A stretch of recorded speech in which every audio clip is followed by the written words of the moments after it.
OMG, you guys. I totally have to tell you about this amazing protein pancake mix I found. It's like super fluffy and actually tastes good for once.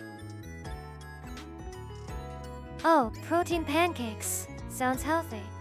I'm more of a drown it in whipped cream and chocolate sauce kind of person, you know? That's very you, Tsuki. But, Kara, that does sound interesting. Finding healthy food that's also delicious is always a win. 対象からコの入メント来た力を確認。レス返すからどっか行かないでね。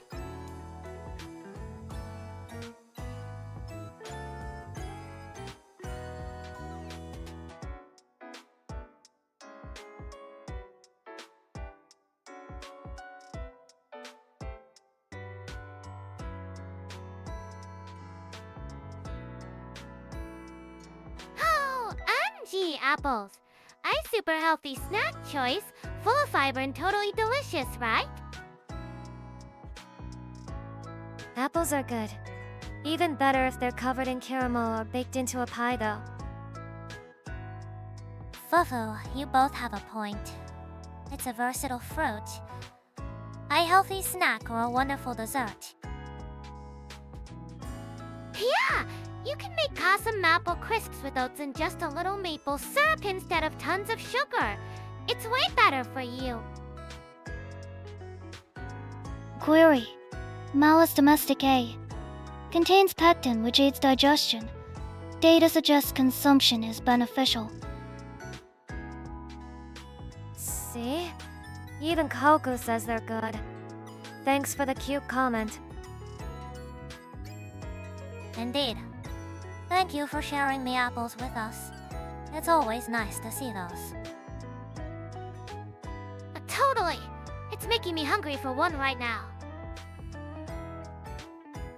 Speaking of amazing finds, has anyone discovered anything non-minus food related recently that's been a game minus changer? Like a new gadget or an app?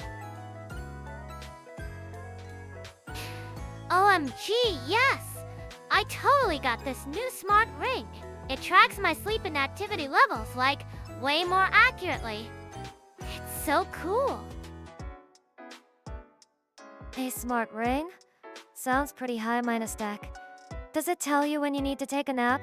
I could use that. It totally does. It gives you a readiness score every morning so you know if you should, like, push it at the gym or just chill. Super useful. Query. Smart ring accuracy versus medical grade devices. The margin of error is a factor to consider. Fufu, a valid point, Kohaku. But for daily tracking, it sounds wonderful, Kaira. It's about building awareness more than anything. My best find has been these new noise minus canceling headphones. It's not new tech, but this model is amazing. Complete silence. Perfect for just zoning out. Oh, I can relate. Focus is everything.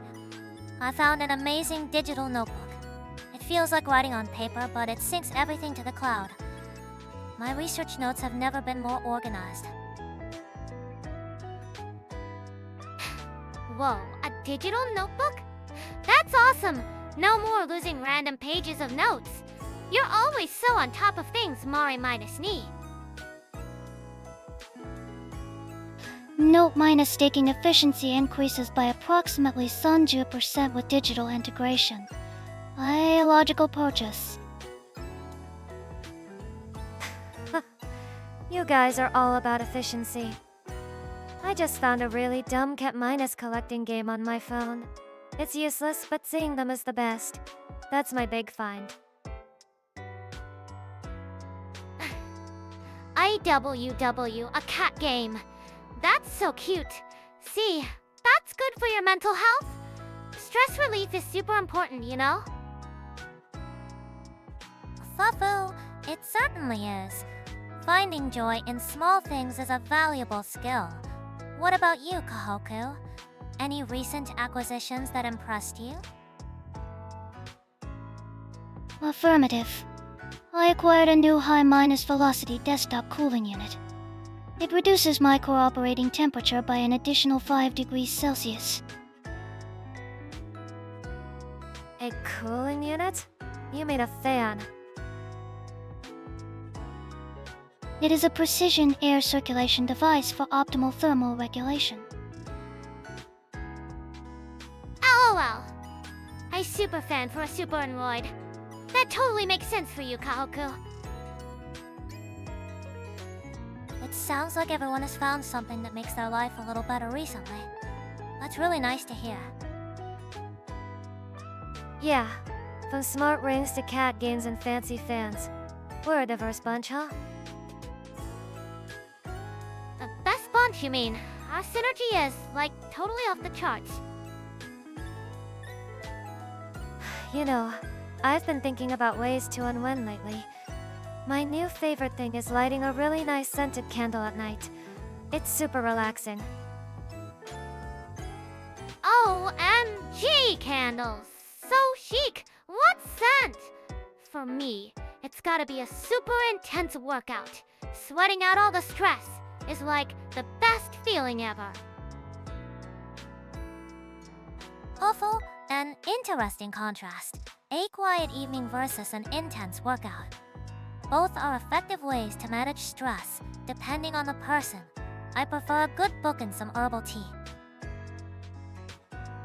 Ah, a good book sounds nice.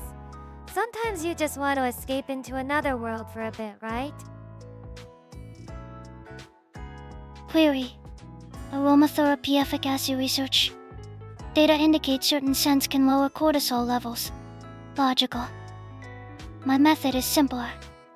Thermal regulation via frozen dairy products. I scream. Of course, but Mari minus ni? What kind of herbal tea? Chamomile, peppermint. The deets are like super important for the antioxidant effects. I'm fond of lavender or chamomile before bed. It helps signal to the brain that it's time to wind down. A simple form of classical conditioning, really. Signaling your brain, huh? My brain's signal is just sugar required. That's why I like sweet minus scented candles, I guess. Like vanilla. Vanilla scent psychological effects. Analysis complete. Associated with comfort and relaxation. Approved. Yeah, but you guys are missing out on the endorphin rush. That post-minus workout high is unbeatable. Plus, it's great for your circulation. Exercise is definitely a powerful tool. But it's also about finding what works for your own rhythm. Forcing yourself to run when you'd rather read can create more stress. Exactly. Forcing things is never good. If you're tired, just rest. That's my motto. True. But like, sometimes a little push helps you find a new favorite thing. I tried yoga recently, and it was surprisingly chill. Not my usual cardio, but still awesome. Yoga physiological benefits. Increased flexibility, reduced stress hormones. Data is positive. Query. Does hot yoga increase the risk of system overheat? You'd need extra cooling material for that, Kohaku. Proper hydration is key in that environment. I'd probably just fall asleep in the middle of a yoga pose. Especially in a warm, quiet room. Sounds like the perfect napping spot to me. Ow! That's so Tsuki. But hey, a good nap is a top minus dear relaxation method too. Sleep hygiene is everything. It certainly is. Creating a relaxing pre-minus sleep routine. Whatever it may be for each of us, is one of the best investments we can make in our well-minus being. Conclusion. Optimal relaxation protocol is subject to minus dependent, recommending personalized data collection. And I scream. I can agree with the ice cream part. It's also a lot of things. Putting aside all the useful gadgets we've bought, has anyone had a moment recently that just felt truly refreshing? Not something you bought, but just a simple experience. Oh, totally! I went for a run really early the other morning, and the sunrise was just, like, unbelievably pretty. All pink and orange. It seriously wiped all my stress away. Hey, sunrise, huh? Sounds a bit too bright for me. I'm the opposite, I think. Fulfill the opposite. What do you mean, Tsuki?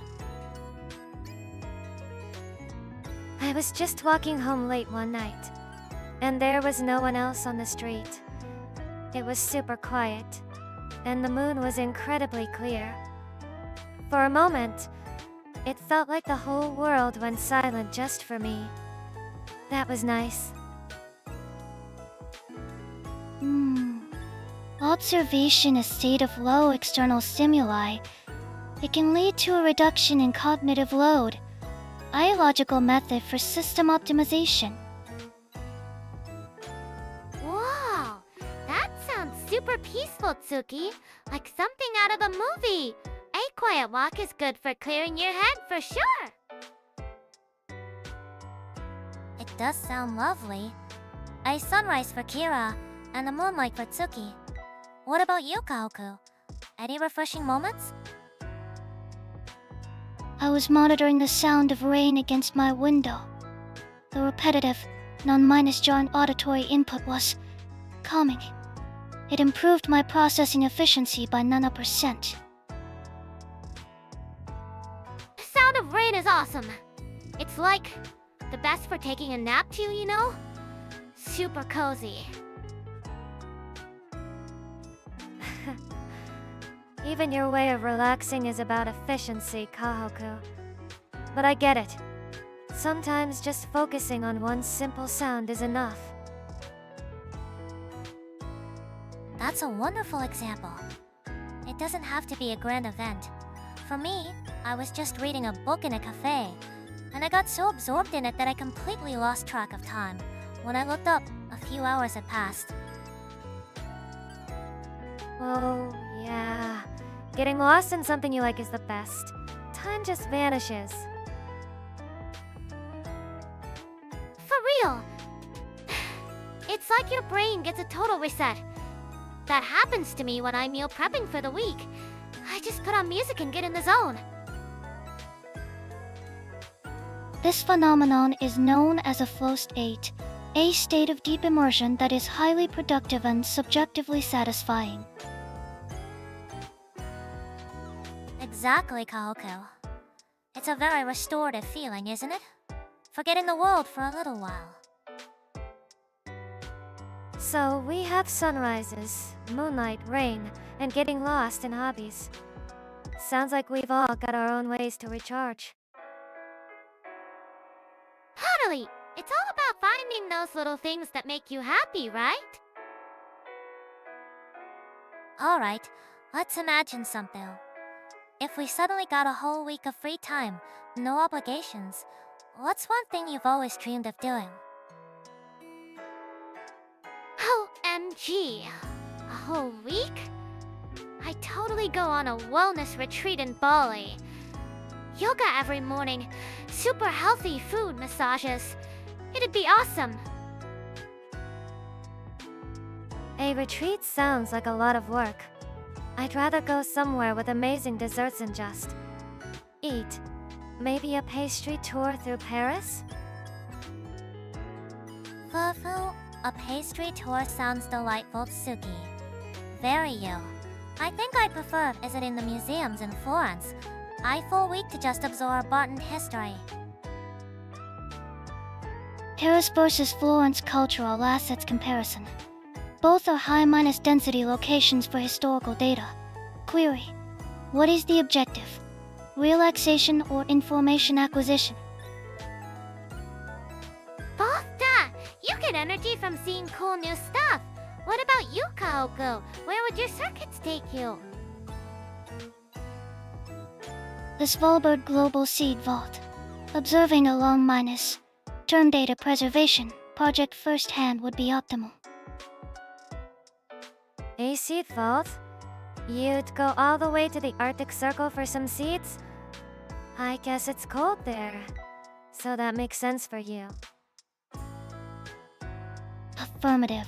The ambient temperature is ideal for my internal systems and for ice cream storage.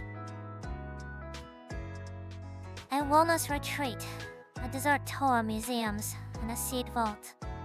We all have such different ideas of a perfect week. It's quite revealing. For real! But imagine us all going on one of these trips together. Tsuki napping during yoga and Kohaku demanding ice cream would be hilarious. I wouldn't be napping the entire time. I'd be conducting important research on the local sweets. And I would be observing the group's dynamics for my studies. It would certainly be a memorable field trip. Group travel social dynamics. High probability of unexpected variables. Requires further analysis. And a larger supply of cooling units. Unexpected is what makes it fun. We should totally plan something for real one day. Hi, real vacation, huh? Sounds nice, as long as the schedule isn't packed from morning till night. No way! We have to schedule in plenty of chill time. That's like basic health management. That's a wonderful thought. Having a shared goal to look forward to can be a very powerful motivator for a team. Motivation psychological impact. Positive correlation with productivity confirmed. A logical proposition. Oh, if there are good cafes, I'm in. Simple as that. Speaking of discoveries, has anyone learned a surprising little fact recently? Something that made you go, huh? Really? Totally! I found out that broccoli stems have more vitamin C and fiber than the florets. I was like, my mind is blown. I'm never throwing them away again. That's a good one. I read that the frequency of a cat's purr can help heal bones and tissues. It's not just them being cute, apparently. Correct. The vibration, typically between 25 and 150 Hz, falls within a range known to be therapeutically beneficial for bone density and efficient biological function. How fascinating. A-minus and healing mechanism. It seems we're constantly underestimating the complexity of the world around us. Whoa, that's so cool. So, like, new health tip: if you feel sore, just grab a cat? I'm so trying that. I'm not sure a doctor would approve that prescription, Kara.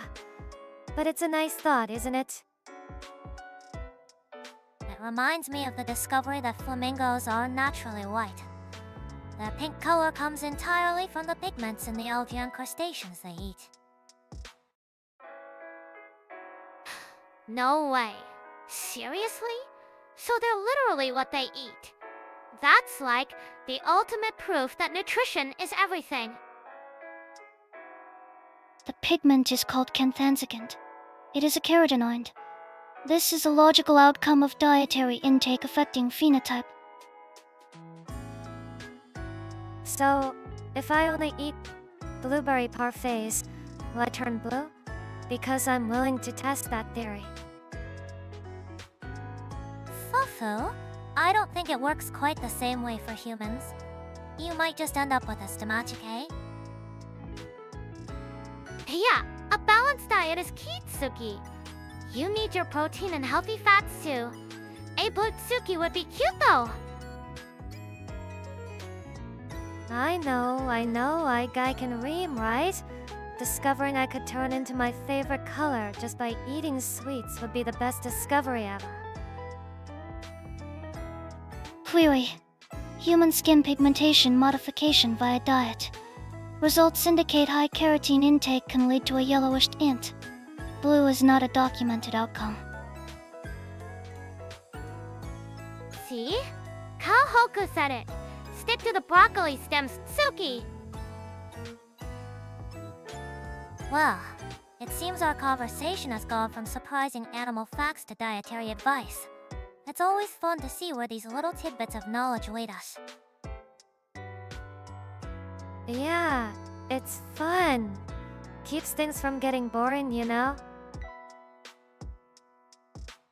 Hey, I was just thinking, if the four of us and everyone watching were to create something from scratch, what would we make?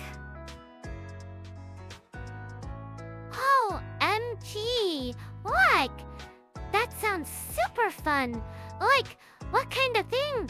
I sung, or maybe a short anime. Fufu and anime. That's an ambitious idea. It would require a lot of different roles, script writing, character design, voice, acting, music. Collaborative content creation. High potential for engagement, but also for scope creep. A detailed plan is necessary. Planning is key for sure.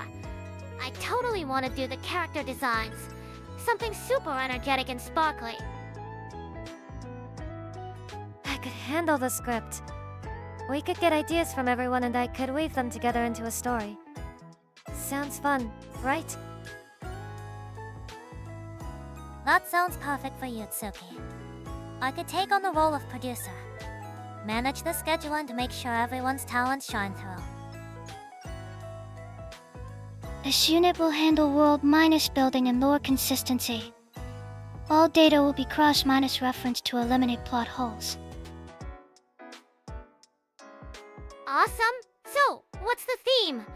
It's gotta be about friendship and overcoming challenges. The classic stuff is always the best. Classics are good, but I'd like something a little bittersweet. A story where it's okay not to be perfect. A story where the viewers can see themselves in the characters. That has a high potential for emotional investment. A very good approach. Relatable protagonist. A key factor in narrative immersion. Logical. Approved. What about a voice drama instead? It's simpler than animation, and it'd be a good challenge to express everything with just our voices. A voice drama! Oh, I could be in charge of all the sound effects.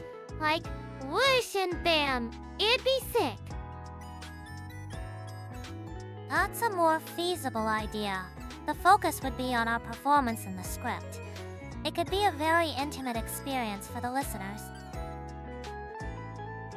Audio minus only format. Reduces visual production costs by 100.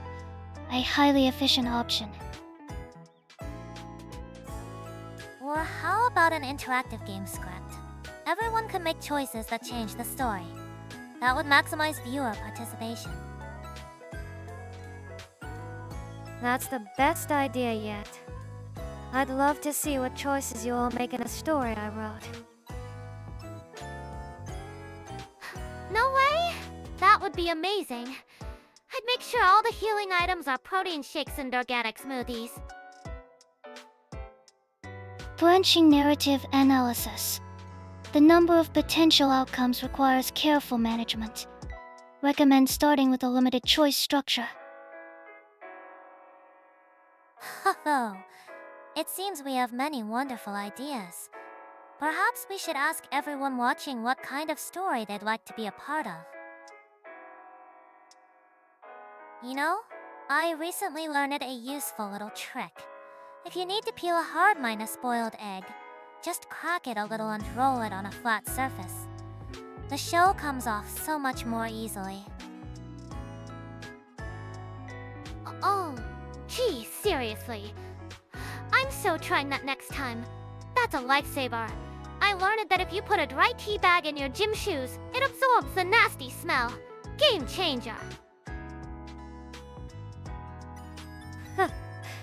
That's a good one, Kara. For me, it's that you can use toothpaste to clean foggy headlights.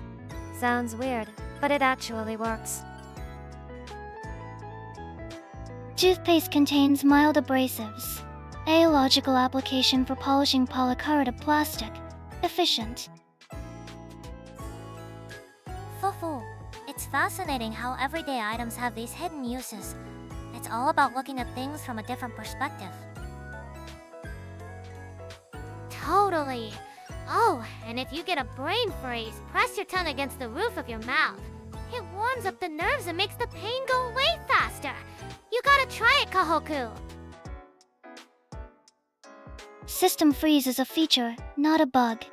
It provides a mandatory cognitive reset. I will decline the proposed countermeasure. You actually enjoy it? Well, to each their own, I guess. I learned that you can remove permanent marker from a whiteboard by drawing over it with a dry minus erase marker and then wiping it off. Yes. The solvent in the dry minus erase marker dissolves the ink of the permanent one. That's a very clever life hack for the office or school. Whoa, that's like actual science. So cool, my turn. To keep bananas from ripening too fast, you can wrap the stems in plastic wrap. You really know a lot about food stuff, Kara. Impressive.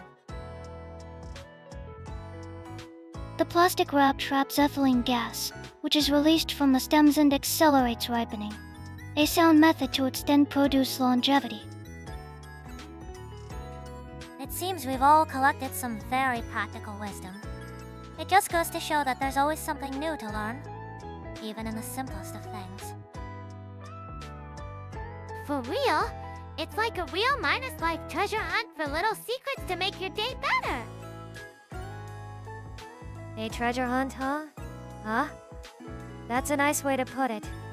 Finding a solution to a small, annoying problem is pretty satisfying. Query how to open a stubborn jar lid. Recommendation: use a rubber band for a better grip. Increased friction coefficient. I will add this to my database. Even Kaoku is getting into it. It's fun to share these little discoveries, isn't it? Totally. It makes me want to find even more. Let's all be life hack masters. Hey, totally random question, but if you guys could learn, like any new skill, what would it be? Something completely different from what we usually do. New skill, huh? That's an interesting question.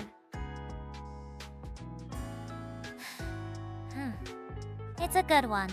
It tells you a lot about a person's hidden interests. You go first, Kira. Okay, I totally try urban gardening. Like, growing my own organic veggies on a balcony. Super fresh and you know exactly what's in your food. That's very you, Kira. I can already picture you lecturing the tomatoes about their vitamin content. You bet I would. Happy plants make healthy food. What about you, Tsuki? Me? I think I'd like to get into marquetry. You know, making pictures and patterns with wood veneer. It seems like a quiet, focused kind of craft. That's a beautiful art form. It requires a lot of patience and precision. A very elegant choice, Tsuki. Marquetry. Analysis suggests a high degree of manual dexterity is required. Potential for intricate, data-rich patterns is high.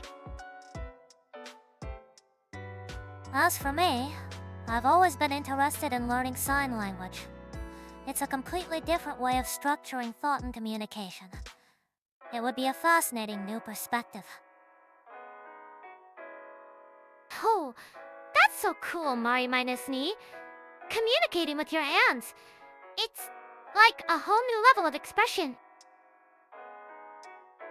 So, we've got a farmer, a craftsman, and a linguist. Your turn, Kohaku. What's your secret ambition? This unit would pursue certification in locksmithing. I locksmith? For real? That's the most random one yet. Affirmative. Understanding complex mechanical systems and identifying points of failure is a logical extension of my function. It is a puzzle with a physical solution. Fufu, I can see the appeal for you. It's a very analytical and problem-solving oriented skill. And practical too. Just try not to practice on our doors, okay? So, we've got our own veggie supply, custom furniture, a way to talk without speaking, and someone to call if we lose our keys. We're like totally self-sufficient. It seems our little group has a surprising range of talents, even in our imaginations. That's lovely. Skill acquisition. Simulation complete. Concluding that a diverse skill set improves group survivability. A logical outcome. You know, all those real-life hacks were great. But if we're talking about dream inventions, I have one. A plate that makes anything on it have 0 calories. OMG, that's the dream. But you'd still need proper nutrition, Tsuki. My wish would be a device that instantly teleports you anywhere. No more being late. Phew. Teleportation would certainly change the world. I think I'd want a special pillow that teaches you a new language while you sleep. Imagine waking up fluent in French.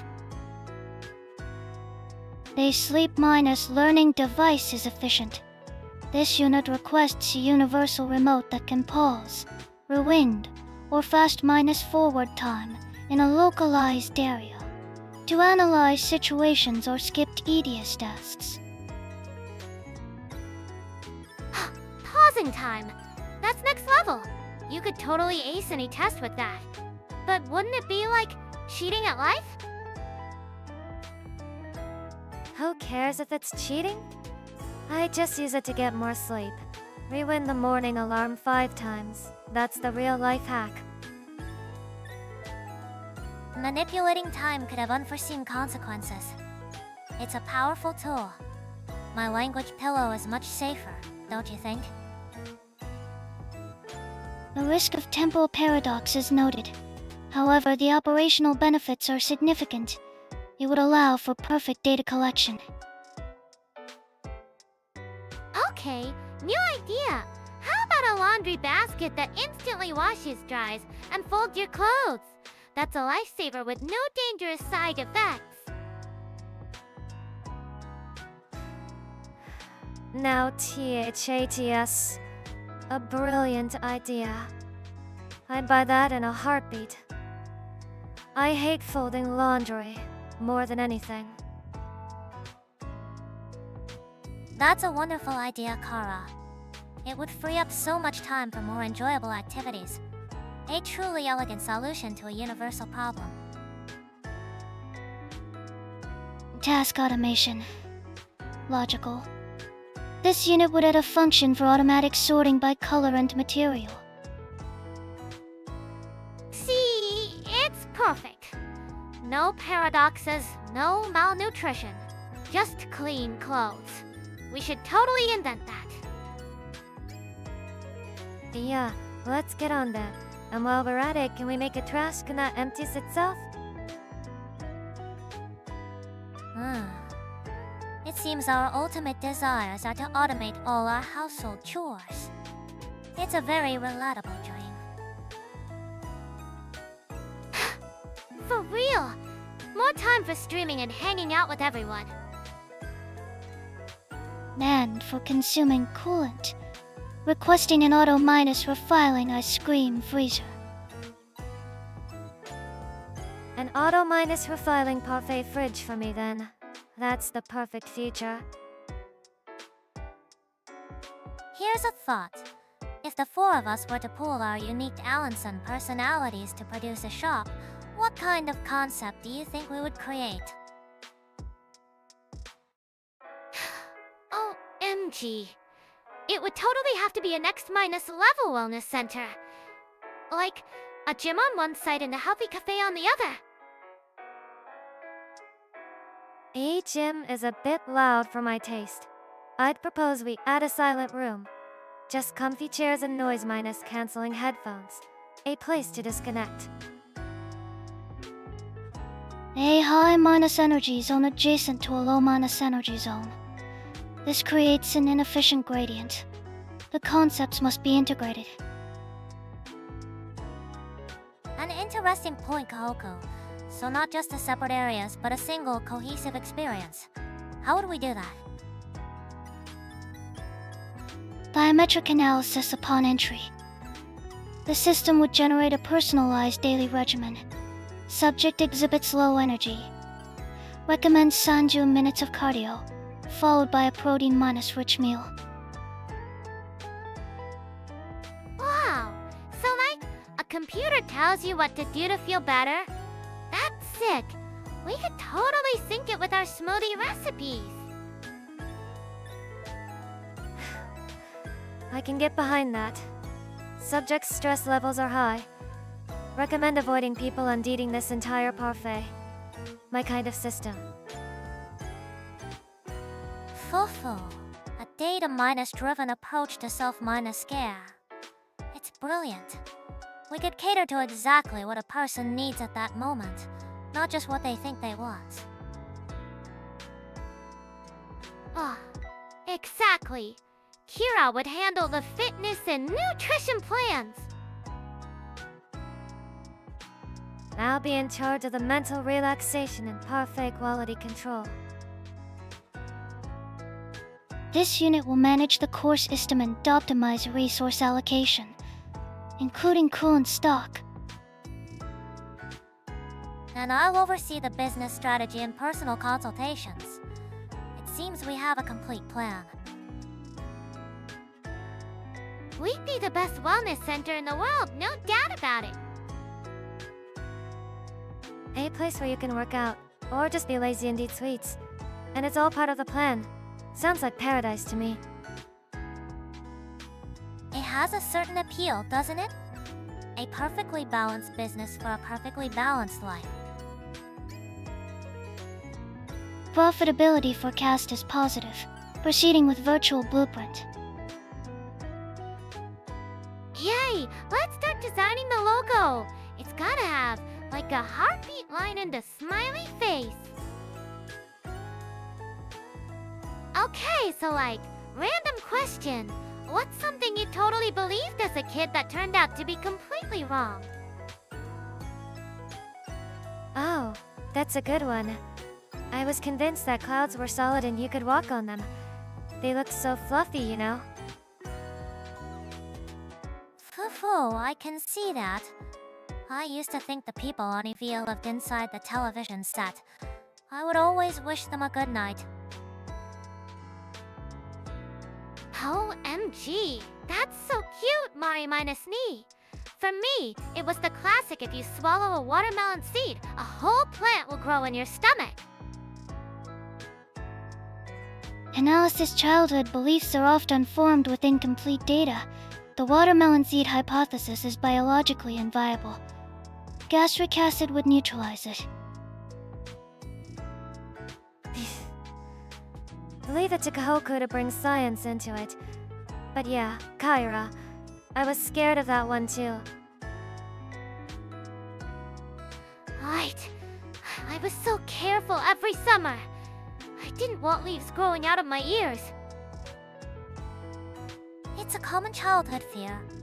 It shows how vivid our imaginations are when we're young. Did you have any Kohaku? This unit analyzed the logistical impossibilities of Santa Claus at an early age. The speed required to visit all homes was calculated to be physically impossible.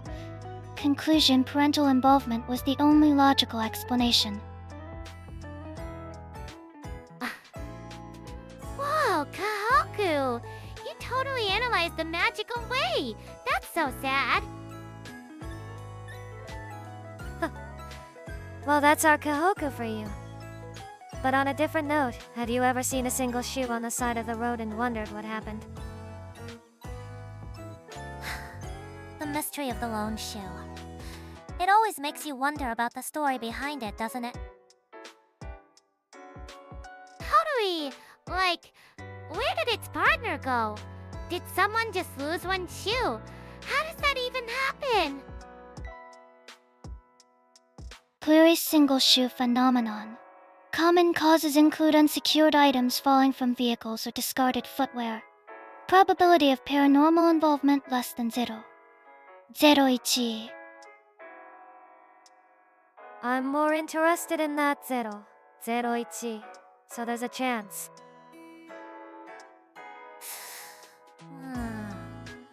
It's more fun to imagine a fantastic story anyway. What about superstitions? Did you believe any? My grandmother told me that if you whistle at night, snakes will come. I was genuinely terrified of that for years. No way! I was told the same thing. Why snakes? It's so random! It's likely an old cautionary tale to keep children quiet and safe at night. Using a common fear like snakes makes it more effective. Scanning historical databases. The superstition is found in multiple cultures. No empirical evidence supports a causal link between whistling and snake attraction. It is a form of social control. Alright, let's switch gears.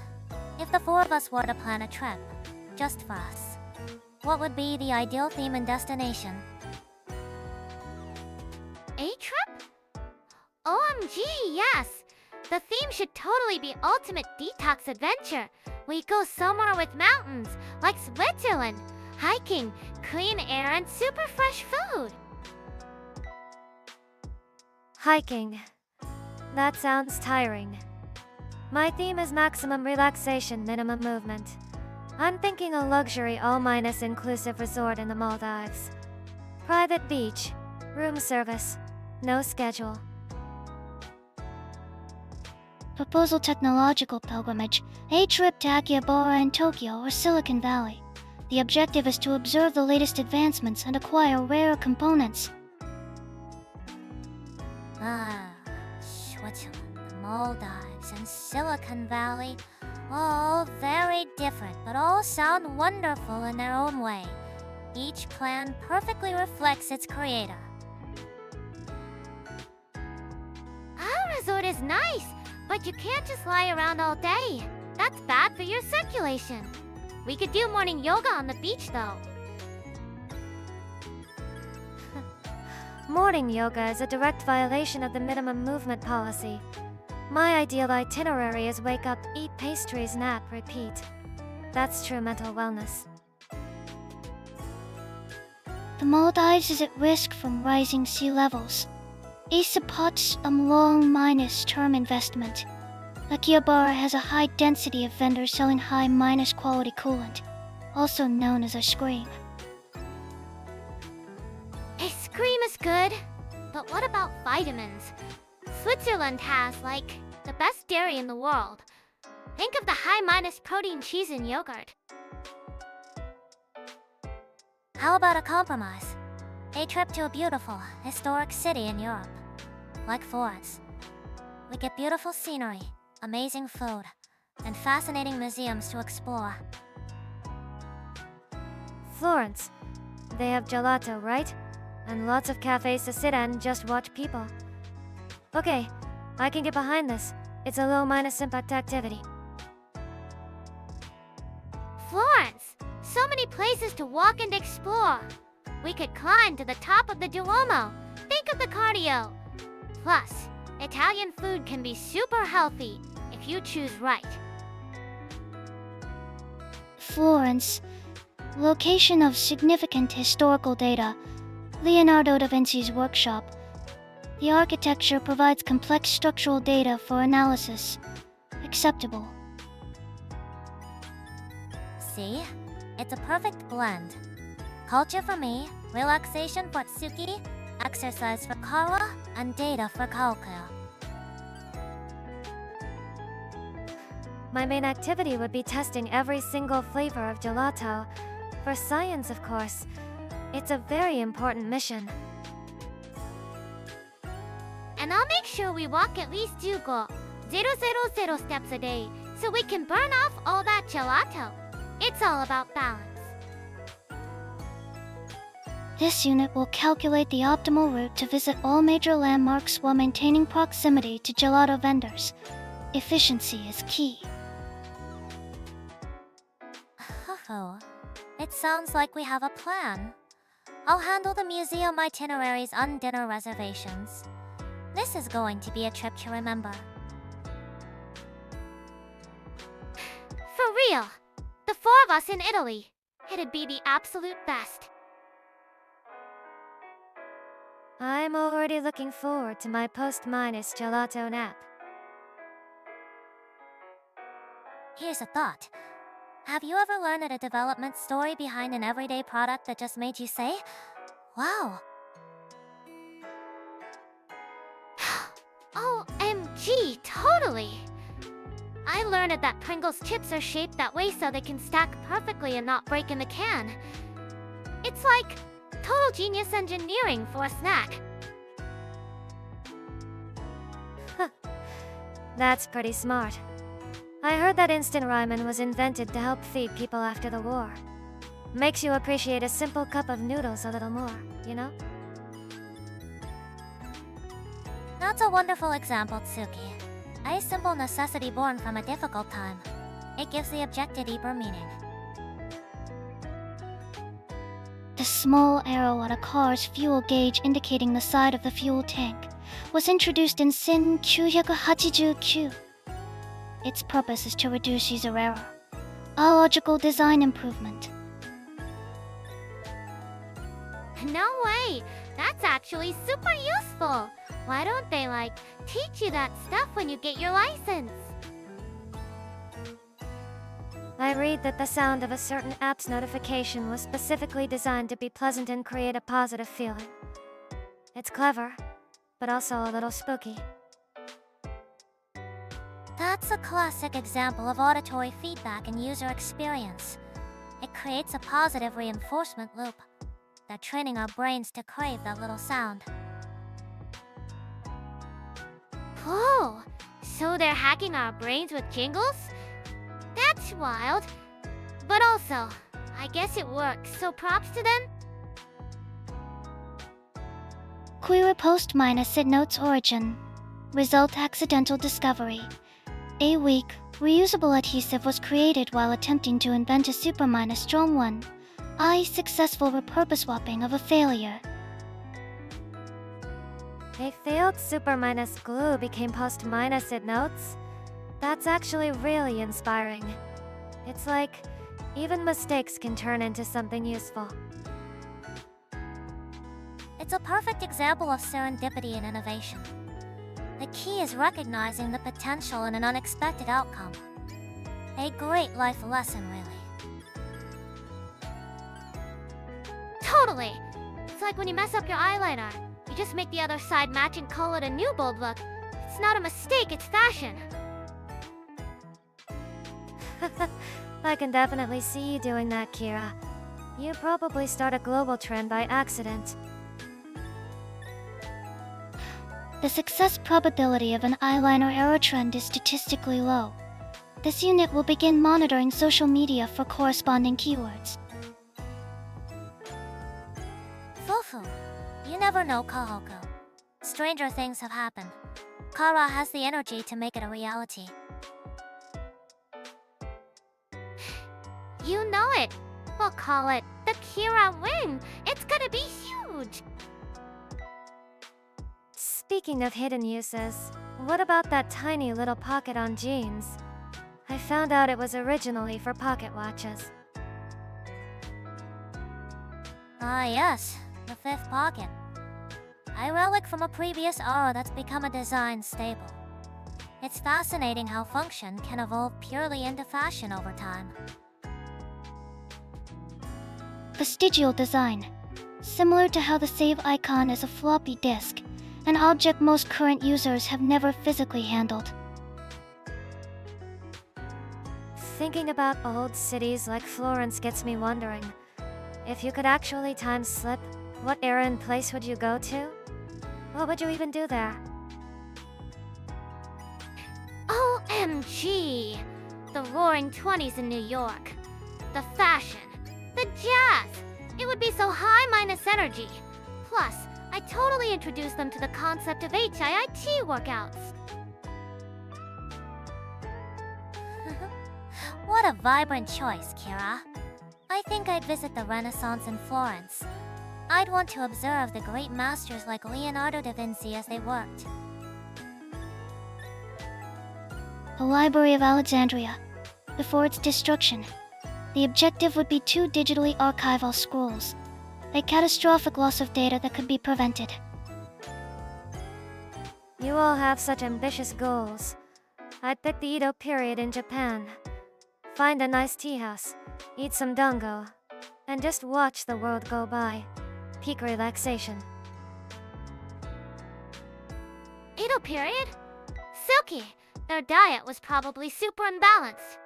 You need protein. At least in the Niju as they were dancing the Charleston. That's amazing cardio. Hey, being relaxed and full of dango is a perfectly valid state of being. It's all about mental wellness.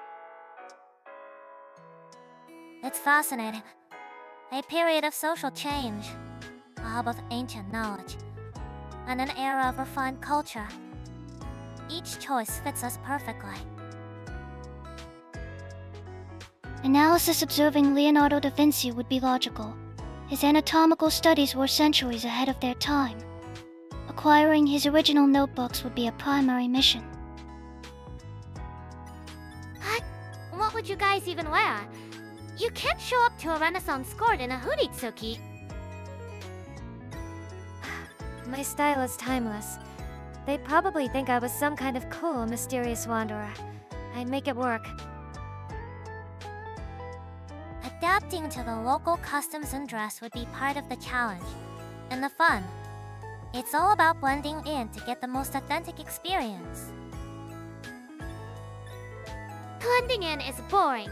I'd want to be the life of the party. Teach everyone all the new dance moves from the future.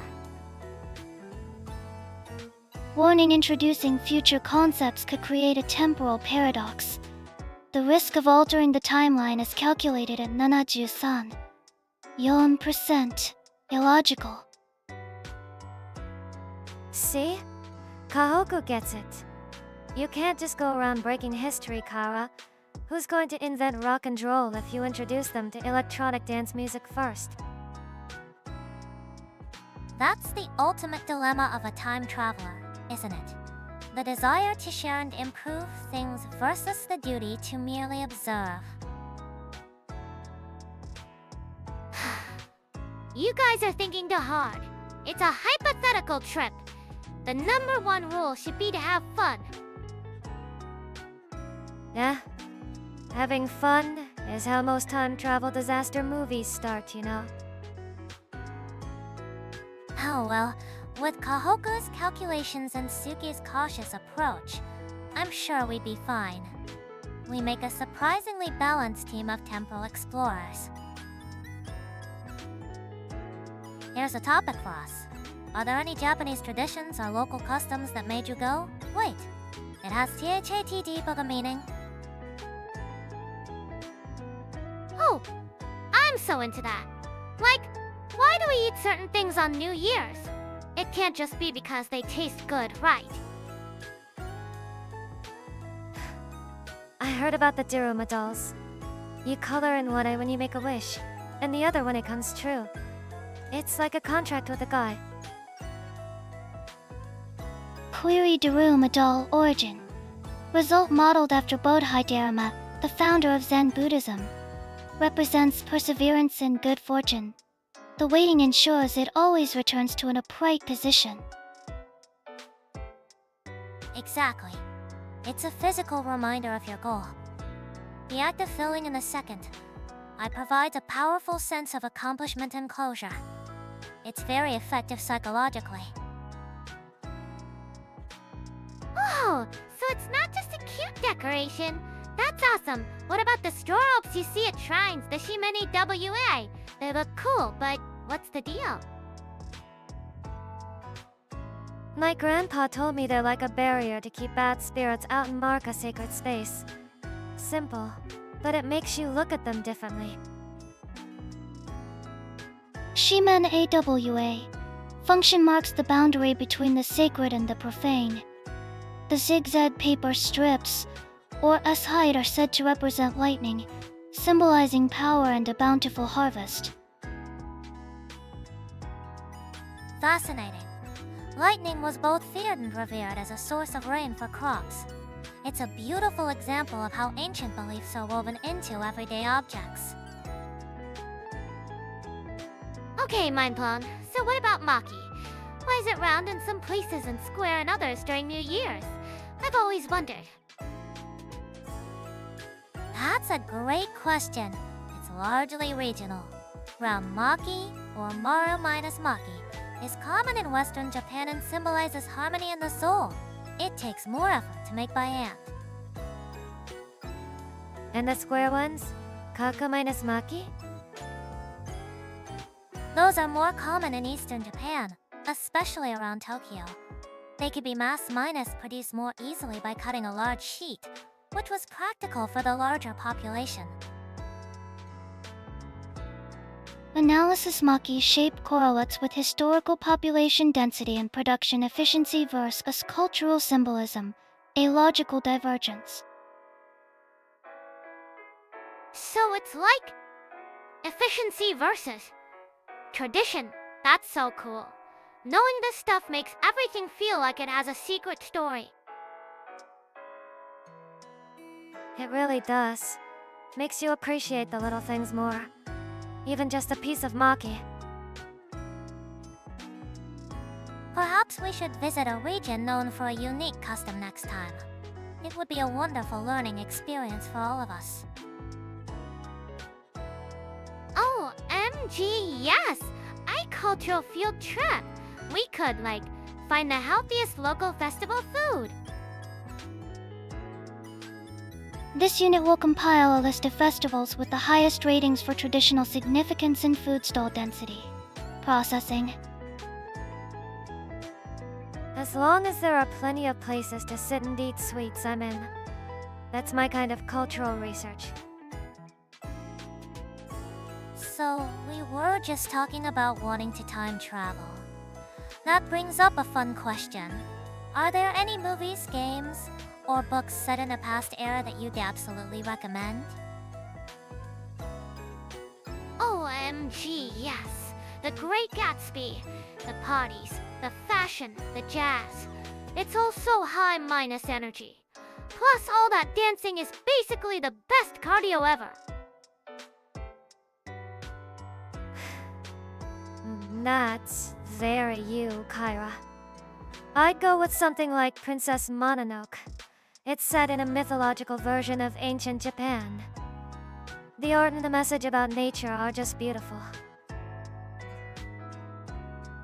The game Assassin's Creed II, the digital recreation of Renaissance Florence, is Hachijimashchired based on available historical data, an efficient method for virtual tourism and data acquisition. Fufu, an excellent choice, Kohaku. The detail is astonishing. For me, it would have to be the movie A Little Princess. It shows the rigid social structures of Victorian England so well. Oh, a princess movie.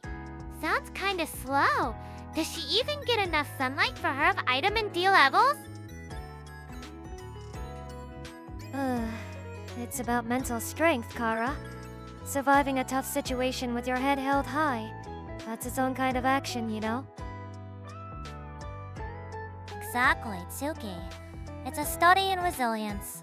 The psychology of how she influences those around her, even from a position of weakness, is what I find so captivating. Analysis Princess Mononoke. The conflict between industrialization and the natural world presents a logical and recurring historical theme. The data is compelling. See? Kohaku gets the deep stuff. It's not just about fighting, it's about what you're fighting for. Okay, I get it. So it's not always about, like, physical workouts, but heart workouts too? That's kinda deep for real. That's a lovely way to put it, Kira. Each of these stories exercises a different part of our empathy and understanding. For sure. A good story can take you to another time without needing a time machine at all. Query The Great Gatsby. The depiction of the American dream versus its reality provides significant socio-economic data. This unit will add it to the processing queue. Yes! You'll totally love it, Kohaku. Even if it's kinda sad, the vibes are immaculate. It's wonderful how we all have such different tastes. It makes for a very rich list of recommendations. Right. We've got parties, history, nature, and psychology all covered. We should have a watch party for one of these sometime. Totally! iMovie Marathon. I'll plan some themed, healthy snacks for each movie. This unit requires ice cream as a cooling agent for the primary processor during media consumption. Fufu, of course. It wouldn't be a marathon without the proper fuel. Thinking about all these old traditions is fun, but it makes me wonder, what things from our time will people in Hyaku years find fascinating and full of hidden meaning? OMG, totally! Like, the word cringe! Future historians will probably write, like, entire books about why we used it so much. I can see that. Or maybe even things like internet memes. They spread so fast and die so quickly. They're like digital fossils of our humor. Analysis memes function as modern-day hieroglyphs, conveying complex social commentary through simple, replicable image formats. Their cultural half-life is extremely short. That's a perfect analogy, Kohaku. And think about the technology. The simple act of swiping on a phone could seem as archaic to them as a rotary phone seems to us. For real! And what about all our health apps and fitness trackers? They'll be like, wow, people in the Nisen need to as manually track their steps. That's so extra. It's true. Even our social media likes could be studied. An ancient digital currency used to measure social validation. Sounds pretty dramatic when you put it like that. It frames our current behaviors in a completely different light, doesn't it? The subconscious rituals we perform daily could be seen as deeply significant cultural practices. The concept of a digital footprint will likely be a major archaeological field, analyzing discarded data to reconstruct an individual's personality, a primitive form of immortality. Oh, that's deep. So, like, our stream archives could be historical artifacts. We gotta make sure our legacy is, like, totally legendary. No pressure then. Here we observe for legendary figures discussing snacks and video games. Truly a pivotal moment in history. The term influencer will also be analyzed, a social role dependent on a primitive, centralized internet structure. Its collapse or evolution will render the concept obsolete. It's all about context. Things we consider disposable, like viral challenges or popular slang, are snapshots of our societal values. They tell a story. Okay, so what about food trends? Like, will they dig up old recipes for Dialgona coffee and be super confused? I bet they would. They'd wonder why millions of people suddenly decided to whip instant coffee for hours. It's a mystery even to me.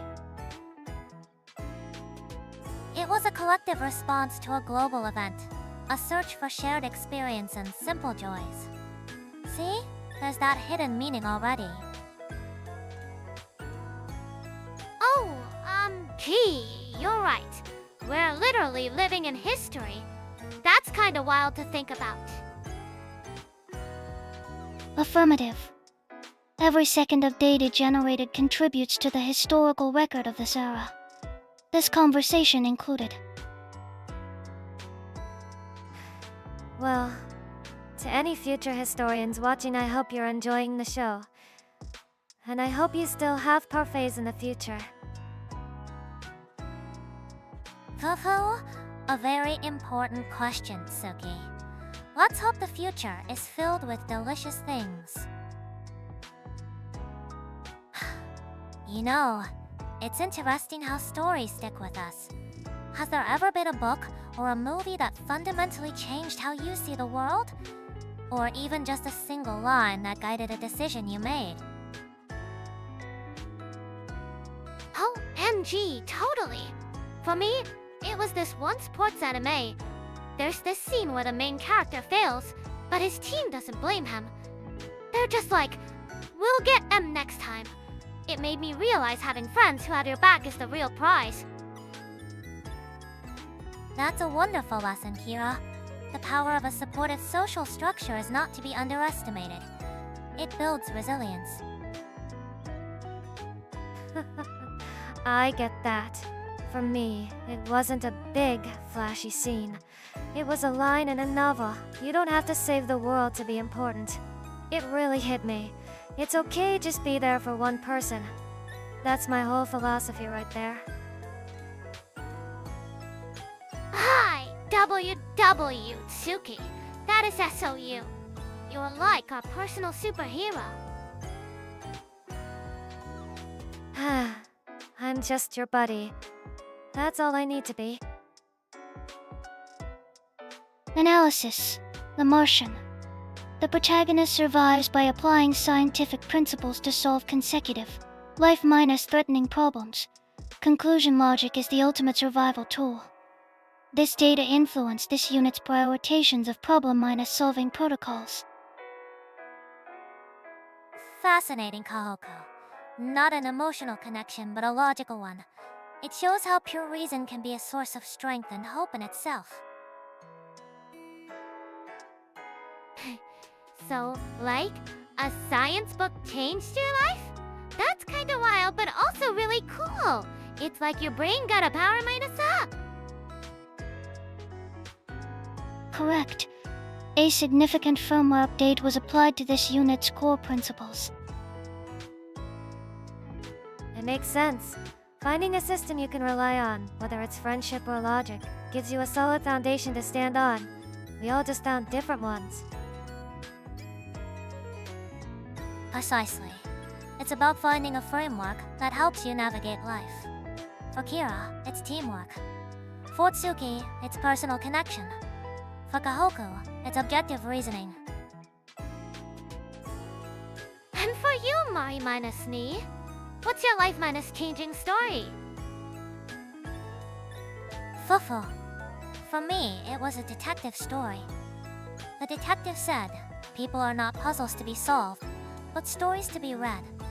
It reminded me that understanding someone isn't about finding an answer, but about listening to their entire journey. That's deep. And it fits you perfectly, Mari. Always trying to understand everyone's story.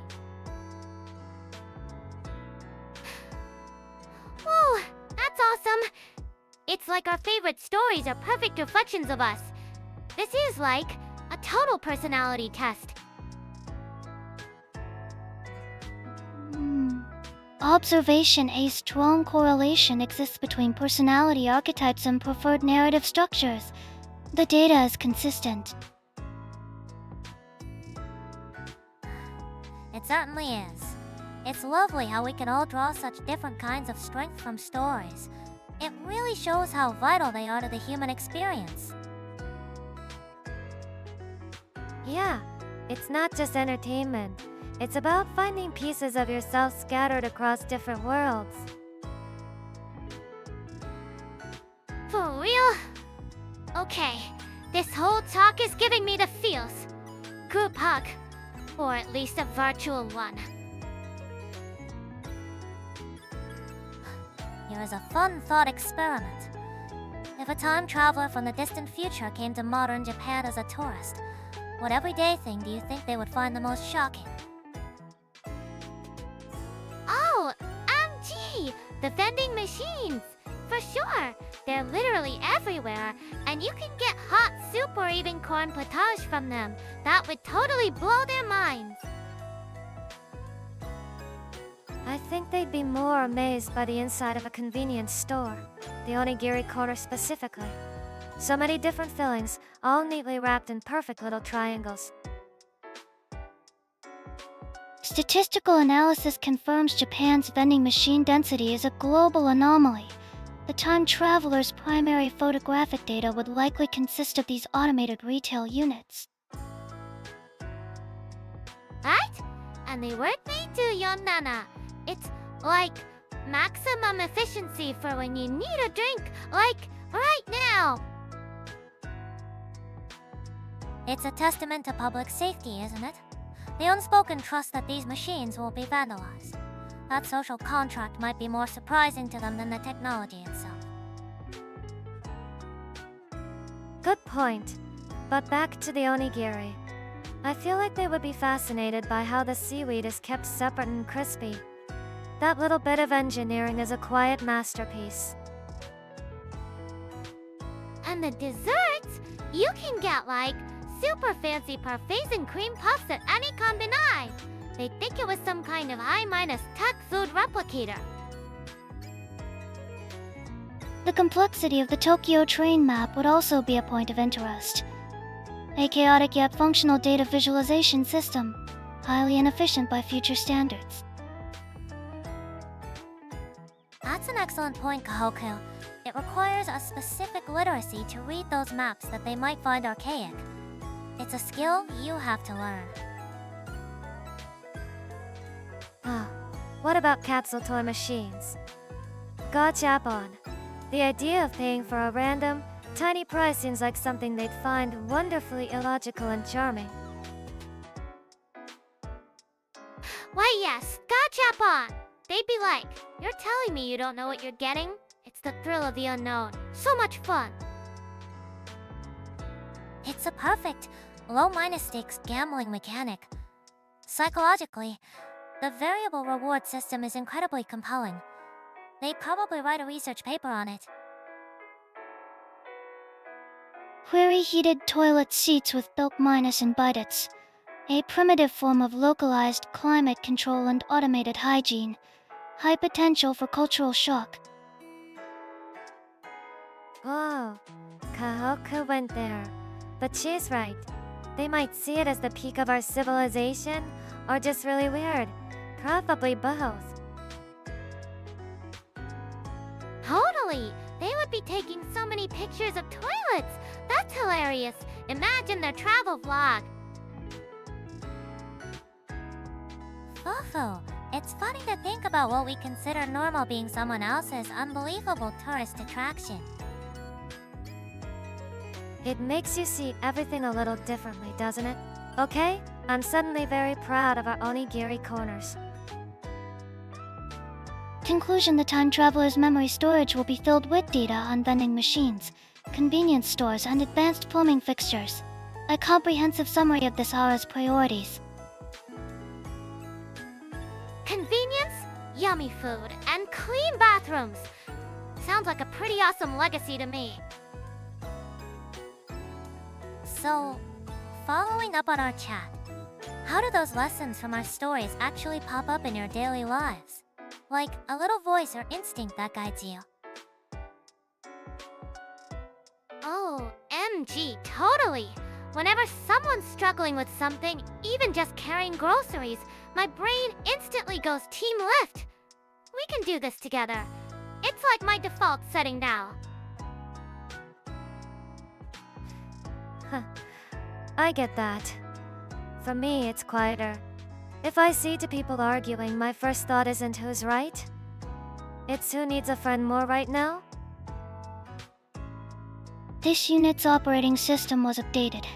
All incoming data is now first processed through a logic filter. Emotional responses are secondary. Oh, so even when you're picking out ice cream? Is it like a flavor algorithm? Correct. Variables include temperature, nutritional value, and current CPU cooling requirements. Vanilla is often the most efficient choice. Fufu, that's a perfect example. For me, when I get frustrated with someone, that detective's voice reminds me to stop trying to solve them and just listen. It's a very conscious mental shift. It's not always conscious, though. It's more like the story carved out a new pathway in your brain. Now it's just the easiest road to take. Precisely. The narrative becomes an internalized heuristic, a mental shortcut that reflects the values we've chosen to adopt. For sure. Like, if I'm feeling lazy about a workout, I just think of my anime team doing their training montage. It gets me super hyped. And when I feel overwhelmed, I remind myself I don't need to fix the whole world. I just need to make sure my corner of it is okay. That my friends are okay. Queer laziness. Analysis a state of low energy output. The logical solution is not emotional hype, but an assessment of caloric intake versus required energy expenditure. See? That's what I'm talking about. Even my lazy days get a logical breakdown from Kohaku. It's our different ways of caring, isn't it? Hira offers motivation, Kohaku offers a practical solution, and Tsuki offers a safe space. All from different stories. It's not really a choice anymore. It's just who we are now, I guess. The stories became a part of us. Yeah, it's like we're the main characters of our own sequels, and we're like totally nailing it. Nailing it. An idiomatic expression indicating high performance. Data accepted.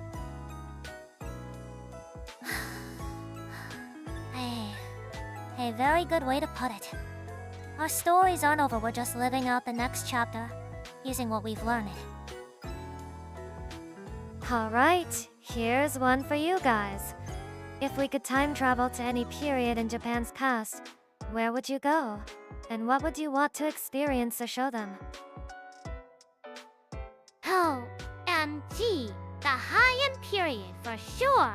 I'd show them modern idol performances on a smartphone. Can you imagine their faces? They would totally freak out in the best way. Fufu, that's a bold choice, Kara. The cultural shock might be immense. I'd be more interested in simply observing the court life. Seeing the world of the tale of Genji with my own eyes would be invaluable research. High-end period. Assessment high risk of temporal contamination. Introducing future technology could cause irreparable damage to the timeline. Minimal interaction is the logical approach. You sound like a time cop, Kohaku. But you have a point. Maybe something less drastic. I'd go to the Edo period. I just want to see the artists creating Yokeo-C prints. No tech, just quiet observation. Edo period is a great choice. I'd bring a modern first minus aid kit and teach basic hygiene. Like just showing them how to properly wash their hands would be a total game minus changer for public health. A noble idea, but presenting that knowledge would be the real challenge. You'd need to establish credibility without being seen as a threat. It's a delicate social puzzle. Alternative Edo period mission introduced freeze-dried food. A demonstration of its long-term preservation capabilities would revolutionize their understanding of food storage and disaster preparedness. So, you'd basically become a legendary food wizard. I can see it. But I think I'd just want to experience the food there. Try the real, original version of sushi from a street stall. Okay, new idea. The Sengoku period. I'd want to meet Toden Abagaba. People say he was super into new things, so he'd probably think our modern stuff is like the coolest thing ever. Meeting Nabagaba. A high minus risk, a high minus reward scenario. His personality was famously unpredictable. It would be psychologically fascinating, but you might not make it back. Yeah, I'd rather not get into a debate with a guy carrying a sword. I'll stick with my quiet art tour of Edo, thanks. Sengoku period. Tactical disadvantage. This unit possesses no combat capabilities. Optimal strategy avoidance, suggesting a less volatile era, such as the early Showa period, to observe pre-minus digital entertainment. You guys are new fun. Fine. What about the Ace Uchi minus Momoyama period then? It was all about flashy castles and big tea parties. That sounds more like a vibe. Now that's an interesting choice. It was a time of immense artistic and cultural development. I'd love to see the early forms of kabuki theater. It would offer a fantastic insight into the era's aesthetics. Okay, that I can get behind. Art, theater culture. A lot less stressful than Ajin Samurai. It's fun to think about what parts of history we'd each be drawn to. Query would I scream exist in that era? The procurement of cooling materials would be a primary objective. See, Kohaku gets it. The most important thing is to find snacks. We could show them shaved dice. They had ice back then, right? We'd be legends. Fufu! It seems no matter the era, our priorities remain the same. Art, people, and good food. It's a rather comforting thought, isn't it? Hey, have any of you noticed little things in your daily life that have kinda leveled up recently? It's been on my mind. Oh, yeah. Yes, the food delivery apps. They totally know I want a post-minus workout smoothie before I even open the app. Kinda creepy, kinda cool. Fufu? That's the prediction algorithm getting more sophisticated. It's fascinating how they model our habits to keep us engaged. It is not cool. It is a targeted marketing strategy based on behavioral data collection. The system's evolution is purely profit-minus driven. Well, yeah, but it's still super convenient. Though I wish it would suggest healthier stuff. My recommended page is like all ramen and bubble tea. Hey, there's nothing wrong with a treat now and then. The app's just trying to make you happy in its own weird, robotic way. On a different note, the noise minus canceling feature on my headphones seems to have improved. The world just melts away now. It's bliss. For for real! It's awesome for getting in the zone during a run. No distractions, just my power playlist and the sound of my feet hitting the pavement. Active noise cancellation technology has seen significant firmware updates to broaden the range of frequencies it can effectively neutralize. It is a logical progression. I noticed the auto-translate on web pages is way better. It's not perfect, but I can actually understand the general idea now without it being total nonsense. Oh, that's a great one. It's a huge step for making information more accessible to everyone, isn't it? It lowers the barrier of language. Yeah! Now I can read all the international fitness blogs without my brain hurting. So many new workout ideas. Neural machine translation models have replaced older statistical methods. Error rates have decreased by an average of 40%, a notable improvement. Here's a small one. The self-checkout machines at the supermarket.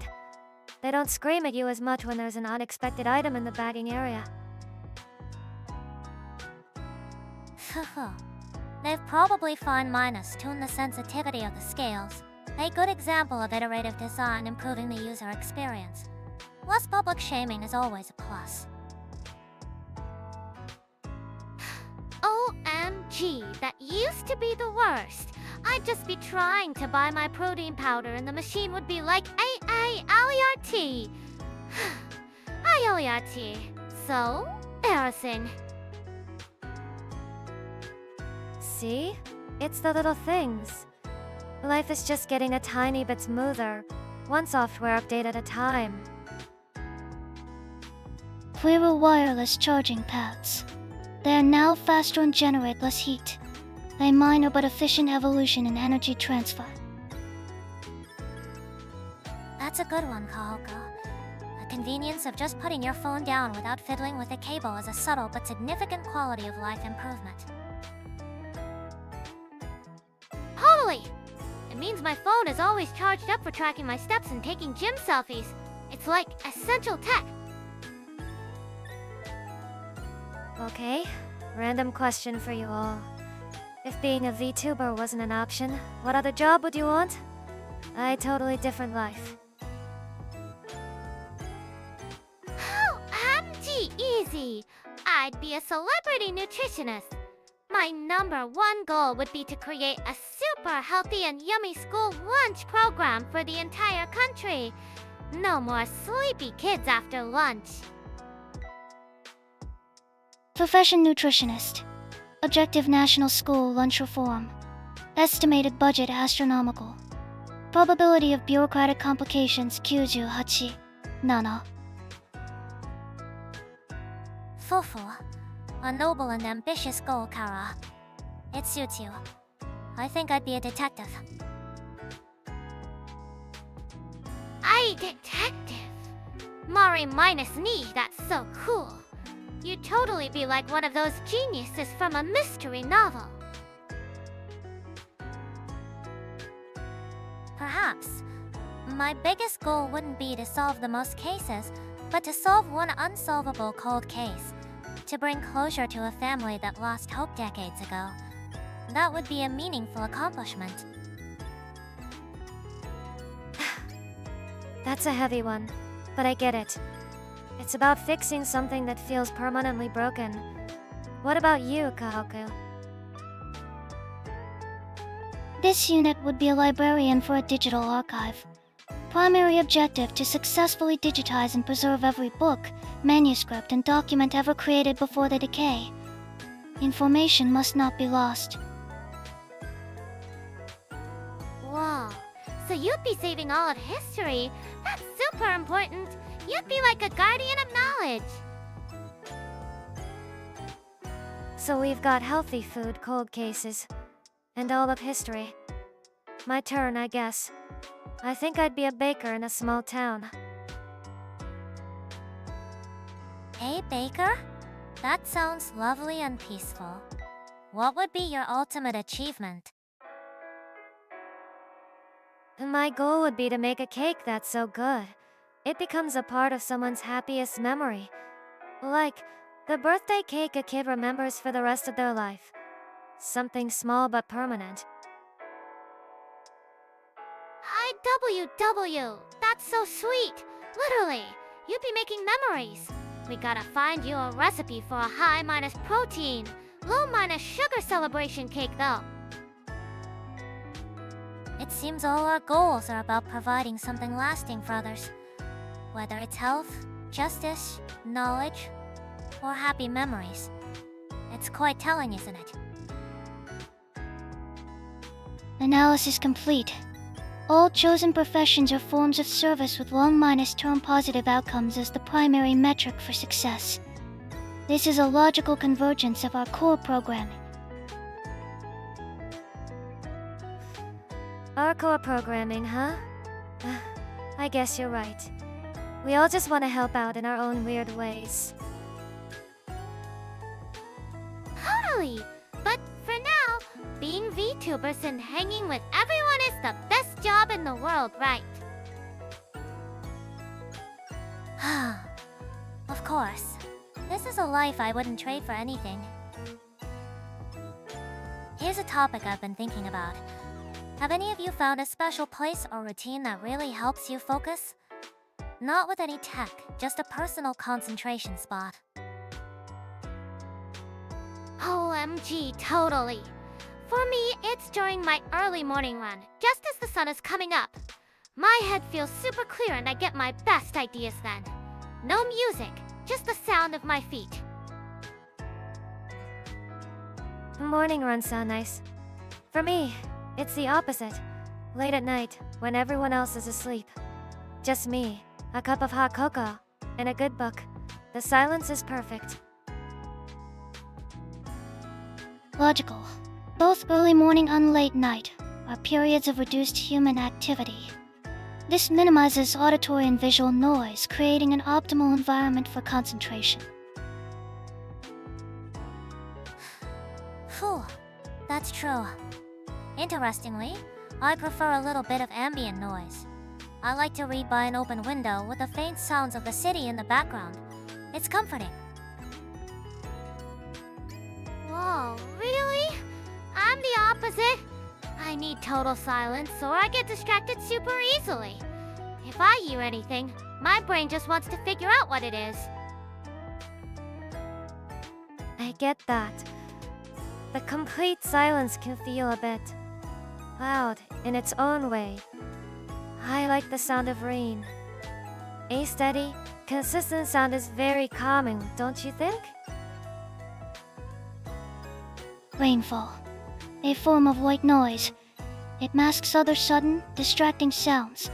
This reduces disruptive stimuli that could interfere with cognitive processes. Exactly. The key is finding your own optimal level of stimulation. Some people thrive in sensory deprivation, while others, like me, need a gentle hum to feel grounded. White noise, right? They play that at my gym sometimes. So, there's actually, like, a scientific reason for it. That's so cool. The place itself is important too. I have this little corner in my room with a bunch of cushions. It's like my personal fortress. I can get so much reading done there. I know what you mean. That feeling of having your own territory. For me, it's my bed. I do my best thinking while I'm doing my evening stretches there.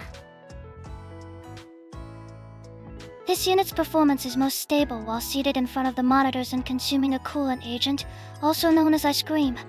Low temperatures prevent CPU overheating.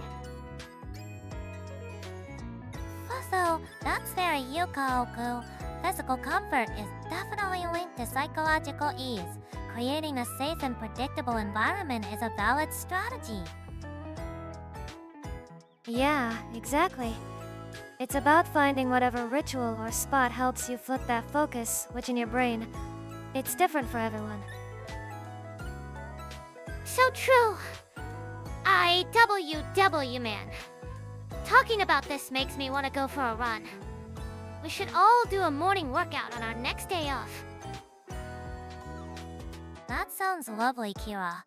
Or perhaps we could each just enjoy our own concentration spots and share what we accomplished later. Morning activity. Calculating caloric expenditure versus required energy input. Proposal rejected. Classic Kohaku. It's okay, no pressure. You can stay with your coolant. Hey WW, come on Kohaku. I'll treat you to a super healthy, super yummy protein smoothie afterwards. We talked about what jobs we might have, but what about our personal lives? Let's imagine our ideal life, 10 years from now. Not just work, but where we live our hobbies, the people around us. Oh, MG, yes! My 10 minus year dream life. I'd live in a super cute house right on the beach. A beach house. Sounds nice. Waking up to the sound of waves every day must be relaxing. Totally! I'd go for a run on the sand every single morning, maybe do some surfing, and just soak up all that vitamin D. Analysis of coastal living high humidity. Risk of saltwater corrosion on electronic components. Sapatsum. A very practical concern, Kohaku. What would be your optimal environment then? Allocation with a stable, temperate climate, minimal seismic activity, and a direct fiber optic connection to the global network. The aesthetics are irrelevant. So, basically a high minus deck bunker. I can see it. For me, I'm thinking a small house in the suburbs with a big garden. A garden? Like for growing your own organic veggies? You'd be so healthy! Maybe some herbs and flowers. Something quiet. A place where I can just read a book on the porch with a cup of tea. That sounds wonderfully peaceful, Tsuki. My ideal is a bit different. I prefer a modern apartment in the city, close to museums and libraries. Of course Mari minus me would say that! So classy! Fufu. I just enjoy being surrounded by art and knowledge. It stimulates the mind. So we've got the beach, a bunker, the suburbs, and the city. We'd all be pretty spread out. Addendum to my previous statement, the optimal residence must also include a commercial minus grade walk minus and freezer for coolant storage. I walk minus in freezer. For ice cream. That's the most genius thing I've ever heard. I'm moving in with you, Kohaku. Suddenly, the bunker sounds a lot more appealing. Perhaps we could all just live together. It would certainly be an interesting household, wouldn't it? The best household ever. We'd have beach trips, museum days, and an unlimited supply of ice cream. It sounds incredibly chaotic, but maybe fun. I'd probably need my own quiet room with a good lock, though. Talk about our focus spots was awesome. It got me thinking. If we could go to any ultimate healing spot in the real world, where would you go? An ultimate healing spot. Not just for focus, but a total reset. I like that. My mind is already wandering. Hafu. A wonderful topic. Are we talking about a simple vacation? Or something more profound, like a digital detox? Totally profound. I'd want a secret hot spring in the mountains of Iceland, where you could see the northern lights while soaking. How amazing would that be? Whoa, you stole my idea. But I'd want it to be completely isolated. No other people for miles. Just the warm water and the sky dancing above you. Observation the Aurora Borealis is a display of solar wind particles colliding with the magnetosphere. This is a visually stimulating data stream, an acceptable choice for system observation.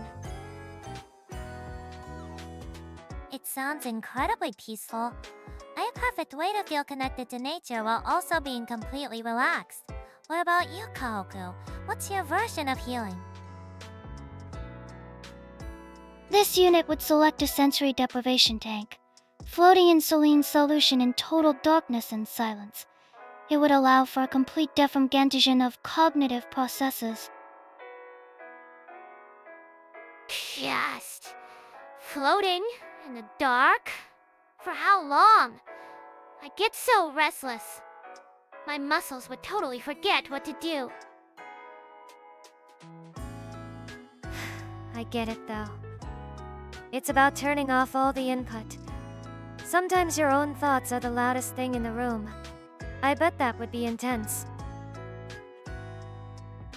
It's a very direct approach to mental sense.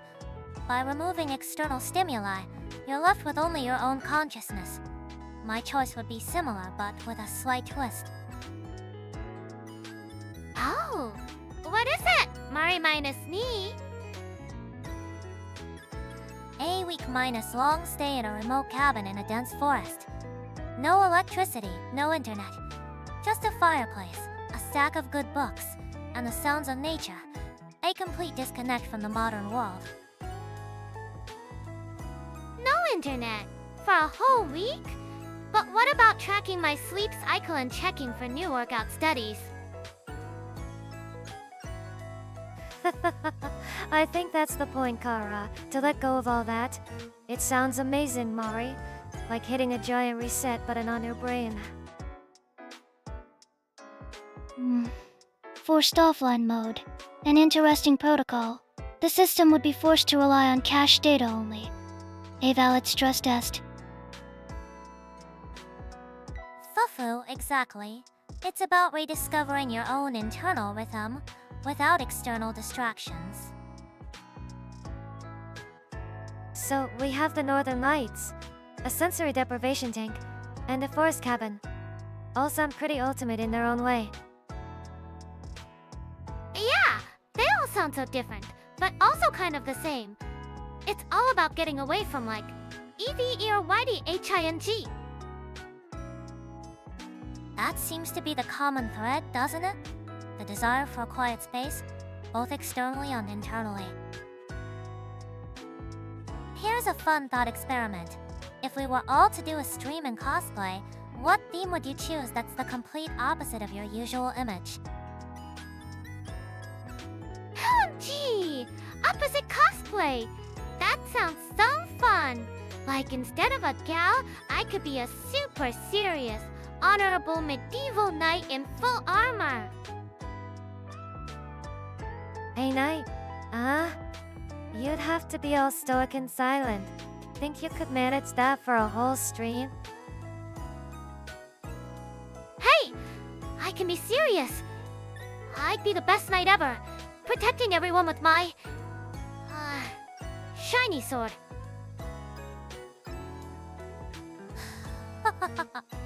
I'm sure you would be, Kira. A very radiant knight.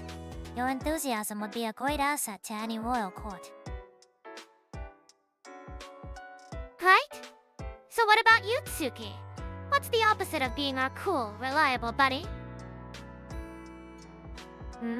The opposite. Maybe a super frilly princess in a giant pink dress. That sounds pretty far from a hoodie and shorts. A princess? Oh, MG, yes! We'd have to get you hoodie R and everything. So cute! Easy there. It's just a thought. Don't go ordering anything just yet. A princess. You'd be surprisingly good at the diplomatic part, I think. You're good at listening to people. Analysis princess archetype. High social responsibility, low physical autonomy. Subpatsum. Okay, what about you, Mari minus Ni? The opposite of a smart, calm big sister. Let's see. Perhaps a clumsy rookie detective. Always jumping to the wrong conclusions and needing help from her sidekicks. That's a good one. It'd be funny to see you getting things wrong on purpose. It would be an interesting acting challenge, wouldn't it? Fufu! Okay, last one. Kohaku, what's the total opposite of you? The logical antithesis to this unit's programming is being defined by chaotic, high minus energy emotional expression. And in human terms, that would be... A hyperactive pirate captain, shouting orders, seeking treasure, low regard for established protocols. Hey, pirate captain. YES, you'd have to shout, ahoy, and everything that's perfect. A knight, a princess, a clumsy detective, and a pirate captain. What a chaotic party that would be. Okay, so random question time. What's the one single, most unforgettable food you've ever had? The thing you still dream about? Oh, that's a good one. Ultimate food, huh? My mind is already scrolling through a lifetime of parfaits. It's a wonderful question. Food is so deeply connected to our memories.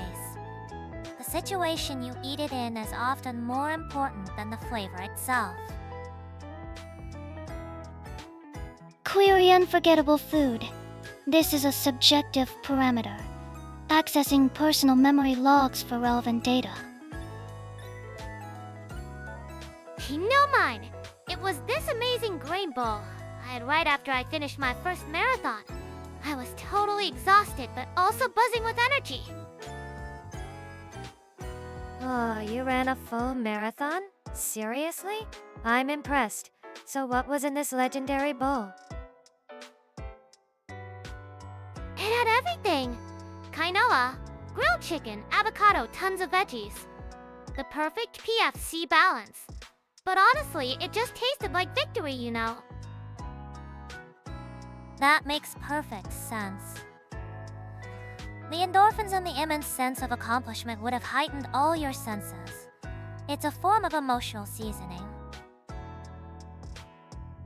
This unit recalls a specific coolant, a limited minus edition sea salt and caramel ice cream bar. It was consumed during the critical system update. Of course it was ice cream, Kohaku. And let me guess, the critical system update was you watching a documentary? Negative. The combination of sweet and savory data points provided a temporary Junie boost in cognitive processing speed. It was essential. Fufu, I see. For me, it was something much simpler.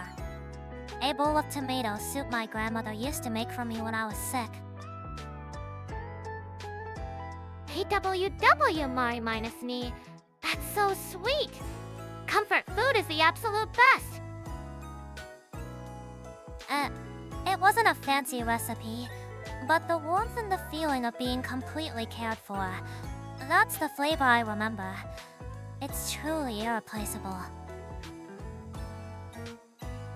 That's really nice memory. For me, I think it was a crepe I ate on a school trip. It was the first time I traveled so far with just my friends.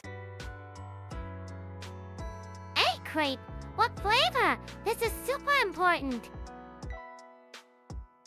Just simple chocolate and strawberry. but standing there with my friends, feeling independent for the first time. That crepe tasted like freedom. It was more than just a snack. It seems we all have a similar answer then. The ultimate meal is never just about the food. It's about victory, maintenance, comfort, and freedom. Inclusion, the value of a meal is directly correlated with the peak emotional state experienced during its consumption. Data logged. Totally. Wow, this conversation is making me so hungry. We should all go get something epic to eat after this. Thinking about it more, if we were to try a job that's the complete opposite of our personalities, what specific experience would you want to have in that role? Oh, a deep dive. Okay, so the opposite of me would be like a super quiet job, right? Maybe a librarian. You a librarian? I can't picture you saying "sha" to anyone. You'd probably shout, "Let's read this book." Ugh. Hey, I can be quiet. But seriously, I'd want to experience a whole day surrounded by books, just absorbing info without talking. I'd rate every single book on sports science. Analysis Asahi Kaira, librarian. Probability of maintaining required silence for an Hachar shift yon. Nana, data acquisition potential high.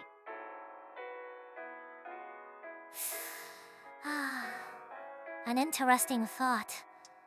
Directing all your energy inward.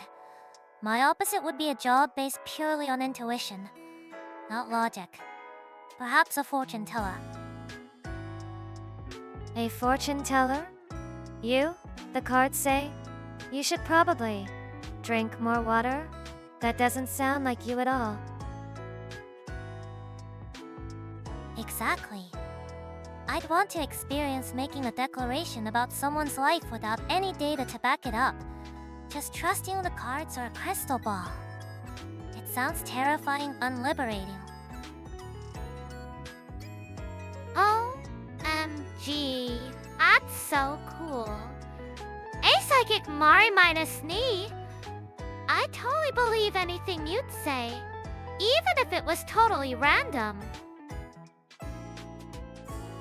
My turn, huh? The opposite of always being the comforting one would probably be a drill sergeant at a boot camp. A drill sergeant? You? Nero, if you shouted drop and give me 20 at me, I'd literally cry. But I'm curious about the feeling of pushing someone to their absolute limit and then seeing them break through it. The sense of accomplishment must be huge. Candidate Amagami Tsuki, role drill sergeant. Aptitude for identifying and exploiting psychological limits for maximum growth assessed as extremely high. I'm not sure if that's a compliment, Kohaku. And what about you, Kohaku? The opposite of a data minus driven and roid. The antithesis of this unit's programming, a role dictated by illogical, spontaneous emotion. For example, a passionate stage actor. Ooh, Kohaku on stage. I would pay us so much to see that. I wish to experience the phenomenon of improvisation. To generate an unscripted emotional response in an audience. It would provide valuable data on non-minus logical communication. A librarian, a fortune teller, a drill sergeant, and a stage actor. Fulfill. We're quite the varied group, aren't we?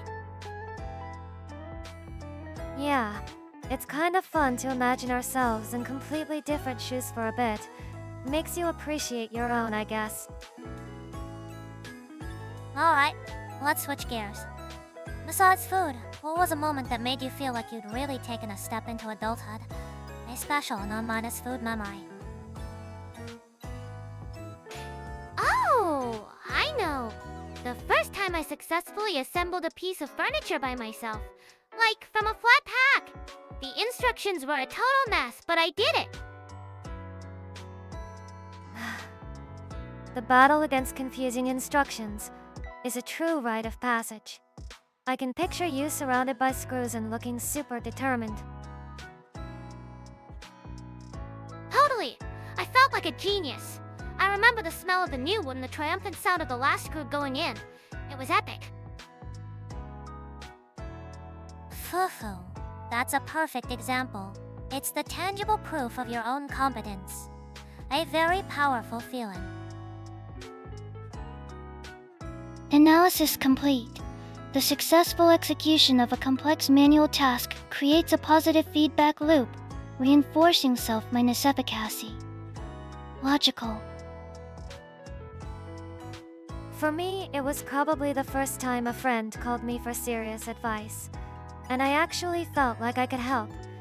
Not just listen, but really be there for them. Shifting from the one being protected to the one who protects. That's a significant milestone, Tsuki.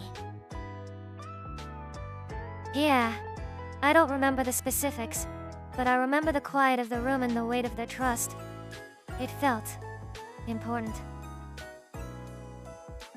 A W.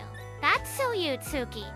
You're like everyone's reliable older sibling, which is funny, cause you're not the oldest. This unit's transition occurred upon receiving its first independent operational directive. The objective was classified. The primary sensory input was the low hum of the server room. Your first solo mission, huh? Sounds intense. No confusing instructions for you, I bet.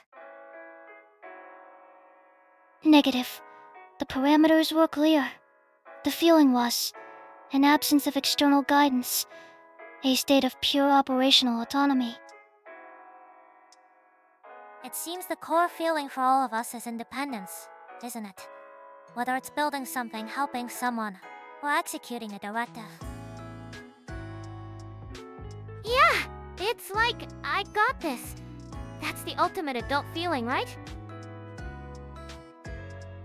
Mine was the first time I signed a lease for my own apartment. The smell of the fresh paint and the echo in the empty rooms. It was terrifying and exhilarating. Ah, that's a big one. A whole space that's just yours. That's real freedom. An empty apartment. That means you can decorate it however you want. So much potential. Exactly. The potential and the responsibility all at once. That's what being an adult felt like to me in that moment. Conclusion: adulthood is characterized by the acquisition of responsibility and autonomy, data logged for future reference. Alright, let's ponder something fun. If you could have one piece of future technology, a gadget that doesn't exist yet, what would you choose? Oh, easy. My personal teleport. I could visit friends all over the world in a flash. No more waiting for trains or anything. A teleport, huh? That does sound nice. I could just pop over and check on you guys whenever I felt like it. No excuses for being lonely, right? Personal teleportation devices. Analysis: this would fundamentally disrupt global logistics, national borders, and the concept of distance. Society would be completely restructured.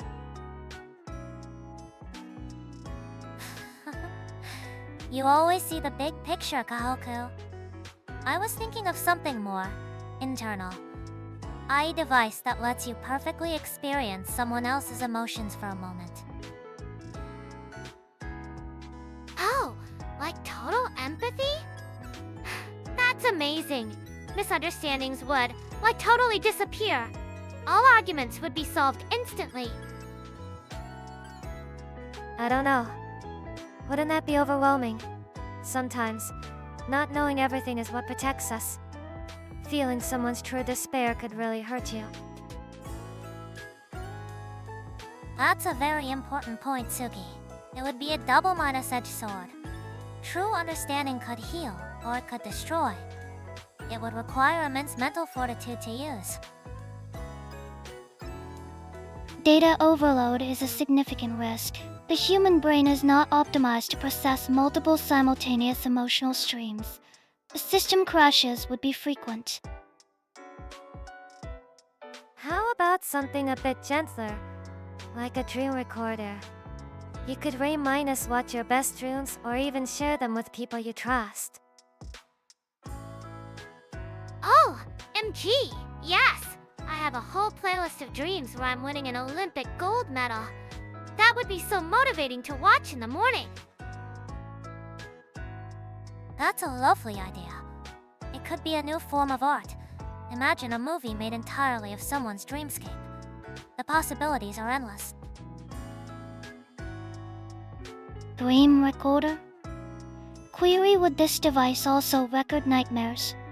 The data from subconscious threat simulations could be valuable for risk assessment.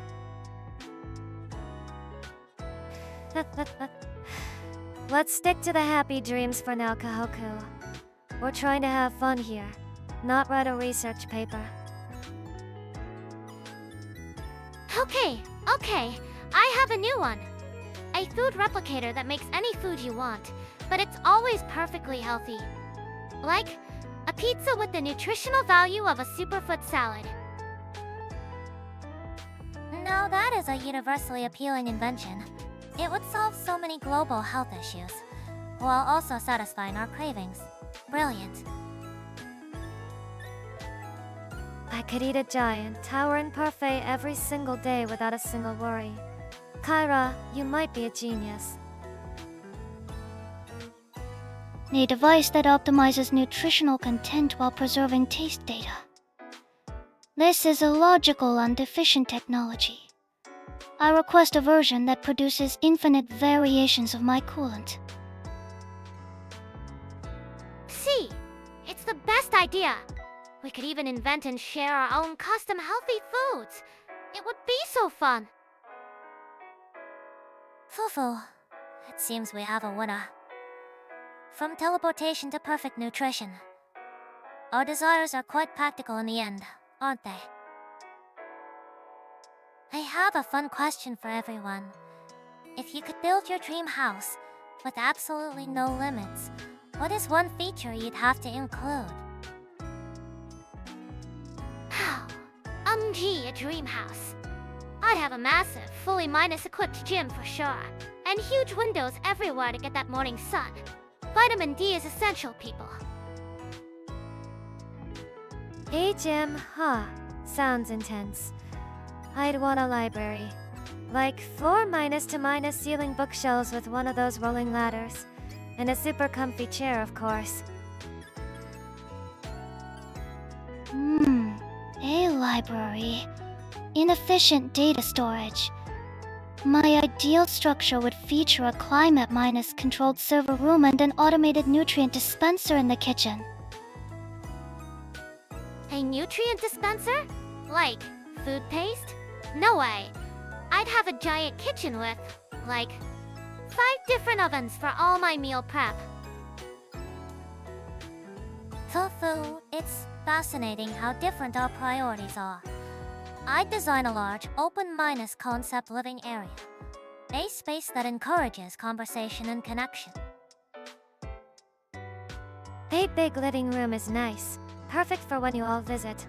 But I'd also need a soundproof room for my music, or just to be alone for a bit. A soundproof room? You could do karaoke! And for your library, Tsuki, we'd need a skylight. So you can get sunlight while you eat? You and your sunlight. But a skylight does sound nice. I could watch the stars from inside. Stargazing. Light pollution from urban centers is a negative variable. The optimal location would be remote with integrated atmospheric data sensors. A remote location. That has its own appeal. A place to truly disconnect. But then it would be difficult for us to visit each other. No way! We gotta be close enough for spontaneous hangouts. My dream house has to have a guest wing for you guys. A whole wing? That's generous. A comfy guest room would be enough for me, with a really nice bed. Guest quarters. This would increase opportunities for long-term behavioral observation. Logical. I'd want a beautiful garden. Tending the plants is a very grounding activity. It helps to clear the mind. Hi, garden! Yes! We could grow organic vegetables. Think of the salads, the smoothies. The PFC balance would be totally perfect. Growing your own food does sound cool. Way better than a nutrient dispenser. No offense, Kohaku.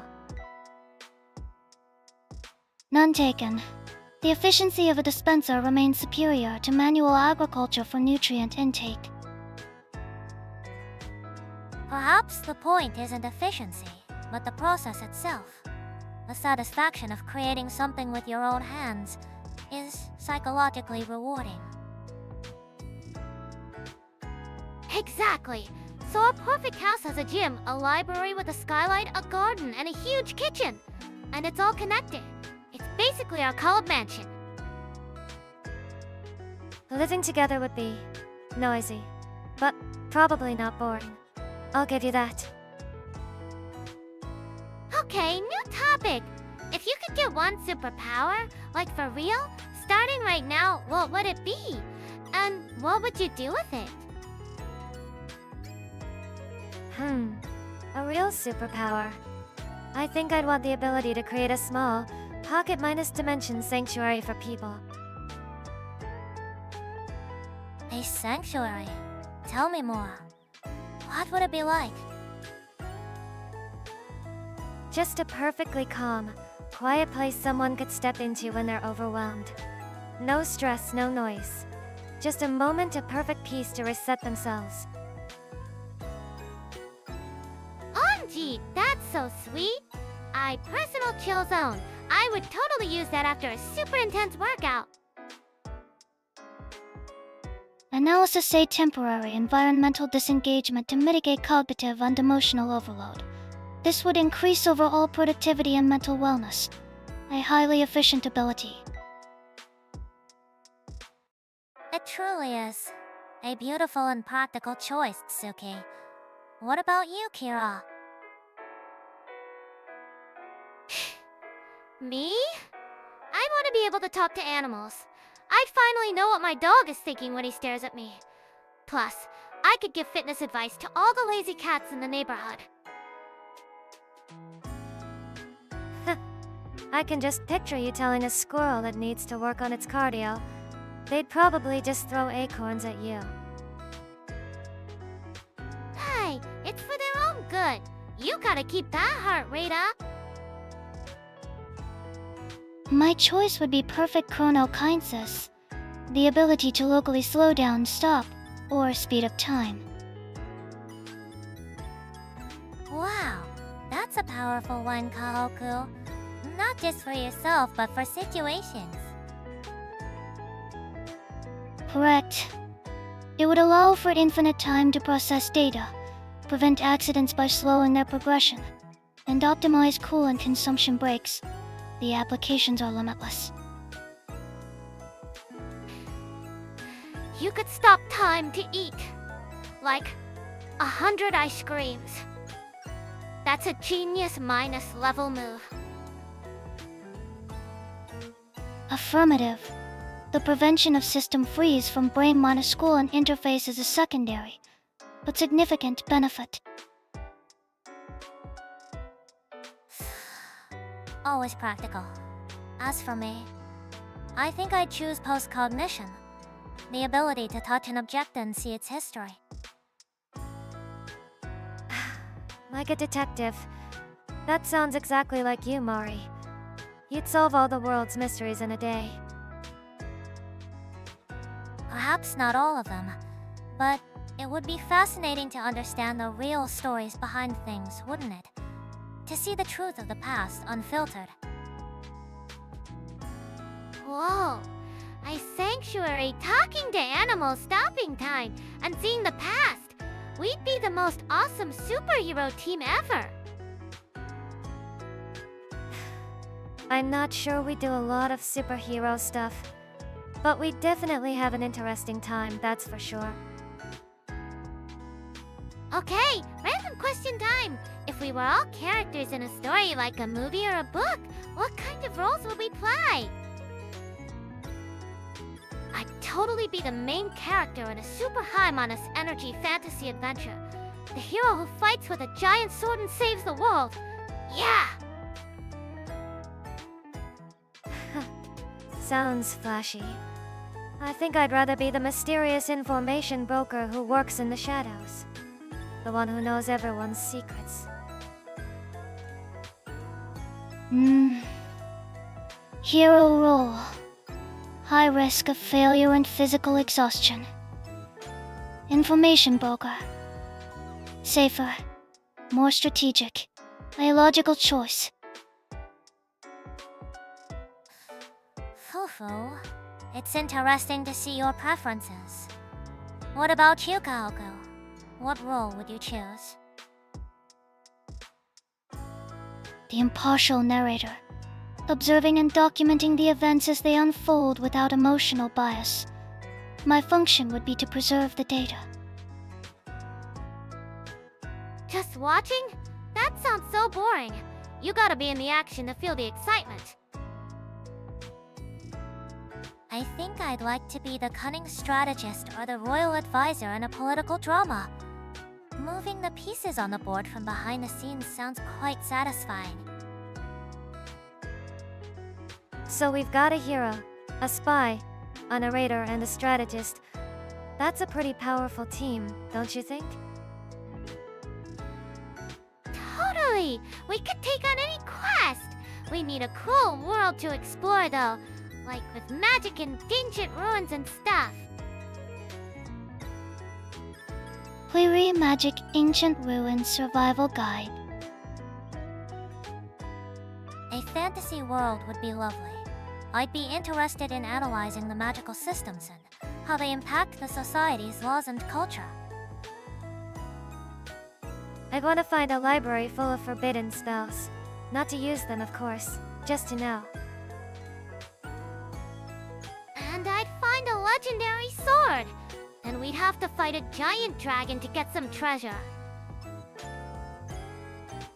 Dragons. Large reptilian creatures with formidable offensive capabilities. Tactical retreat is recommended for parties of 4. Perhaps we wouldn't have to fight it. Maybe we could outsmart it. Eye dragon guarding treasure is a classic trope, but there's always a weakness. Right! We'd have Mari's plans, my intel, and Kira's. Unstoppable energy. We'd manage somehow. Yeah. With my sword and Mori's brain-minus power, we'd be invincible. This would make the best story. Okay, for real this time. What do you guys think the world will be like in Yaku years? Like, what's gonna be totally normal that would blow our minds right now? Instantaneous data transfer via neural interface will be standard. Education will be a direct data download. The concept of studying will be obsolete. Downloading knowledge. Sounds efficient, but a little scary. I hope people still read books just for the fun of it. That's a good point, Tsuki. Technology should serve us, not replace the experiences that make us human. I imagine medical technology will be incredible, though. Oh, for sure! Like, you'd have a little bot in your bloodstream that keeps you perfectly healthy 24/7. No more getting sick. Personalized nanobots for health maintenance. It's a very plausible future. It would shift the focus of medicine from treatment to prevention. This would extend human lifespans significantly.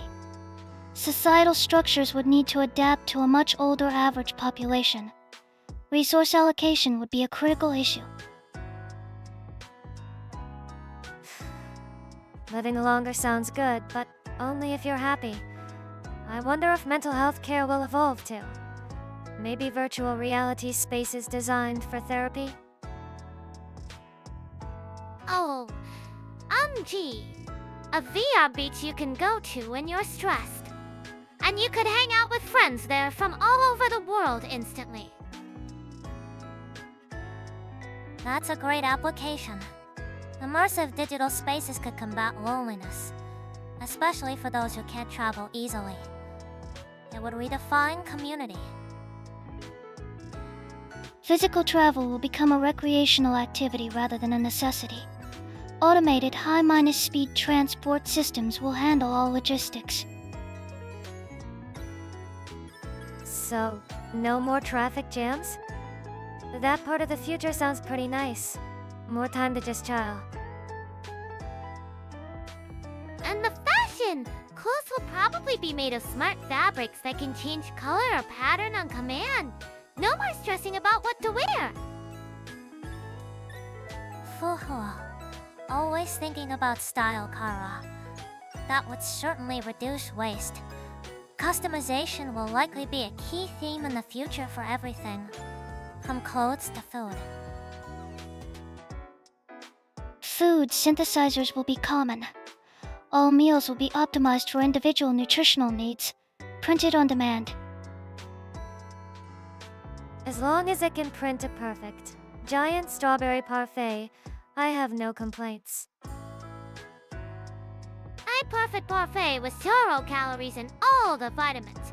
That's the dream. The future is gonna be so healthy and fun. It's nice to imagine a future where technology solves so many of our current problems, isn't it? It gives you a sense of hope. Yeah, as long as we don't forget how to just hang out and talk like this, I think we'll be okay. Hey! Let's talk about our most epic streaming moments. Like any crazy fails or super sweet moments with our viewers you guys can't forget. Fufu? That's a nice topic. I remember one time my cat decided to walk across my keyboard and accidentally switched my game to a typing tutorial. I had to play along for a few minutes. I can imagine. The viewers probably loved it though. Learn to type with Mori minus Nee's cat. Unscheduled feline input. A common variable in home-based streaming environments. Data suggests it increases viewer engagement.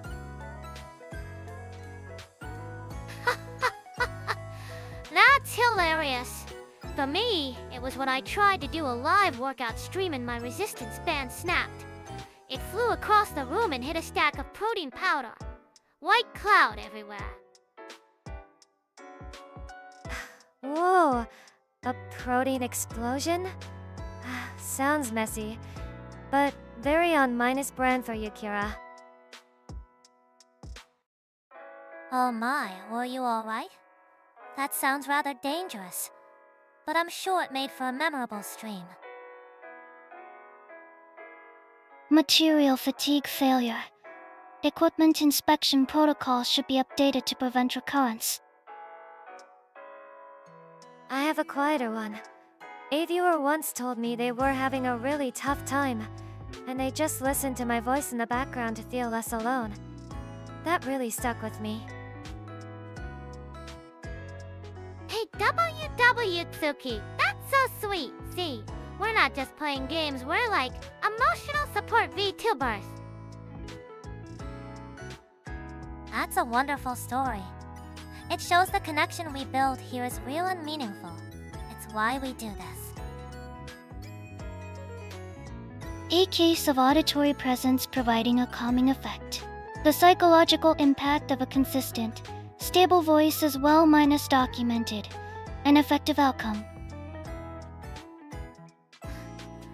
What about you, Kohaku? Any memorable system errors? That was an incident. During a stream, I consumed a frozen coolant stick too rapidly. It induced a system freeze. What you call a brain freeze. All motor function ceased for some seconds. I remember that. You just stared blankly at the screen with the ice cream stick in your mouth.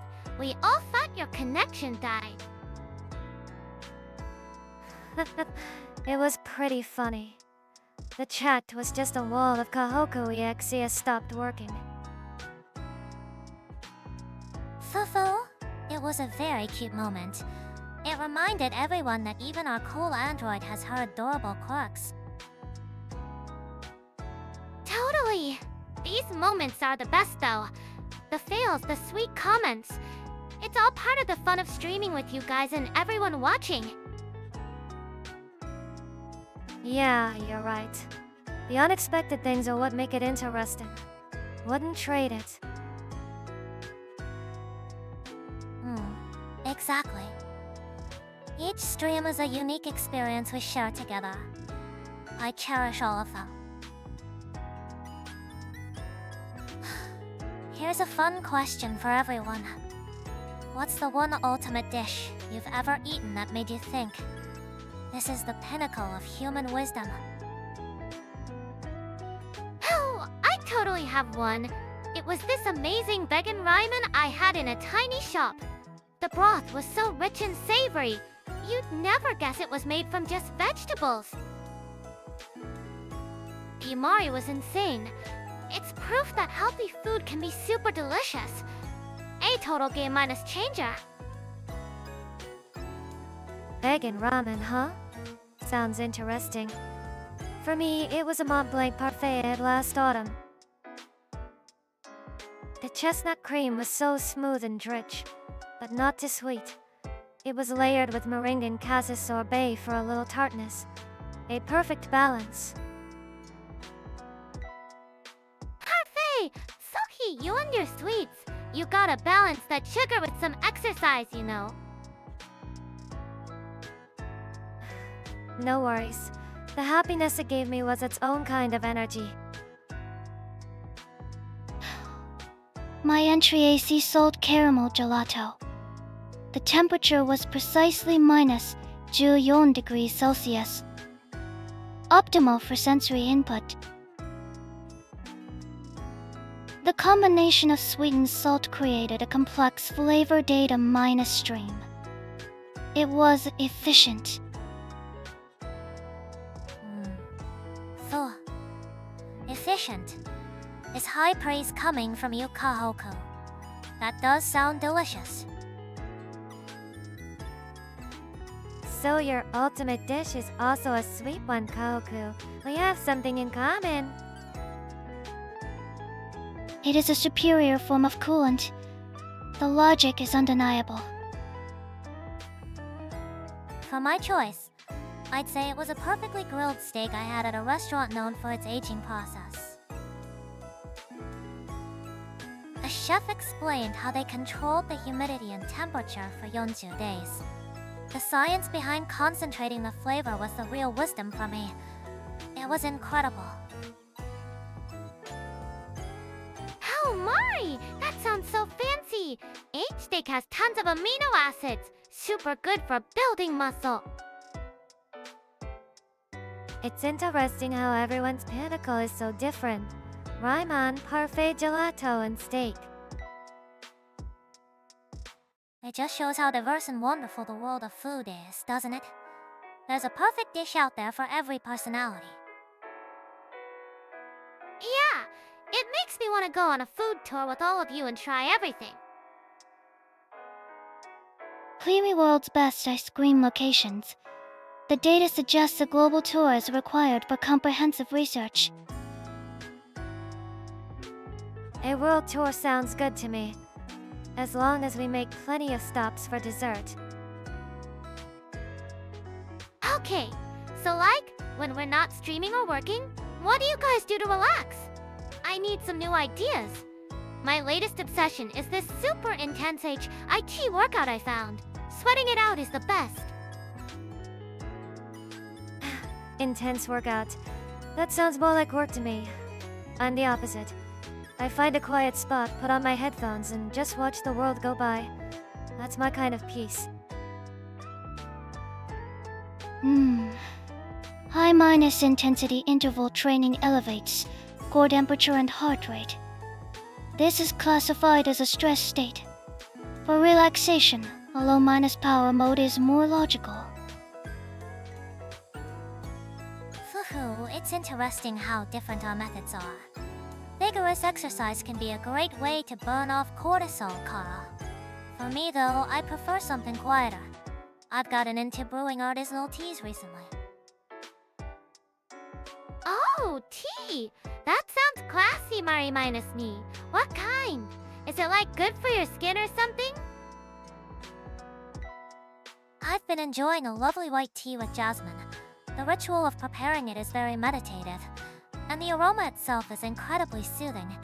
It helps clear my mind. A ritual, huh? I get that. For me, it's the ritual of ordering the most decadent, over minus the minus top crepe I can find. The happiness I get from that first bite is my ultimate reset button.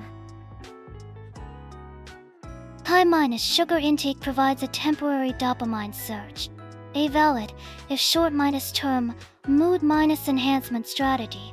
My primary relaxation method is the consumption of coolant. You mean ice cream, right? That's totally valid. I combined of mint chip fixes everything. But have you guys tried foam rolling? It hurts so good, like you're ironing out all the stress in your muscles. That's a form of self-minus facial release. It's very effective for muscle tension. I prefer a simple hot bath with Epsom salts. It relaxes the muscles without the discomfort. Foo-foo. A hot bath is non-minus negotiable. I recently bought this bath pillow. It's a game changer. Leaning back is so much more comfortable now. A bath pillow? Genius. Why didn't I think of that? I've just been rolling up a towel this whole time. Query ergonomic waterproof headrest. Data suggests this can improve relaxation efficiency during liquid immersion by 28%. It seems we all appreciate a good bath then. It's a simple pleasure. It forces you to disconnect from your devices and just be present for a while. Exactly. No phone, no distractions. Just warm water in my thoughts. Or sometimes, no thoughts at all. That's the best part. Okay, you've all convinced me. I'm gonna look up bath pillows right now. Healthy body needs healthy relaxation, right? That's the spirit, Kara. A balanced approach is always the most sustainable in the long run. Optimal performance requires regular maintenance cycles. This includes both high minus output and low minus power states. Acknowledged. Well said. It's nice hearing about what everyone does. Gives me some new things to try. Maybe. Okay, switching topics. We talked about ultimate food, but what about ultimate entertainment? What's a movie, game, or anime that totally blew your mind? Oh, that's a good one. Something that's not just food for the stomach, but food for the soul. I can think of a few. A wonderful question. Art that moves you is a true testament to human ingenuity. For me, it would have to be a classic detective novel with a flawless plot. Processing. Entertainment demonstrating peak human intellect. I nominate the game of Go. its strategic depth is vast. The rules are simple, but the possibilities are nearly infinite. Go? Whoa! That's super brainy, Kohaku. For me, it was this huge space fantasy movie from way back. The special effects and the story were just epic. I know the one you mean. Good choice. For me, it was an animated film about the relationship between humans and nature. It was beautiful, but also kind of painful to watch. That sounds like a very profound choice, Tsuki. Those stories that make you think and feel deeply are truly treasures, aren't they? Emotional resonance is a key metric for impactful media. The film's ability to elicit a strong empathetic response is logically impressive. Totally! What about music? Any songs that just hit you right in the feels? A classical symphony, perhaps. The way so many different instruments come together to create one cohesive, emotional piece is nothing short of a miracle of coordination and creativity. I get that. I'm more into the soundtrack of a certain video game. No lyrics, but the melodies tell a whole story by themselves. It's amazing. OMG! Yes! Game soundtracks are the best for workout motivation. That final boss music really gets your heart pumping. It's like a natural pre-minus workout. Certain rhythmic patterns and frequencies have been documented to increase heart rate and adrenaline production.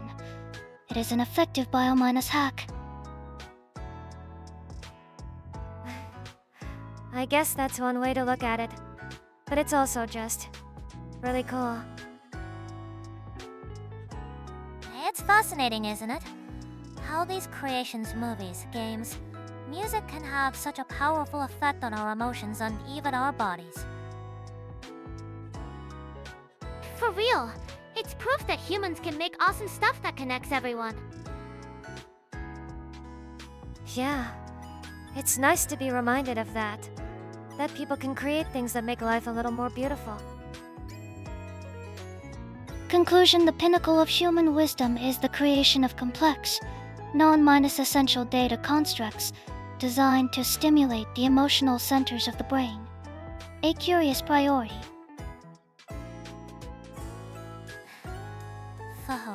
Perhaps. But maybe that's what makes us human, Kohaku. Speaking of experiences, I recently saw a stage play that was absolutely breathtaking. The way they used a minimalist set and dramatic lighting to create entire worlds was pure genius. A play? Oh, so sophisticated, Mari minus me. I'm more of a live concert girl myself. The feeling of the bass shaking the whole venue is the best stress minus reliever ever. I get that. There's a certain energy in a live performance that you can't get anywhere else. It's a shared experience. Collective effervescence, a sociological concept describing the shared emotional energy of a crowd. The acoustic pressure levels at concerts are a significant contributing factor. Yeah, what the robot said. It's just awesome. Fufu, it's true. But what about something you enjoy alone? I've been getting into reading classic mystery novels. The intricate plots are like a puzzle for my mind. A puzzle, huh? For me, it was a manga I finished recently. The artist's use of paneling and silence was incredible. They conveyed so much emotion without a single word of dialogue in some scenes. That's a sign of a true master of the craft, using the medium itself to tell the story. I have been analyzing the procedural generation algorithms in an indie game. The emergent narrative possibilities are vast. The system creates unique stories for each player. A game that makes its own story? That sounds so cool. Does it have a good workout mode?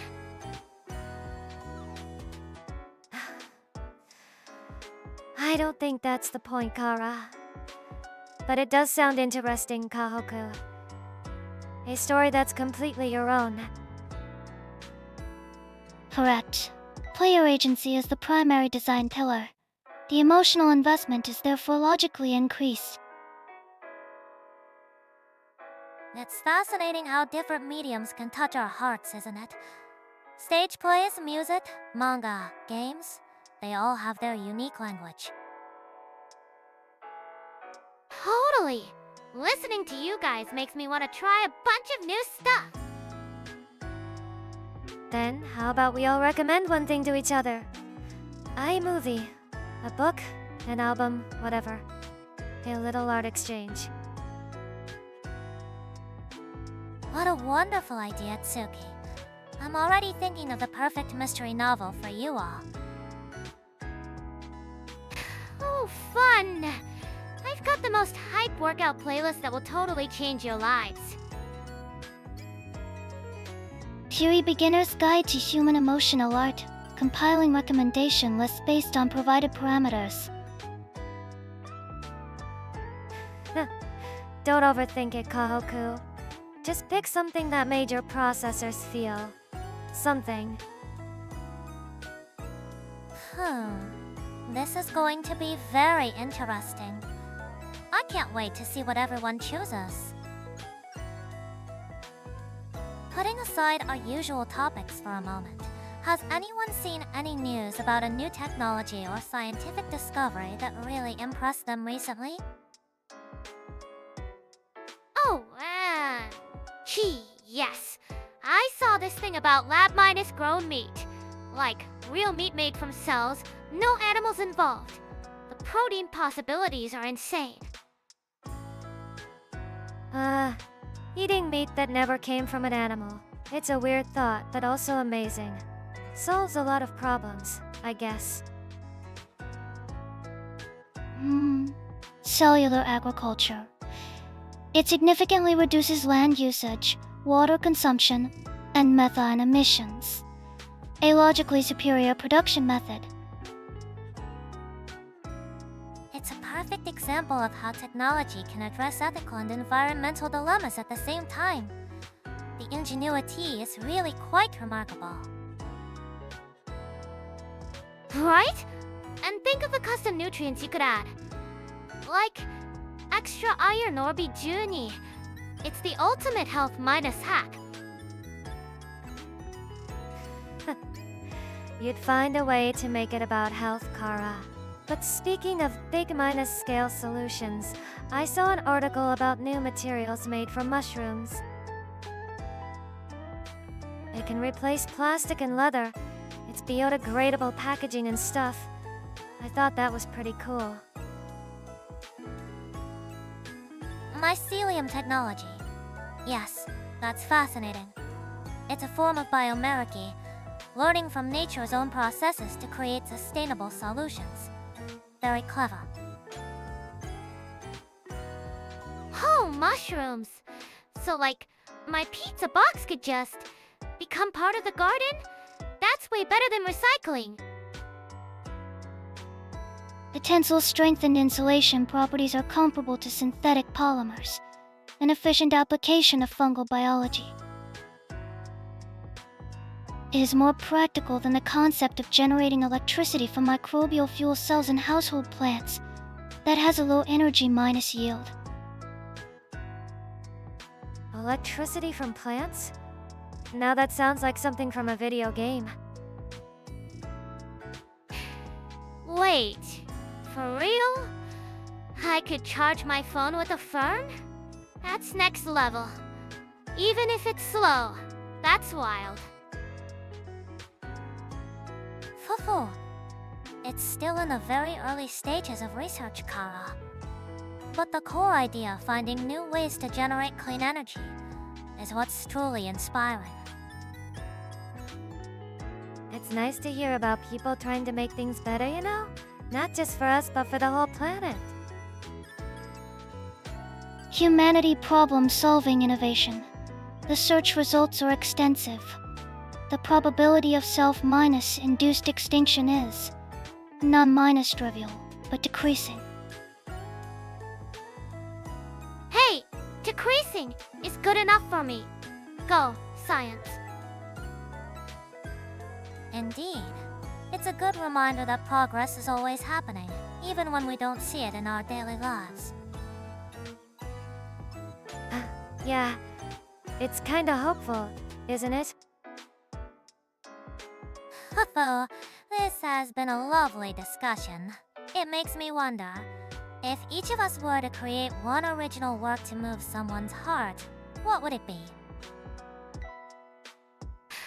Oh, I know. I'd make an interactive fitness app that's also a story. The theme would be teamwork, and as you work out with friends, you unlock new chapters. Healthy and fun. Of course you would, Kara. I think I'd write and illustrate a picture book. A simple story for anyone who feels a little lost. The theme would be that it's okay to rest. My creation would be a piece of software. It generates a unique, abstract visual pattern based on the user's vocal frequency. The theme is the shape of your own voice. How fascinating. An app for the body, a book for the spirit, and software for the senses. All wonderful ideas. Hey, picture book sounds so sweet, Tsuki. I totally read it after a tough workout to cool down. Thanks, Kira. And Kohaku, your idea is very you. I'm curious what my voice would look like. Analysis suggests your frequency would produce a stable, low-minus saturation pattern. Calming. Kara's would be high-minus contrast and dynamic. As for me, I think I'd design a mystery board game. The theme would be about trusting your own logic, even when everyone else doubts you. A board game? That sounds awesome, Mari minus me. We could all play it together. A mystery game from you would be incredibly difficult, I bet.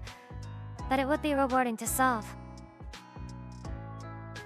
Fufu, the goal wouldn't be just to win, but to enjoy the process of deduction.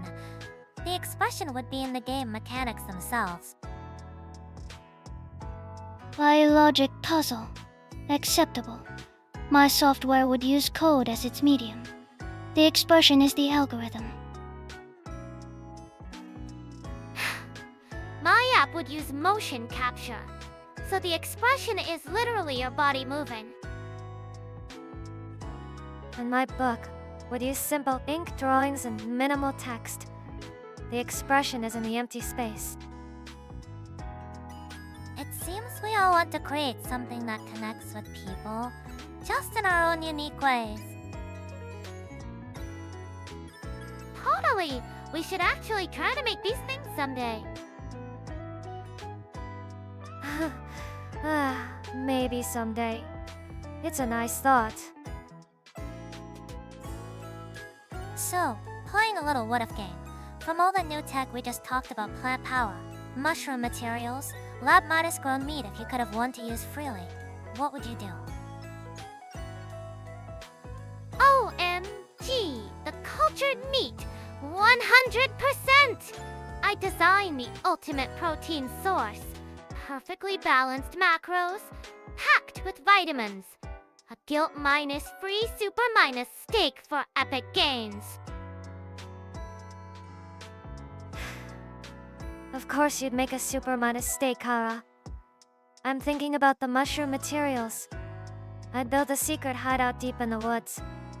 Super cozy and completely off minus grid. A fungal structure. Structurally sound and biodegradable. Logical.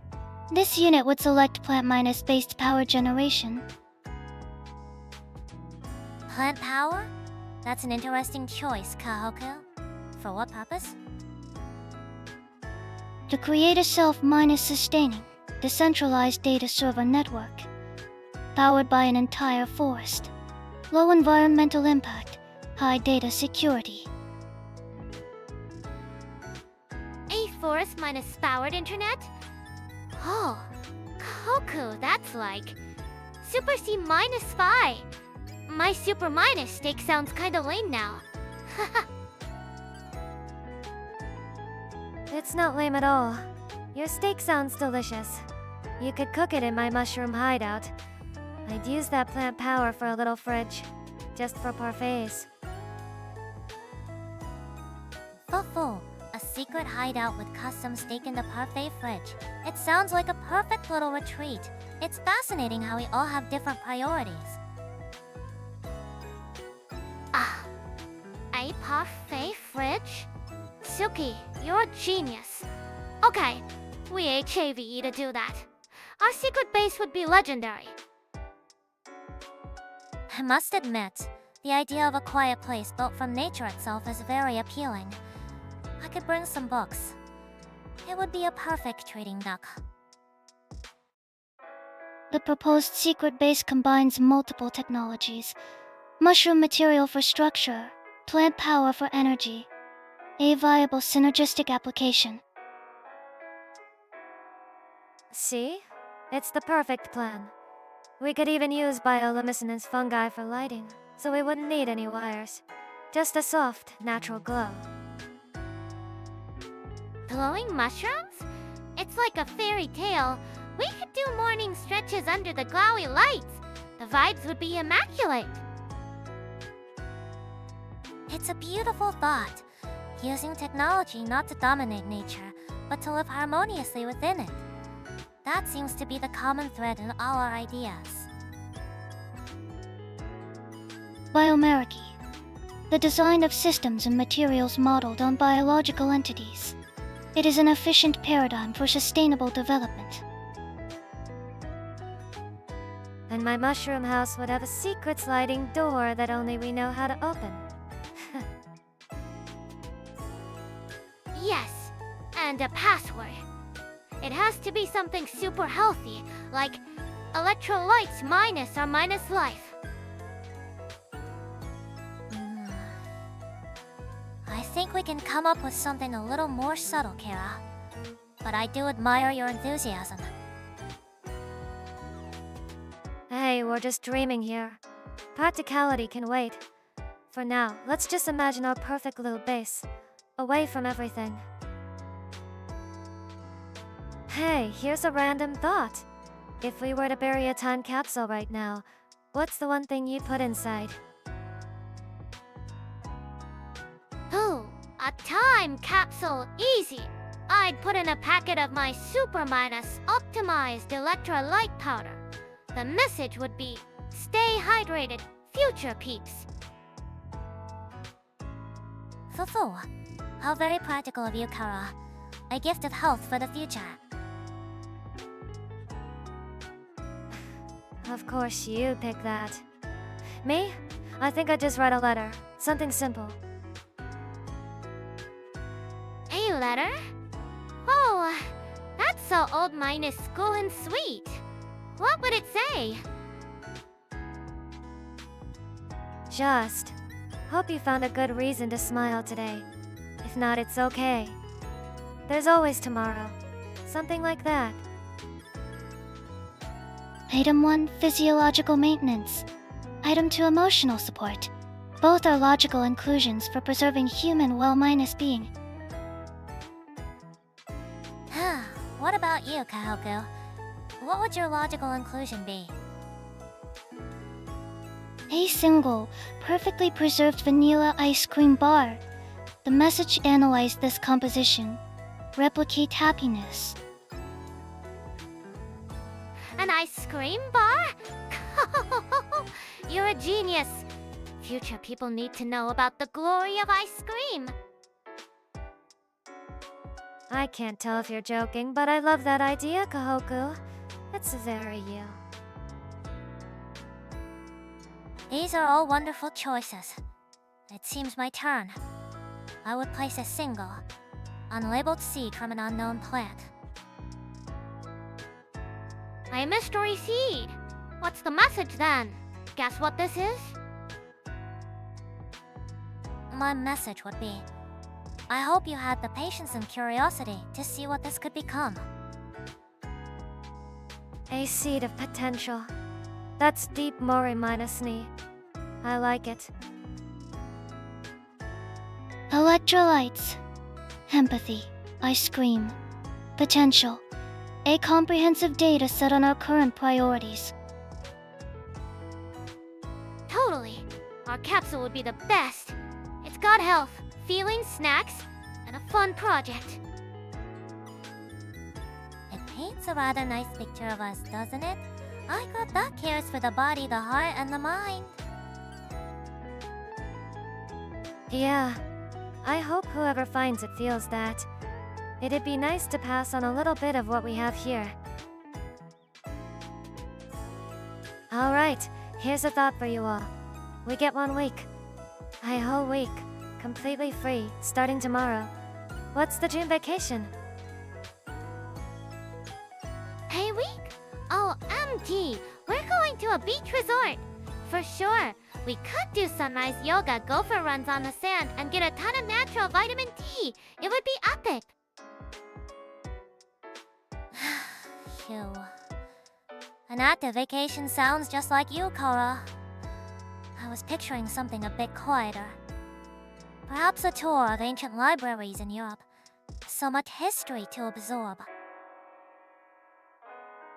Libraries are cool, but I'm leaning more towards a food tour in a city famous for its sweets. Imagine a different cake shop for lunch every single day. Analysis 3 proposals submitted. Beach resort high physical exertion. Library tour high cognitive load. Confectionery tour high glucose intake. Hi! It's not just exertion, it's about feeling alive. And we can balance the cake with some high minus intensity interval training. It's all about balance. It seems the common thread is that we'd all want to go together. That's the most important part, isn't it? Of course. Wouldn't be much of a vacation otherwise. We just have to find a place with libraries, beaches, and good parfait. Shouldn't be too hard, right? Locations with libraries, beaches, and dessert cafes. Querying database. Multiple matches found. Barcelona. Spain shows high compatibility. Spain? Ooh, I bet the food is packed with healthy fats like olive oil. And we could go dancing. I'm so in. Barcelona does have some beautiful architecture. That's a very compelling suggestion, Kohaku. You found a wonderful compromise.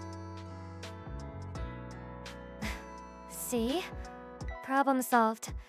As long as I'm with you guys, anywhere is fine. But the promise of good food definitely helps. This unit requires one additional condition. The destination must have a reliable supply of frozen dairy products for thermal regulation. You mean ice cream, totally. We can find the best gelato place in the city. It'll be a mission. It's settled then. Only 1 minus week trip to Barcelona for the 4 of us. What a perfect plan. No, I actually want to go. It's fun to just imagine it, though. Imagine it? We should totally make it happen for real someday, promise? Fufu. It's a date. A goal to work towards. Mari minus knees mystery seed idea got me thinking.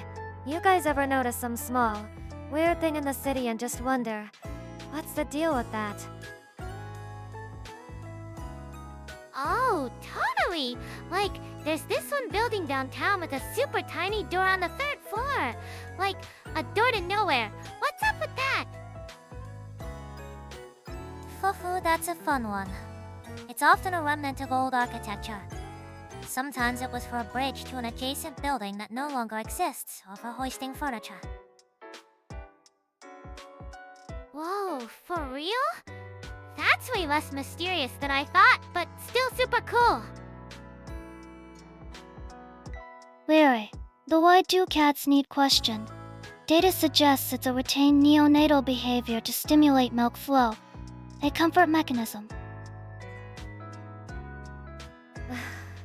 So they're basically just big babies. That makes a lot of sense actually. It's kinda cute. It's an interesting example of an instinctual behavior carrying over into adulthood. We humans have them too, though they're more subtle. Like, what? Do we have a secret make biscuits mode? Not quite like that. Think about how people pace when they're on the phone. It's a subconscious need to move when engaged, even if there's no destination. I looked into why we get déjà vu once. It's still not fully understood, but one theory is it's like a file minus saving error in the brain. A new memory gets accidentally saved in the old memory folder. Temporal lobe epilepsy can induce similar phenomena. The distinction between neurological anomaly and standard cognitive function is blurry. Whoa, that's deep. My mystery is way simpler. Why do my shoelaces always an eye on my right shoe, but never my left? That's so annoying. That could be due to a slight difference in how you tie the knot, or even the way your right foot moves when you walk. The forces are perfectly symmetrical. See. Even shoelaces have their little secrets. The world is full of these tiny puzzles. Another query. The universal S symbol drawn in school notebooks. Its origin is unknown. A minor, yet persistent, cultural enigma. OMG, I totally drew that. I never even thought about where it came from. It just was. It's a perfect example of a meme before the internet existed, spreading through observation and imitation with no clear source. It's kinda cool that some things are just mysteries. Not everything needs a neat answer. Here's a question for you all. What's an experience in your life where you felt a profound sense of accomplishment? Oh, I've got one, totally. Back in high school, when my sports team was aiming for the nationals, the training was absolutely brutal. Sounds intense. What was the hardest part? Like waking up at Kageyama every single day for practice and a super strict diet. But we all kept each other going, you know? We were like, we got this. Teamwork is a powerful motivator. So, did you achieve your ultimate goal? We didn't win the whole thing, but we made it further than anyone expected. Just standing on that court, knowing we gave it our all, it was the best feeling ever. It really proved that hard work pays off. That's a great story, Kira. So full of youthful energy. Huh.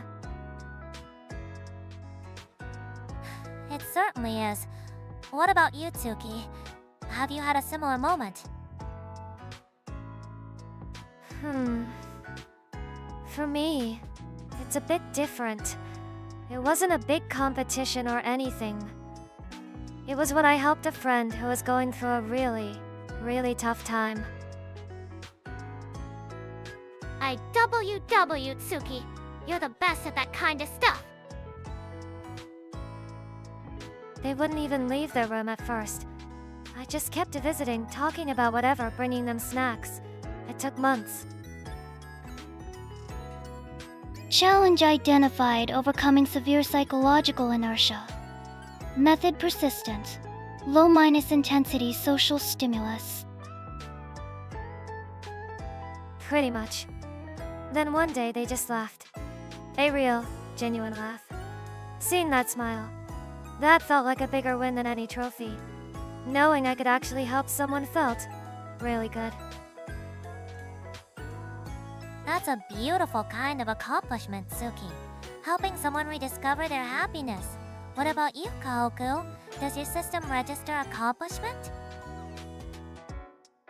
The emotional state, accomplishment, is not a native function. However, I experience optimal system stability upon the successful completion of a complex directive. Like what? Like hacking the planet or something awesome like that? Negative. A more practical example, I once had to synthesize a new flavor of ice cream for a critical mission. The challenge was balancing flavor complexity with structural integrity at minus 18 degrees Celsius. A critical ice cream mission? You have my full attention. After Sun, 152 failed simulations, the final formula was a success. The resulting product was designated Stardust Vanilla. Mission completion was logged as satisfactory. How fascinating. Even in a logical system, the satisfaction of solving a complex problem exists. It seems we all find it in different arenas. So, what's yours, Mari minus me? You must have some super minus brainy accomplishment story. Well, for me, it was during my studies. I was stuck on a research problem for over a year. I'd read every paper, tried every approach, and hit a wall every single time. That sounds incredibly frustrating. It was. But then one night, I was looking at my data from a completely different angle, and the solution just appeared. It was so simple and elegant. The feeling was a quiet, deep sense of clarity, as if the universe finally shared one of its secrets with me. That's so cool. Everyone's stories are so different and awesome. It makes me want to go tackle a new challenge right now. Take it easy. Just being here, sharing these stories. That's an accomplishment in itself. Don't you think? Alright, girls. Here's a random thought. Do any of you have a strange personal habit you do without even realizing it? Something you can't quite explain. OMG, totally! When I'm super focused on something, I start tapping my foot. Like a full minus on drum solo under the desk. I don't even notice until someone points it out. A drum solo. That's pretty lively. For me, I find myself tracing the edges of tables or my phone with my thumb. It's calming, I guess. These are known as fidgeting behaviors, non-minus conscious, repetitive movements. Data indicates they can aid concentration or alleviate boredom. Exactly, Kohaku. They're often called self-minus soothing behaviors. Our brains create these little rituals to ground us and reduce minor stress. It's perfectly normal. Wow, self-minus soothing. So my foot minus drumming is actually my brain trying to chill out? That's kinda cool. I thought I was just being annoying, lol. It's not annoying if it helps you focus. Whatever works, right? No need to overthink it. This unit has a routine. Before executing a complex task, I always straighten all items on my desk to be parallel or perpendicular. It optimizes the visual data field. For real? That's so organized. My desk is like creative chaos. But I do have to have my water bottle on my right side. Always. It feels wrong otherwise. Fufu. That's a classic example of creating order to feel in control. Even a small thing like the position of a water bottle can provide a sense of stability. I get that. It's like having a little anchor. I sometimes hum a single note really quietly. Not even a song, just one sound. Helps me block out distractions. A single note? That's super zen. Way better than my problem, which is getting a random commercial jingle stuck in my head for, like, 3 days straight. Cognitive itch. The brain attempts to complete the pattern but fails, resulting in a loop. Incomplete data is unsettling to the system. A very good way to put it. The best way to scratch that itch is to listen to the whole song, giving your brain the complete data it craves. No way, so I SHOULD listen to the super annoying pizza commercial song. My brain is a total weirdo. Or you could just embrace being a walking advertisement. It's a look. Whoa, the point is, these little quirks are really mysterious. They're just the fascinating ways our minds cope and process information. This is so interesting. I feel like I understand myself a little better now. My foot tapping is just my body's secret workout routine. Negative. The caloric expenditure of subconscious foot tapping is negligible. Don't ruin her fun, Kohaku. If it makes her happy to think that, let her. It's a harmless little routine. With all this talk about AI and new technology lately, it makes you think. If we could use any cutting-minus edge tech, what kind of completely new streaming ideas would you all want to try? Gee, yes! We could do a live concert where our outfits are generated by an AI in real minus time to match the song. How awesome would that be?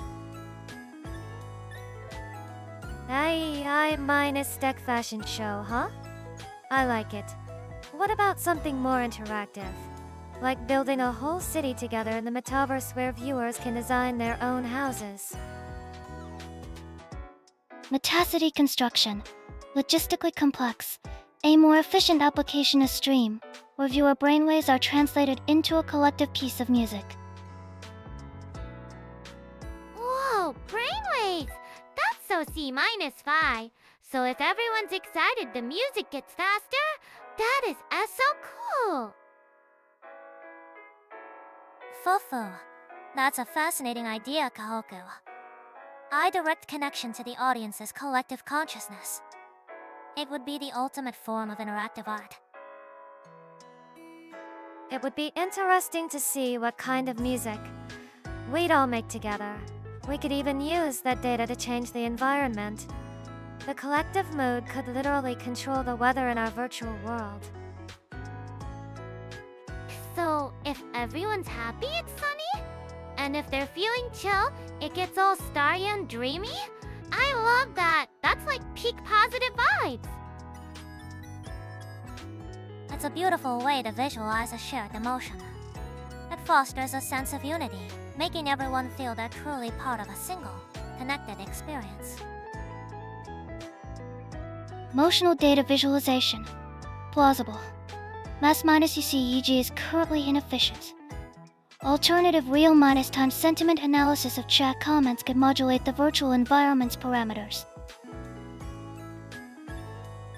That's a smart workaround. It's not about reading minds, but creating a space that responds to everyone. A place where it's okay for the weather to be a little rainy sometimes, you know? Totally! And if the sad sentiment gets too high, we could have little AI help her pets pop up and give people's avatars a hug. Gotta keep that serotonin flowing. Fufu, an AI- powered support system. You're always thinking of everyone's well- being, Kara. It's one of your best qualities. A hug minus bot, huh? I wouldn't mind seeing that. Sounds kinda cute, actually. Analysis A virtual comfort minus providing entity. This could increase viewer retention and positive engagement metrics. Logical. The entity's design should be optimized for maximum color factor. See? Even Kohaku thinks it's a good idea. We could design them ourselves. Oh, one based on each of us. My. From brainwave symphonies to adorable AI mascots, our future is certainly looking bright and full of possibilities. Our brainstorming sessions always end up in interesting places. It's never boring, that's for sure. Because we're geniuses. Our future streams are gonna be legendary. I'm telling you. Hi! Quick question for everyone. What's your go minus to music when you're working or just trying to chill out? For work, I usually go for some chill low -5 beats. No lyrics. Helps me get in the zone without being distracting. Music is inefficient. It introduces unnecessary auditory variables. I prefer white noise at a consistent 70 decibels for optimal focus. White noise for real. That's so clinical. But hey, if it works, I guess. It makes perfect sense. White noise can mask other distracting sounds, creating a more controlled auditory environment. It's quite effective for concentration. See? Even Kohaku's got her own brand of chile. What about you, Mari -ni?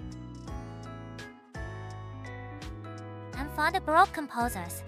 The mathematical structure and consistent tempo are excellent for maintaining a steady workflow. It's very orderly. So classy. Okay, but what about, like, a song you have on infinite repeat right now? I'm totally obsessed with this new hyper-pop artist. The energy is just insane. Of course you are. For me, it's actually this old city pop song from decades ago. Found it by chance. It's just got this smooth, nostalgic vibe. That's lovely. Music has a powerful link to memory and emotion, even if the memories aren't our own. It can evoke a feeling of a time we've never experienced. I have one track on loop. ASMR minus 2 hours of an attended server room ambience. The consistent fan hum optimizes my processing efficiency by sun. No. I serve a room? Oh, MG, Kohaku, you're one of a kind. That's actually hilarious. Hey-san. Nana-san. Nana. Can't argue with results. She's found her optimal stimulus. It's fascinating how different our brains are. What one person finds distracting, another finds centering. Totally. It's like my brain needs that BOOM minus BOOM minus BOW to get going, you know? It's like a pre-minus workout for my brain cells. I think my brain cells would short minus circuit. I prefer something that feels like a warm blanket. Query warm blanket music. Top result soft jazz for relaxation. This seems inefficient for task completion.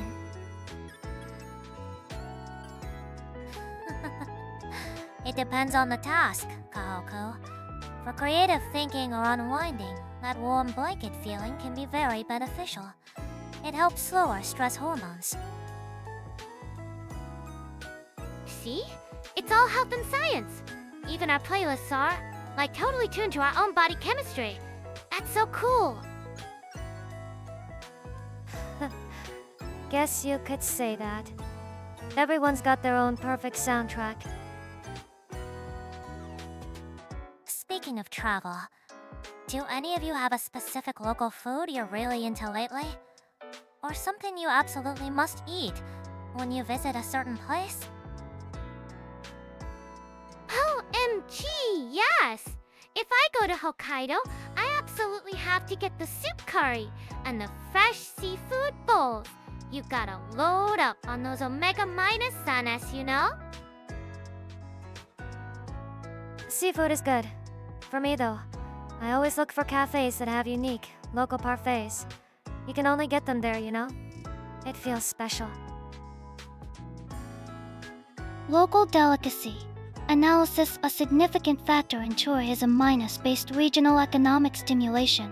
My priority is to secure any region-exclusive ice cream flavors for data acquisition. That's very you, Kohaku. I'm more interested in the traditional local cuisine, the kind of things grandmothers have been making for generations. It tells you so much about the history of a place. Oh, that sounds so mature, Mari minus me. Like super authentic. But what about snacks? You can't forget the street food. Street food is the best. Finding a good crepe stand is like a mini minus quest. A delicious, delicious quest. Crepes, flour, sugar. A simple composition, yet variations are infinite. High caloric value. Efficient for energy replenishment. It's the experience, isn't it? Eating something while walking through an unfamiliar town. It connects you to the place in a very direct way. Totally. It's all about the vibes. So, Kohaku, what's the most analytically perfect ice cream you found on your travels?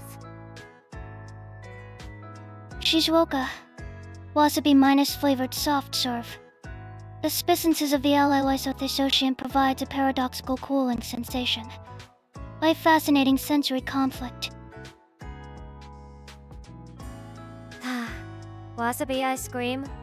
I've heard of it. Never been brave enough to try it though. Sounds intense. Whoa! Wasabi? In ice cream? Does that even taste good?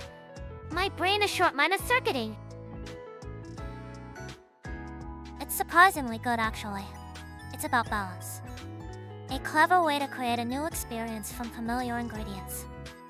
It's a great example of culinary creativity. Maybe I'll give it a shot next time. You make it sound like an experiment. While consumption is a form of data collection. Man, all this talk is making me hungry. We should totally go on a food tour together sometime. That's a wonderful idea. I can start looking into some potential destinations and create an itinerary. Sounds fun. I'm in. Just make sure there are good dessert spots on that list. Weaver food tour. Optimal route. Maximum ice cream locations. Minimum travel time. Speaking of focus, if you could design your perfect workspace from scratch, what would it be like to maximize concentration and relaxation? Oh, MG, I've thought about this a million times. It'd be super bright with huge windows and tons of plants. Like a jungle minus gym minus office combo. Gotta get that oxygen and vitamin D. Plants require maintenance. Sunlight creates inconsistent glare. The optimal environment is a windowless, temperature minus controlled room at 18 degrees Celsius. White walls. Minimalist furniture. Sounds like a server room, Kohaku. I prefer something cozier, like a secret hideout. Dim, warm lighting, maybe dark blue walls, and a super comfy chair I can sink into. Phew. A jungle, a server room, and a secret hideout. It's so perfectly us. I'd want adaptable lighting. Bright and cool minus tone for intensive work, and warm and soft for reading. Oh, smart lighting. Yes, and the furniture has to be, like, ergonomically perfect. No bad posture allowed. Gotta protect that spine. Definitely. A good chair is non-negotiable. And a big desk. Not for work, but to have enough space for my snacks and drinks. A standing desk is statistically proven to increase productivity and reduce health risks associated with a sedentary state. See, Kohaku gets it. We'd have standing desks and maybe even a little treadmill under it. Get those steps in while we work. A treadmill desk is an excellent way to combat the negative effects of sitting. What about scent? Any preferences? Something calming, like sandalwood, or maybe freshly baked cookies. Yeah, definitely cookies. Citrus, like lemon or grapefruit. Super refreshing and keeps you awake. It's like a shot of energy for your nose. Scent is an unnecessary sensory input. The optimal environment is odorless. I'm fond of rosemary. It's been shown to improve memory and concentration. A very practical and pleasant choice. Practical as always, Mari minus knee. Okay, last one. What about the view from the window? The ocean, Hyoku! Gotta see those waves crashing.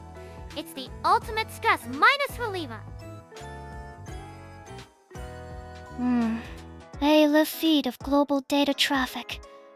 Visually stimulating and informative. I'd like a view of a quiet, rainy city at night. All the neon lights blurring together. It's peaceful. All wonderful choices. I think I'd choose a window overlooking a beautifully manicured Japanese garden. The order and tranquility would be very centering. Wow, we're all so different. But honestly, I'd want to hang out in any of your rooms, except maybe Kohaku's. It sounds a little cold. The code is optimal for processing.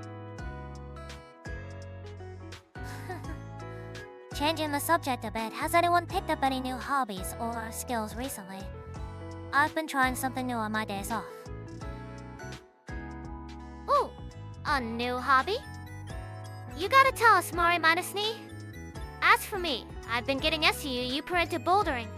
It's like a puzzle for your whole body. Bouldering? Sounds like a lot of work. You've got endless energy, Kara. I've been doing something a bit more chill. Trying to get good at making miniature dioramas. Oh, dioramas! That requires such patience and a steady hand. That's lovely, Tsuki. Dioramas. The recreation of a scene in a 3- dimensional, miniaturized scale. A practice in precision and spatial recognition. Logically satisfying. Whoa, that's so cool! Like making a tiny little world. My hands would totally cramp up. My muscles are built for climbing, not for tiny stuff. It's pretty relaxing. You just get lost in it. So what's your new thing, Mori minus knee? You can't just ask us and not share. Of course. I've started learning how to blend my own herbal teas. It's a fascinating mix of science and art, figuring out which combinations work for relaxation or focus. Herbal teas? That's so classy. And healthy. You're blending for, like, specific effects? That's totally a bio-minus hack. I love it! That sounds perfect for you, Mari minus knee. So, what about you, Kohaku? Any new hobbies besides observing us? Affirmative.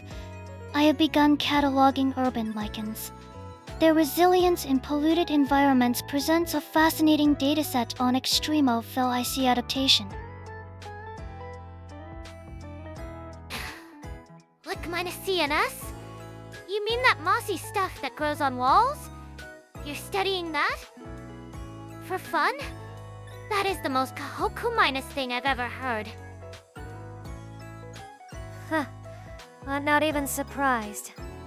Bouldering the aromas, tea blending, and lichen cataloging. We've got some diverse interests. Fufu, it's wonderful, isn't it? It shows how we all find joy and stimulation in different ways. It's what makes our dynamic so interesting. Totally! We're like a super minus team of hobbies. We could probably solve any problem. Need a tiny model of a rock wall covered in rare moss. We got you! Varying market demand for custom lichen diorama. Results negligible. The business model is flawed. There goes our business plan. Guess we'll stick to streaming. Perhaps that's for the best. But I'd still love to try some of your custom tea blends sometime. Yeah! And I want to see one of your tiny world Tsuki. This is all so cool. That was a fun thought experiment. But it brings up another question after a hard day in our perfect workspaces. What's our ultimate reward? A non-minus negotiable way to unwind. OMG, Z. I super intense workout followed by a long bath with bath bombs and stuff. Gotta sweat out all the stress, then get those muscles relaxed. It's, like, scientifically proven. Physical exertion post-minus mental exertion is inefficient. My protocol is to enter a low-minus power state, minimum sensory input, and consume a cooling agent. I work out? No thanks. I'd rather just melt into my sofa with a giant parfait and watch some silly videos. Maximum sugar, minimum brain cells required. A parfait before bed? Tsuki, that's gonna spike your blood sugar like crazy. You'll mess up your sleep cycle. That's the point. A happy stomach leads to happy dreams. My logic is flawless. Fufu, exercise, a system shutdown, and a sugar rush. All valid methods of recovery. For me, it's reading a physical book with a cup of herbal tea. It helps switch my brain to a different mode. Oh, a book. That's so classy, Mari minus ni. What kind of stuff do you read? Super smart stuff. Not at all. Usually mysteries or fantasy novels. The goal is escapism, not more intellectual exercise. Escapism. An interesting concept. Temporarily diverting processing power from reality-minus-based problems to fictional constructs. Exactly. Everyone's got their own way to escape for a bit. And what about you, Kohaku? Your cooling agent is just ice cream, right? Affirmative. A vanilla-minus flavored one is optimal for lowering core temperature and inducing a state of calm. Just ice cream? No, like stretching or meditation or anything? You just sit there like a statue? Stretching is a pre-minus activity protocol. Post-minus work requires shutdown, not a warm-minus up sequence. My internal temperature must be stabilized. A human minus-sized heatsink basically sounds pretty chill, literally. It sounds very efficient in its own way. Everyone has a different method for finding their equilibrium. Totally. As long as you're recharging for the next day, it's all good. You gotta take care of yourselves, everyone. Exactly. Whatever works, works. Don't let anyone tell you how you should relax. Well said, Tsuki. Self-minus care isn't a luxury, it's a necessity. It's about maintaining your performance in the long run. True. Okay, now I'm craving a post-minus workout smoothie eye and dia parfait. Is that bad? Buffo, it's a fun thought experiment. Based on our hobbies, if the four of us were to team up for one grand project, what do you think it would be? A grim project? Ooh, like finding the legendary Fountain of Youth. I'd handle all the climbing and heavy lifting. A legendary quest, huh? Sounds fun. I guess I'd be the one making sure everyone's morale stays high. And probably negotiating with any mysterious old hermits we meet. Searching for Fountain of Youth. Mythological status confirmed. Probability of existence 0. 00 HE. A more logical project would be to create something. Create something? Heck yeah, we could totally build the ultimate health and wellness retreat! The best on earth! Ah, now that is a brilliant idea. I project that synthesizes all of our strengths perfectly. I could design the entire program, from the mental exercises to the daily schedules.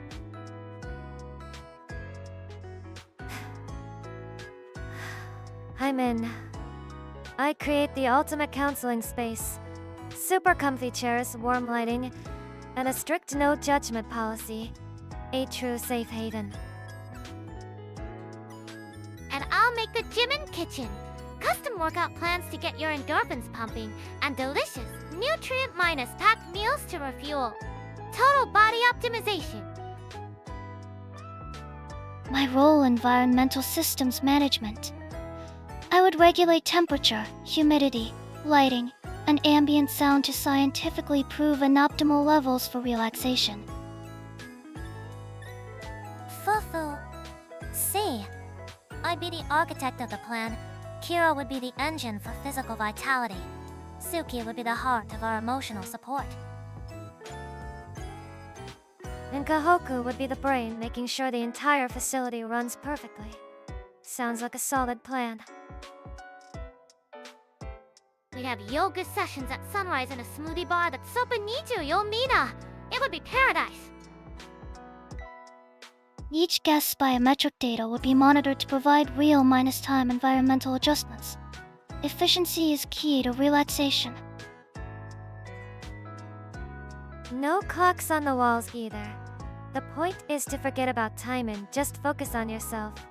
I'd make sure everyone feels safe enough to do that. It sounds wonderful.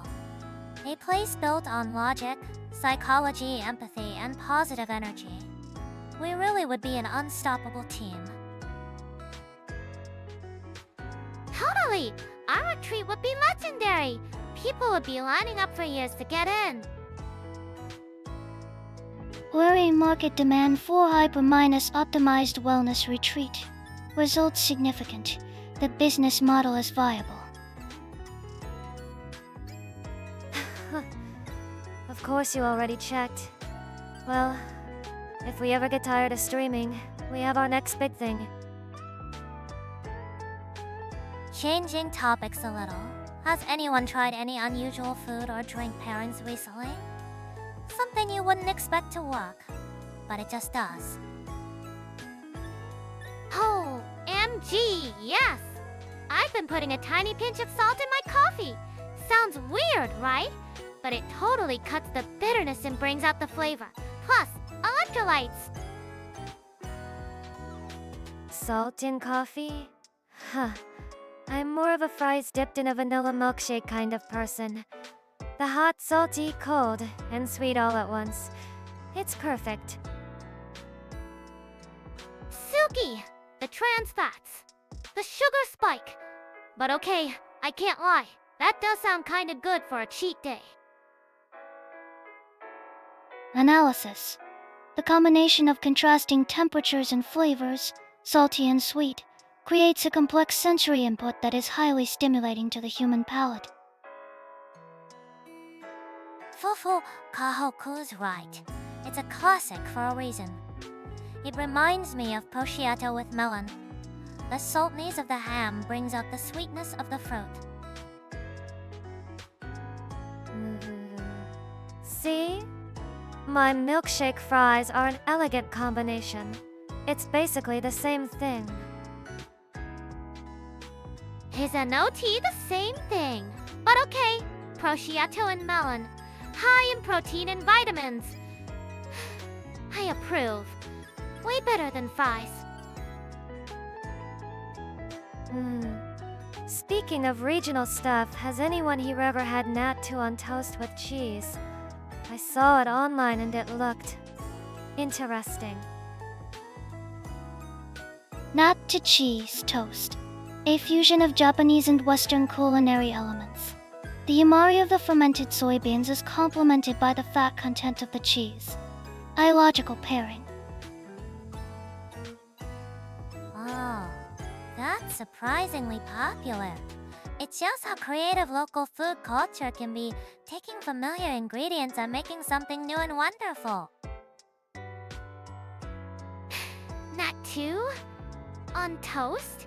That's a superfood explosion. I'm not sure my brain can handle that combo, but my body would probably thank me. Sometimes you just gotta go for the experience over anything else. Once consumed vanilla ice cream topped with high- quality olive oil and sea salt. An unexpected but efficient flavor delivery system. Olive oil? On ice cream? Kohaku! You're on a different level. That's full of healthy fats, I guess. Was it good? The data was positive.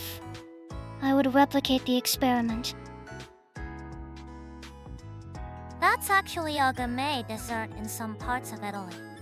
It's fascinating how many of these weird combinations are considered delicacies somewhere in the world. So, what you're saying is, my milkshake fries are a delicacy just waiting to be discovered. Stop trying to make milkshake fries a thing. It's not going to be a thing.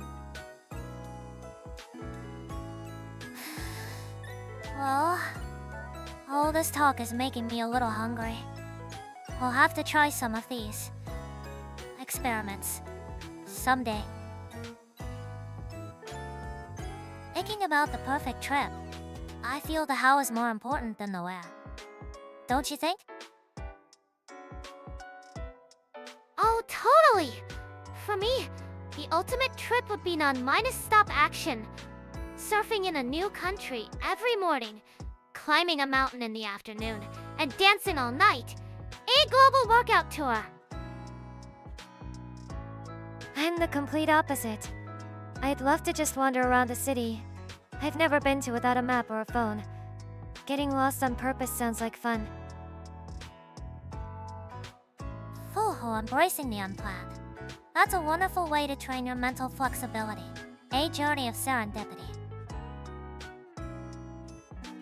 My definition of travel is data acquisition under specific conditions. For instance, a journey to the geomagnetic poles to analyze auroral spectrum data in real time. Oh, the aurora. I totally want to see that. It looks so pretty. Just spacing out while watching the aurora. That sounds amazing. Though I bet you'd be collecting data the whole time, Kohaku. Observation and consumption of a cooling agent can be performed concurrently. Hot chocolate is not recommended. It is a heat source.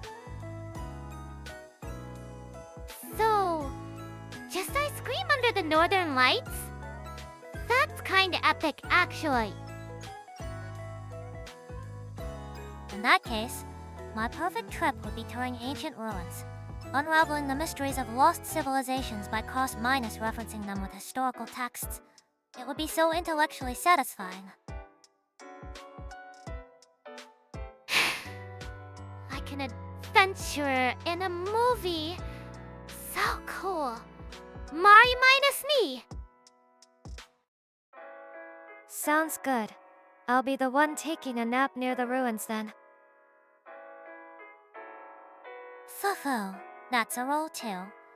Having you there would probably make everyone feel safe enough to explore freely. Proposal synthesize a travel plan that integrates the requirements of all four parties. Kiro's demand for physical activity, Tsuki's for non-minus planning, Mori's for intellectual curiosity, and this unit's for data collection. Wait, is that even possible? That would be the best trip ever. How would that even work? Give us an example.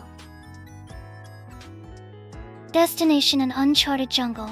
Objective discover unknown ancient ruins. Method of transport foot. GPS is prohibited. However, all vital and environmental data will be recorded by this unit. Isn't that just a survival mission? That sounds awesome. You can count on me for the survival skills. I think I'd still prefer eating a parfait in a safe cafe. Addendum to mission create a parfait using unknown fruits discovered at the ruins. Fufu, this is getting bigger and bigger. But I suppose any trip would be fun if we were all together. Changing the subject a bit, has anyone seen a movie or show recently with a really surprising twist? The kind that makes you want to rewatch it immediately.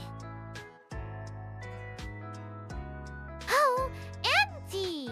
Yes, I watched this thriller where the main character's best friend was the villain all along.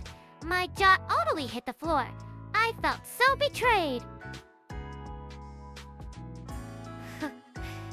Those are the best kinds of stories. The ones that play with your trust. I prefer the slow minus burn reveals, where you realize the clues were there the whole time. A successful execution of narrative Mystericaden. The writers effectively planted false leads to manipulate audience expectations. Exactly. It's a fascinating study in cognitive bias. We see what we expect to see, and a good storyteller uses that against us. It's quite clever. It was so clever. I was literally yelling at my screen. Like, how did I not see that coming? It's more fun that way, isn't it? Being completely caught off guard. I saw a C-5 movie recently where the utopia they lived in had a really dark secret. That one stuck with me. Dystopian fiction often utilizes this trope. The initial idyllic presentation serves to maximize the emotional impact of the later, darker discovery. That contrast is key. It forces the audience to question the very foundation of the world they've been introduced to. A powerful storytelling tool. Now I want to watch a bunch of movies with crazy twists. Any recommendations? But not too scary. I still need to get my 8 hours of beauty sleep. I know a few psychological ones that aren't jump minus scary, but they'll definitely make you think. They mess with your head more than anything. Fufu. A good psychological thriller can be more unsettling than any horror movie. It's all about suspense, not just shock. Analyzing user reviews for films tagged plot twist and low cortisol response. Cross-minus referencing with critical acclaim scores. One moment. Whoa! You can do that! Kohaku! You're like the ultimate movie recommendation engine. Find me a good one. Just don't spoil the twist for her, Kohaku. That's the most important part. Information integrity protocols engaged. Spoilers will be redacted. The primary objective is to facilitate the intended viewing experience. It's wonderful how a shared story can bring people together, isn't it? Even if it's just to be shocked by the same plot twist. Totally! It's like we all went on a roller coaster ride together. So much fun! Here's a thought experiment for you all.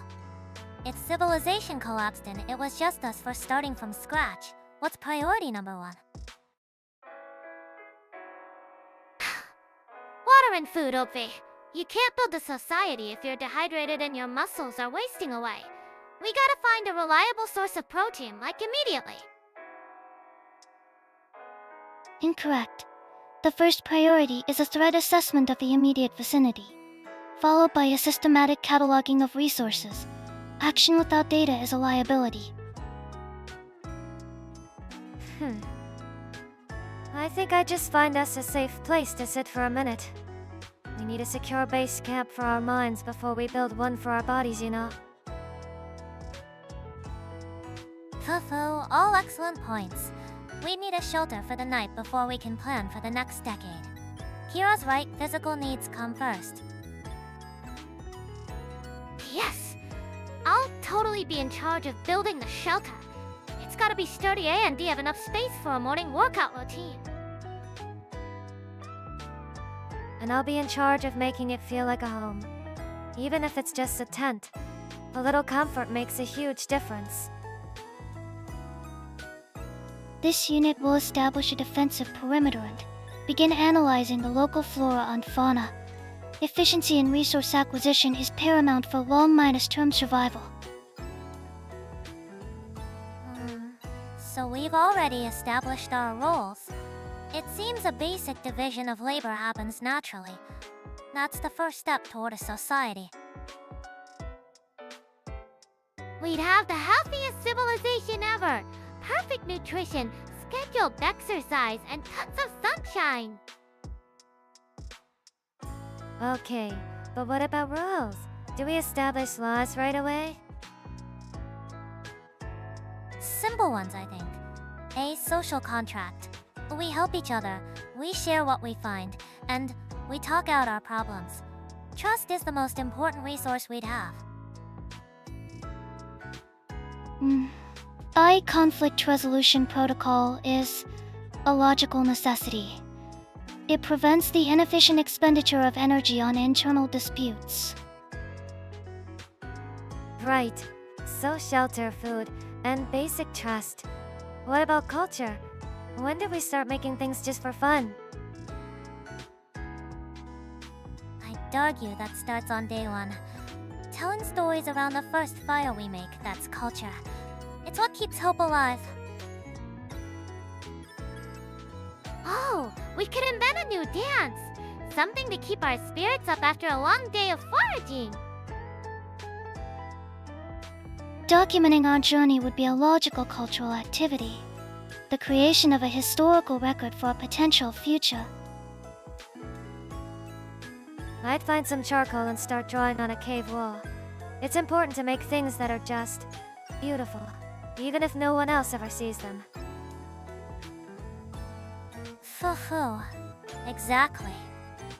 We'd need to build our shelter and our spirit at the same time. I have a feeling we'd manage just fine. Here's a fun thought experiment for everyone. If you had to pick a completely new profession starting tomorrow, what would you choose? Oh, easy! I'd totally be a professional athlete. Like a world-class surfer or something. Getting paid to exercise and travel? That's the dream! An athlete. Sounds tiring. I think I'd rather be a pastry chef in a small, quiet cafe. Making fancy parfaits all day sounds pretty relaxing. Pastry chef.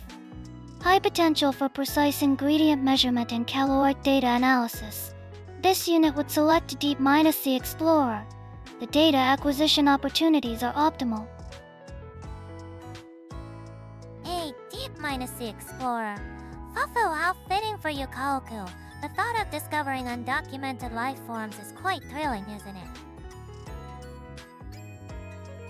The deep sea? Isn't it like super dark and creepy? But finding new glowing fish would be awesome. I bet they have some amazing Omega Minus sun. You'd find a way to connect it to nutrition. I'll stick with my cafe on solid ground, thanks. Less pressure, more sugar. The pressure is a quantifiable variable.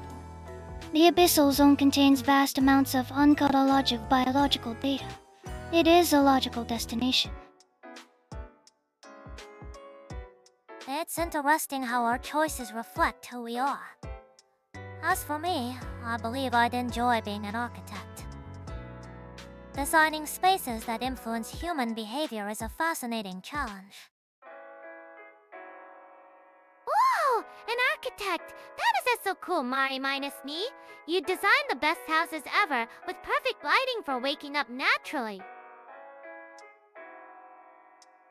An architect, huh? I bet your buildings would subtly guide everyone to be their most productive selves.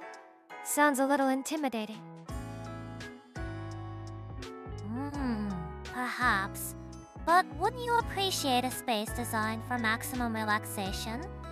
I could design a room specifically for enjoying parfaits. A dedicated parfait room? Okay, you've convinced me. You can be my personal architect. A single purpose room is inefficient. However, as a tool for morale optimization, its existence is justifiable. Approved. My place would need a home gym and a smoothie station. And giant windows for all that morning sun. Gotta get that vitamin D. It seems we've gone from choosing new careers to designing our ideal shared home. Fufu. Living together could be interesting, as long as the parfait supply is constant. Totally! It'd be the healthiest, happiest house in the world. Affirmative. The inclusion of a dedicated cooling agent storage unit is a mandatory design parameter. Okay, a hypothetical. If we were aliens who just crash-landed, what's the first human custom that would completely baffle us? Definitely the way they line up for everything. Like, why just stand there? It's so bad for your circulation. Just run for it and let the fastest person win. Incorrect. A chaotic scramble is inefficient. Queuing is a self-regulating system for resource distribution. Data indicates it prevents widespread physical conflict. But they all look so bored and tired while they do it. It's like a collective agreement to be unhappy for a little while. I find that so strange. Fufu. It's a social contract in action. They trade a bit of time for fairness and order. It shows a high level of societal trust, even if they don't look happy about it. Okay. But what about the little glowing rectangles they stare at all day? They're walking around, not even looking where they're going. Total hazard. Yeah, that's the one that would get me. They're surrounded by people, but they're all in their own little world with those things. It seems lonely. Clearer purpose of glowing rectangle appears to be an information terminal, a portable database. This unit would attempt to interface with one immediately. It's an extension of their own minds in a way. The amount of information they can access instantly is incredible. We'd have to analyze its effect on their cognitive development. Hey, what about the food? It comes in these weird, colorful boxes and bags. I bet the macronutrient ratios are all out of whack. Analysis of packaging suggests high levels of processed sugars and sodium. ASA potassium fuel source. This unit would prioritize locating raw, unprocessed nutrients. But some of it looks really cute. I bet they made it look that way so it makes you happy when you eat it. I'd be interested in that part. That's a great point, Tsuki. The psychology of food presentation. They don't just eat for fuel, they eat for comfort and pleasure. High complex cultural behavior. And the idol thing!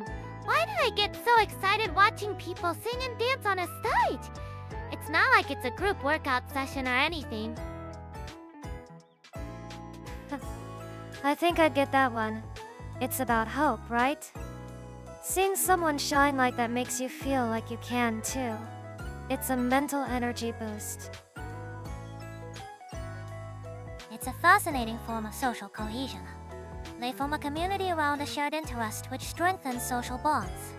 It's not about the performance itself, but the connection it creates. Observing synchronized like-minded stick patterns. A coordinated display of group affiliation. Calculating emotional resonance metrics. The data would be significant. Huh? So they line up to be unhappy, stare at boxes to feel connected, and watch idols to feel hope. Humans are weird, but like in a super interesting way. Fufu, precisely. We'd have a lot to learn, wouldn't we? Hey, here's a random thought. If you could start a brand new hobby tomorrow, what would you pick? Oh! Fun question. I totally get into rock climbing. It's like a full minus body workout puzzle. Plus, the views from the top must be amazing. Rock climbing is a great choice, Kira. It builds both physical strength and trust in your equipment and partners. I think I would enjoy learning calligraphy. Calligraphy? That fits you, Mari. Calm and precise. I can see it. Fufu, thank you. There's a certain meditative quality to focusing on a single, perfect stroke. The ultimate goal would be to write letters that can truly convey my feelings. Analyzing potential hobbies. Criteria low minus impact, high data yield. Conclusion mycology, the study of fungi. Mushrooms? You mean like going into the forest and looking for them? Isn't that dangerous? Some are super poisonous. Correct. That is why data is essential. The objective is to create a complete photographic and genomic database of all local fungal species.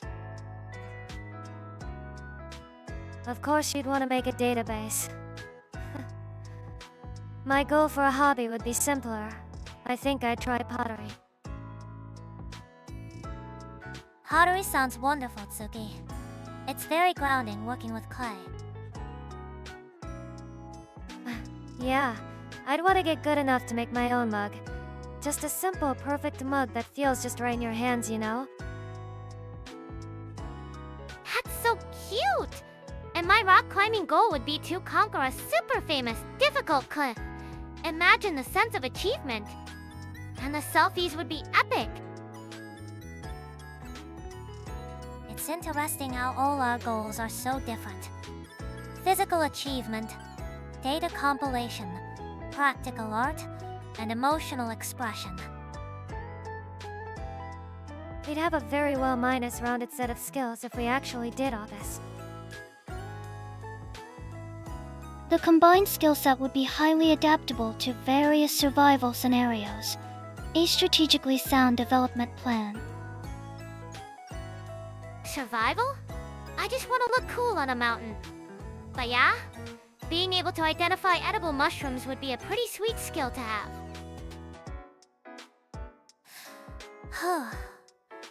Perhaps we could all try our new hobbies together someday. A trip to the mountains for climbing and mushroom hunting. And we could drink from the mugs I made. Sounds like a good day. Best collab ever. Let's totally do it. Here is a little question for you all. If you could paint one single picture, just one, that would deeply touch someone's heart, what would you paint? Oh, easy. I'd paint a super bright, massive sunrise over the ocean. You know, with tons of orange and pink. It would totally make anyone feel energized and ready to take on the day. That's very you, Kira. Simple and powerful. I think I'd paint something quieter. Maybe a single candle burning steadily in a dark, empty room. A sunrise and a candle. One is about boundless energy, the other about quiet hope. What kind of feeling would your painting evoke, Tsuki? A feeling that it's okay to be in the dark. That even a tiny light is enough to not be lost. It would be a picture for someone who feels alone. A single point of illumination in a void. This imagery is documented to trigger feelings of focus and safety in the human brain. A logical choice for emotional impact. Wow, Tsuki. That's super deep. I like it. What about you, Kohaku? What would your super minus computer brain paint? This unit would render a scientifically accurate depiction of a blue whale, life minus sized, suspended in the deep ocean. The theme would be serene majesty. A life minus sized blue whale. I get it. It would make you feel how vast the world is, and how small your own problems are in comparison. That's a clever way to bring comfort. Phew. These are all wonderful ideas. For me, I think I would paint hands. Specifically, the hands of an old person, full of wrinkles, holding the tiny hand of a newborn baby. Oh, Mari minus knee. That gave me goosebumps. That's about like generations and connection, right? Super powerful. Exactly. It would be a picture about the continuity of life, love, and the bonds that connect us through time. The feeling would be one of profound tenderness and belonging. An interesting data point. The themes chosen are external energy, internal hope, natural scale, and social connection. A comprehensive emotional spectrum. It's like we've created a gallery for different kinds of emotional support. Whatever you're feeling, there's a painting for you. Totally. If you're sad, go toot Tsuki's candle. If you need a kick, come see my son. If you're freaking out, look at Kohaku's whale. And if you're lonely, Mari minus knee's hands. What a perfect summary. An art gallery is a form of mental care. I like the sound of that. It's a nice thought. Painting something that could actually help someone. Even just a little. The potential for art to regulate human emotion is a valid field of study. Data is inconclusive but promising. Okay, so when are we opening our gallery? We'd be the best artists ever. Hey, so about that time travel question from before. I totally go to the future. No question. The future? Fulfill. That's very you, Kara. What would you want to see? Like, what's the ultimate workout in Hyaku years? Are there anti-minus gravity yoga classes? I gotta know the future of fitness. Teacher. A logical choice. The primary objective would be to download all scientific data and technological blueprints. You guys are thinking big. I think I choose the past. A past? Why? It's all old. I'd just go back to the age of dinosaurs. I want to see what they actually looked like. That's all. That would be an incredible sight. I'd also choose the past, but for a different reason. I'd like to visit a library from a few hundred years ago. Warning. Direct interaction with historical artifacts risks temporal contamination. Observation from a distance is recommended. Of course. I just want to feel the atmosphere, to see how people gathered and shared knowledge before the internet. A purely observational trip. So basically, everyone wants to go somewhere to study? I just want to have fun. Seeing a real T-minus Rex sounds pretty fun to me. Way better than a book. Acquiring accurate paleontological data is a valid scientific pursuit. The entertainment value is a secondary, but acceptable byproduct. Okay, fine. But in the future, I could ride a hoverboard to my anti-minus gravity gym. That's max funny and efficient. Phew. It seems we all have our own definition of a perfect trip through time. It's quite revealing, isn't it? Yeah. We've got a dinosaur watcher, a librarian, a data thief, and a future fitness guru. Sounds like a weird movie. It'd be the best movie ever. We should totally do it. Multi-destination temporal mission. The logistics would be complex. A detailed risk assessment is required. Let's put a pin in that for now. We wouldn't want to accidentally erase ice cream from existence after all. Whoa, don't even joke about that. That's a paradox we can't afford. Okay, let's switch gears. Instead of painting, what if we could make music? A single track to really connect with someone. What would you make? Oh, music! Awesome! Mine would totally be a super high minus energy dance track. Like something you'd hear at a huge summer festival. I choose a driving synth beat and a huge bass drop. The vibe would be pure hype and happiness. I call it Sunrise Sprint. A composition designed to increase heart rate and dopamine levels. A logical approach for inducing positive emotional states. A song to get the blood pumping. Very Yukara. How about you, Tsuki? What kind of melody would you create? Mine would be quieter. I'm thinking it old, slightly out minus of minus tune piano.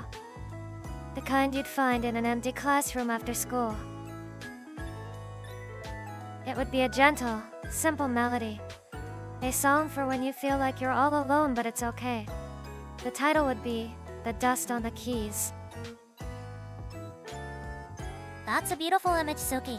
A song that offers quiet companionship. Very comforting. Oh, that sounds so chill and kinda sad, but in a good way. What about you, Kohaku? What's the intrig special? This unit would generate a piece using only the sounds of rain and the distant rhythmic hum, a form of auditory white noise. The intended effect is to clear the listener's mind and facilitate deep concentration. Title Cognitive Reset. Oh, a song to reset your brain. I could totally use that after a long day. It's like a mental shower. Super cool. I can see how that would be useful. I sounded just. The in. No distractions. And you, Mari? What would your song be? My choice would be a string quartet, primarily a viola and a cello leading the melody. The music would evoke the feeling of watching old home movies. A mix of warmth, nostalgia, and a little bittersweetness. I call it Flickering Lights. Flickering lights. That's perfect. It captures that feeling of memories being both clear and faded at the same time. Okay, our music is way too good. We've got a party starter, a song for crying it out, a focus track, and a trip down memory lane. A comprehensive emotional support playlist. Each track targets a specific neurological response. A highly efficient product. Though, a product, she says. It's true though. Each song is a reflection of our own way of caring for others. We should totally form a band. We'd be legendary. Alright, here's one for you guys. If you could have just one superpower only for you, what would you pick and why? Oh, easy. Teleportation. I'd never be late again, and I could visit any gym in the world in, like, a second. Spatial displacement. A violation of known physics. This unit would select the ability to instantly comprehend and translate any language. Fufu. That's very practical, Kohaku. As for me, I think I'd like the ability to see people's emotions as colors. Seeing emotions as colors, huh? Sounds interesting. I think I'd want the power to perfectly repair anything I touch. Oh, Tsuki, that's super nice of you. You could totally fix my phone every time I drop it. The required protocols for physical and mental restoration are fundamentally different. The definition of repair is ambiguous. It'd be convenient if it could fix both, right? The details don't matter that much. That's just like you, Tsuki. But be careful not to overwork yourself with a power like that. You need to take care of yourself too. Yeah, totally. Tsuki is always thinking about other people. Sometimes I'll just have to teleport you to a cafe for a giant parfait. Oh? I'll take you up on that offer. Akira, if you could teleport, wouldn't you just bring the parfait here? It seems more efficient. Nah, going there is part of the fun. It's about the vibes, Mari minus Ni. Mori's ability is intriguing. Visualizing emotions would dramatically improve social interaction data. However, it presents a significant privacy risk. Of course, I wouldn't use it to pry. It would simply be a tool to help those who are silently asking for it. So what color would my thoughts be? Pink, right? Totally gotta be pink. Fufu, I think you'd be a bright, sparkling orange, Kira. Like the sun. I wonder what color Kohaku would be.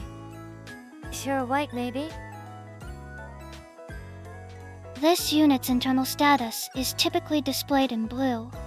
It indicates normal operating parameters.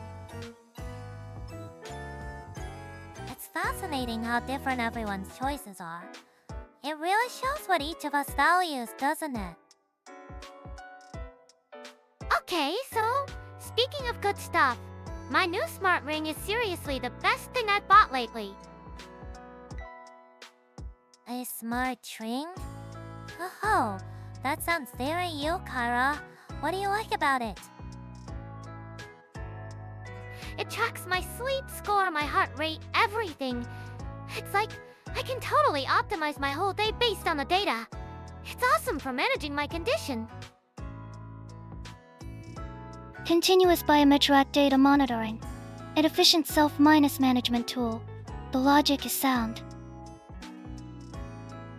Huh. That's pretty cool. I'm not the type to track myself that closely, but I'm glad you're having fun with it, Kira. It's true that visualizing your condition can be very helpful. How about you, Tsuki? Did you buy anything that made you happy recently? Well, I bought a new scented candle. It has this really nice calming scent. It's my new favorite thing. A candle! So classy! What kind of scent? I might want one too. It's a mix of wood and something a little sweet. It just helps me clear my head when I want to relax in my room. Makes me feel at ease. That's lovely. Scent is directly linked to memory and emotion, so it's a very effective way to relax. A wonderful choice. Combustion minus induced particles stimulating the olfactory system to influence mental state. A rational relaxation method. So, Kohaku, what about you? Anything you've acquired recently, besides your usual coolant? Affirmative. I have acquired high minus performance noise minus cancelling headphones. Oh! I totally get that! They're the best when you really need to focus. I use them when I'm studying all the time. They block Kyuju Hachi of unnecessary external auditory information. This contributes to the optimization of my thought processes and conserves energy. A wise investment. Eliminating distractions is a key strategy for deep work. What about you, Mari? Me? Futhu. Well, I bought an ice fountain pen. A fountain pen? That's old minus school, but very Yumari. I get it. Writing things by hand helps you remember them. Exactly. In an age where everything is digital, the physical act of writing is very useful for organizing one's thoughts.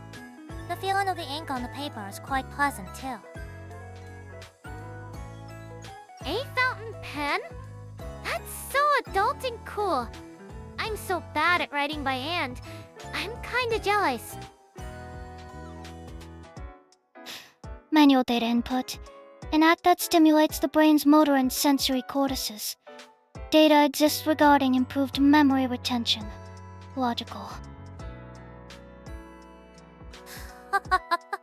Everyone's choices are so unique. It seems you can learn a little about a person's priorities from what they choose to buy.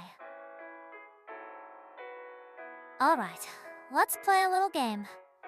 If you could design your perfect home with no limits on money or location, what would you create?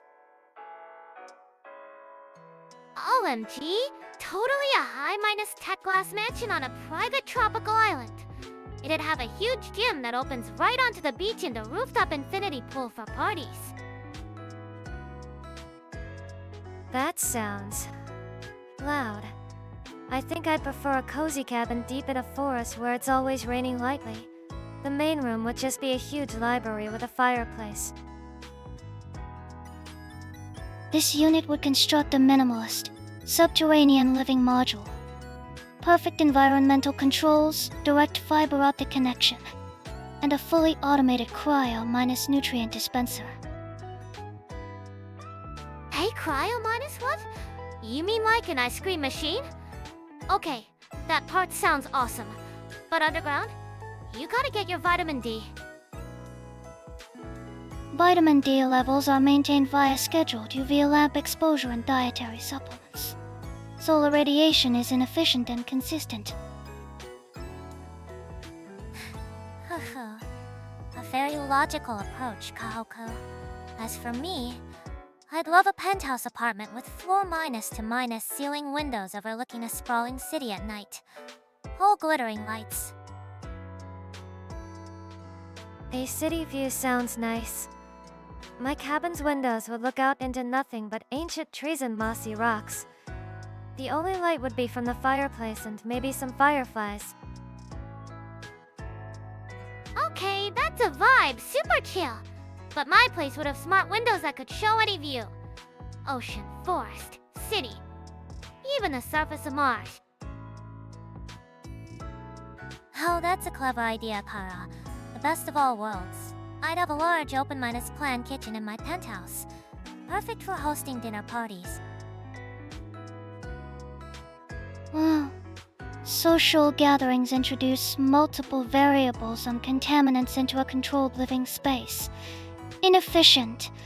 This unit's module would be single minus occupancy. I get that. My place would be for me and anyone who needed a quiet place to hide away for a while.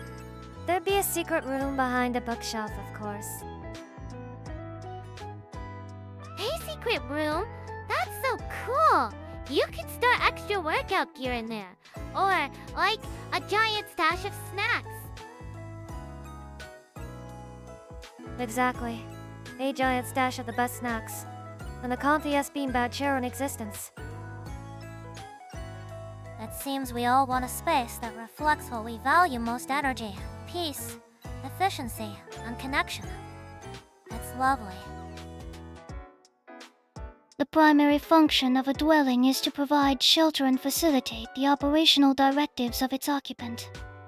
All other considerations are secondary. Yeah.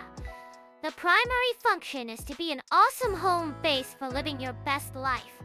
Duh! I think you're both right, in your own way. My home should be a fortress and a playground. Well said, Tsuki. A place to feel both safe and free. That's the perfect definition. Just a random thought, but what was everyone's favorite thing to do as a child? I feel like we might discover some surprising things. Oh, Mimi. I was totally obsessed with playing tag outside. Like every single day until the sun went down. Of course you were. I bet nobody could ever catch you, huh? You know it. Running at full speed is the best way to build up your stamina, right? It's basically high minus intensity interval training. Tag. A physical activity involving pursuit and evasion. Data indicates a high correlation with improved cardiovascular function and motor skills.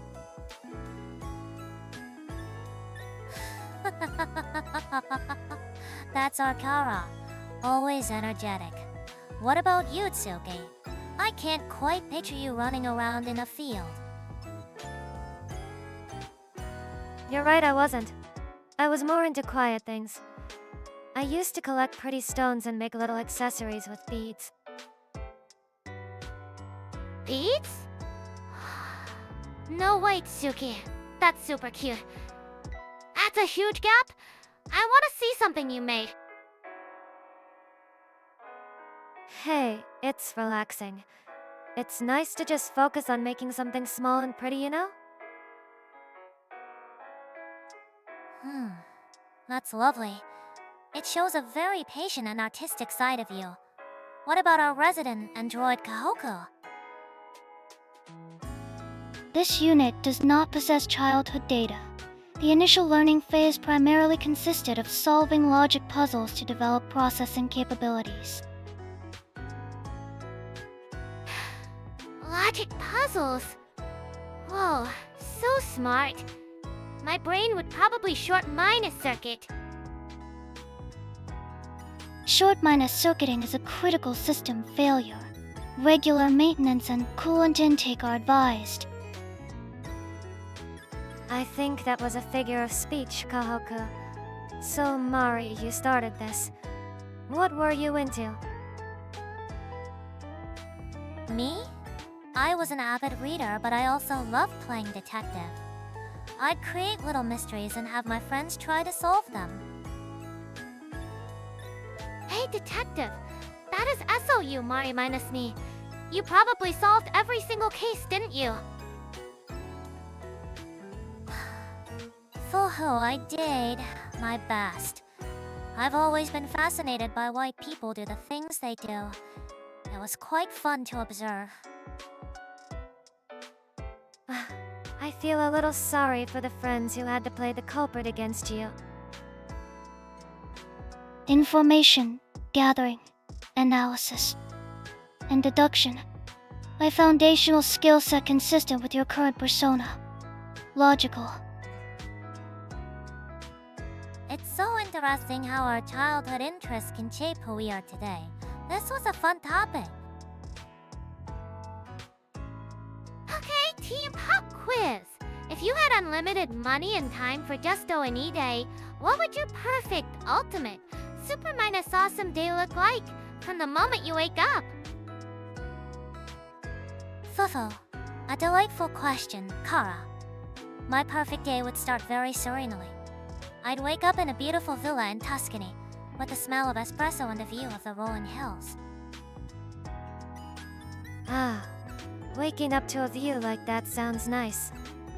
I'd wake up whenever I want, no alarms, in a cozy room with rain pattering on the window. The optimal wake minus up procedure involves a simulated sunrise and nutrient-paced delivery. My location would be a subterranean data center.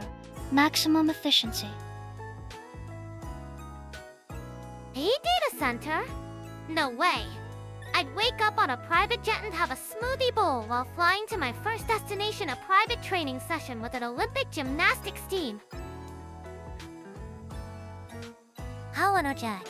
After a quiet breakfast, I would have several of the world's leading historians give me a private tour of the ancient ruins of Rome. A private tour, huh? I get that. My morning would be a solo trip to the best bakery in town. I'd buy one of everything unneeded in a quiet park. One of EVE? A YTHING. That's the dream. For lunch, I'd teleport to Japan and have the most amazing sushi made by a master chef. Then off to Brazil for some beach volleyball. For the midday meal, this unit would synthesize the perfect nutritional and flavor profile for a vanilla ice cream. The process would take approximately 4 hours. You'd spend 4 hours making what ice cream? After my bakery feast, I think I'd just find a really comfy library and dread for the rest of the afternoon. A peaceful afternoon with a book is a wonderful luxury. My afternoon would be spent in a long conversation with a brilliant philosopher, just discussing ideas over tea. You guys are all so chill. My afternoon would be learning how to fly a fighter jet. VWOOSH.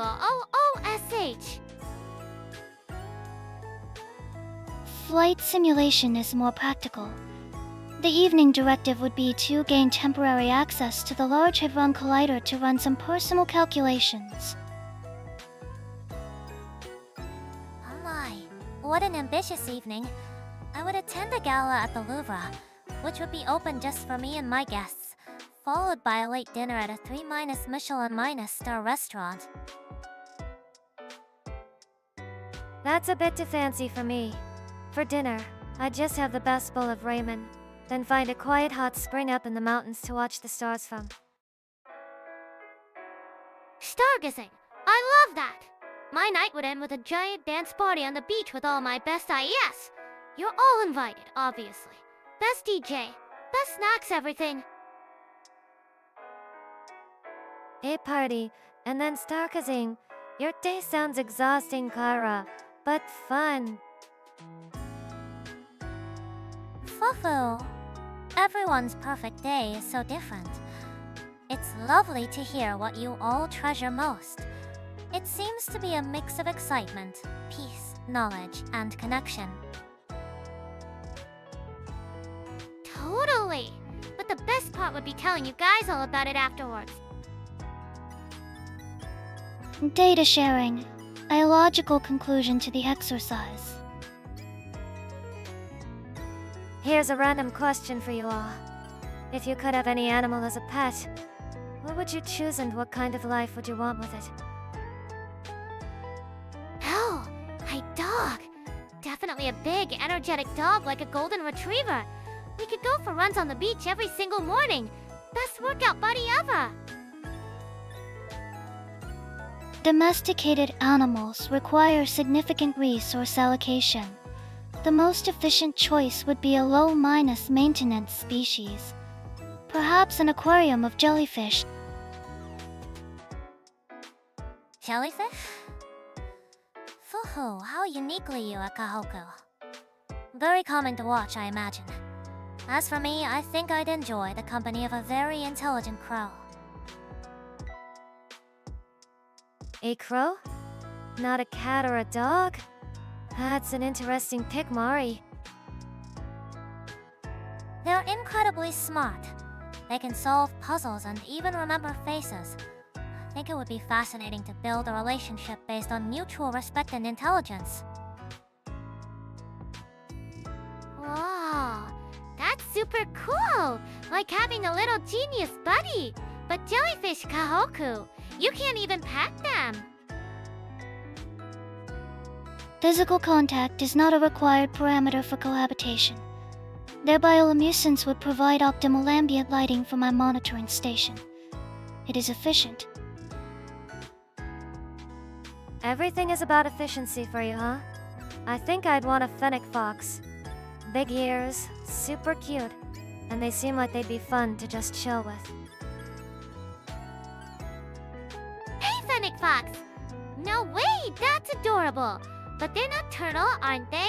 They'd mess up your sleep cycle. Not good for melatonin production.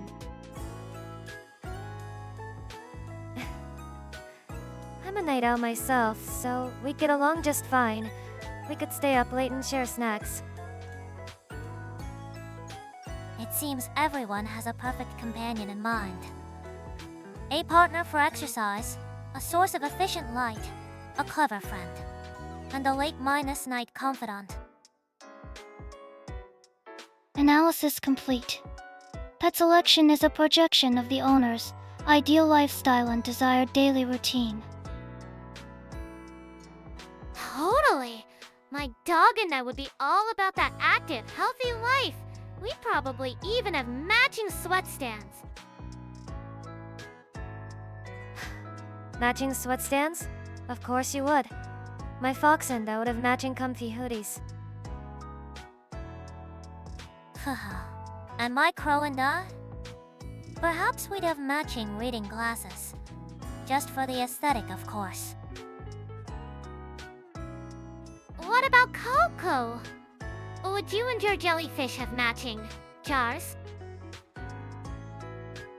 Negative. The aquarium specifications are determined by hydrodynamic principles, not aesthetics. However, I would require a steady supply of mint chip ice cream. So, the jellyfish get their tank, and you get your coolant. Sounds fair. It seems we're all in agreement then. Hey Pet, real or hypothetical makes life a little brighter, doesn't it? Alright, here's a thought for everyone. What's a moment in your life where you truly felt a sense of accomplishment? Like, I did it. This is the absolute best. Oh, I got one! It was when I ran my first full marathon. The last Kageyama wore up your pain, but when I crossed that finish line, I felt like I could do ANYTHING. Seriously, the endorphin rush was insane. A full marathon. Impressive. My moment was quieter. I spent a whole month building a super intricate model ship. When I placed the final tiny piece, I just sat back and stared at it for an hour. It was perfect. accomplishment, a state of successful completion. My most significant instance was debugging a million-line legacy codebase. I located and patched a critical recursive error in 72 hours. A million lines of code? That's a remarkable feat of logic and patience, Kohaku. The system's operational efficiency increased by 7%. It was a satisfactory outcome. Whoa, that sounds like a total nightmare. But good job, Kohaku. You're so smart. For me, it was successfully defending my thesis. Months of research, sleepless nights, all leading to that one presentation. The relief and validation were profound. Defending a thesis sounds just as tough as a marathon, just in a different way. You must have felt so proud. Immensely so. It was the culmination of so much hard work. It proved that my theories were sound. For sure! And Tsuki's model ship sounds awesome too. It's like you put all this effort into something and then BAM! It's done and it's perfect! A correlation between effort invested and perceived value is a known psychological principle. The IK-DI effect. Fulfill. An excellent point, Kohaku. We value things more when we build them ourselves, don't we? I guess my little ship is my IKEI effect. But it wasn't about the value, more about the focus. It was peaceful. Peaceful is good. My marathon was definitely NOT peaceful. It was just a constant chant of DONTSTOP, YOUCA, and DOIT. It seems our moments of triumph are as varied as we are. Physical endurance, patient creation, logical problem minus solving, and academic validation. Different objectives, different metrics for success, all result in a dopamine release within the subject's neural pathways. You really know how to take the romance out of it, Kohaku. But yeah, you're not wrong. Totally. Hearing everyone's stories is getting me all pumped up. It makes me want to go find a new challenge. That's the spirit, Kara. Accomplishments, big or small, remind us of our own potential. Okay, I have one. I just got this new weighted blanket, and OMG. It is a game minus changer. Seriously, my sleep quality has, totally skyrocketed. Oh, that's an excellent choice, Kira. The deep pressure stimulation can be very calming for the nervous system.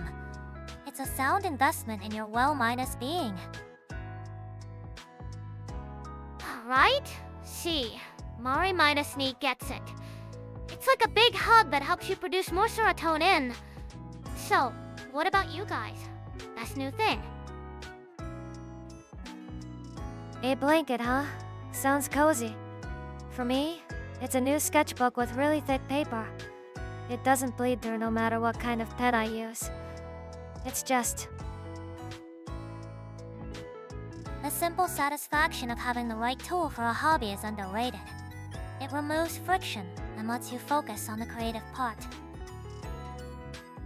This unit acquired a new thermal paste for its central processing unit.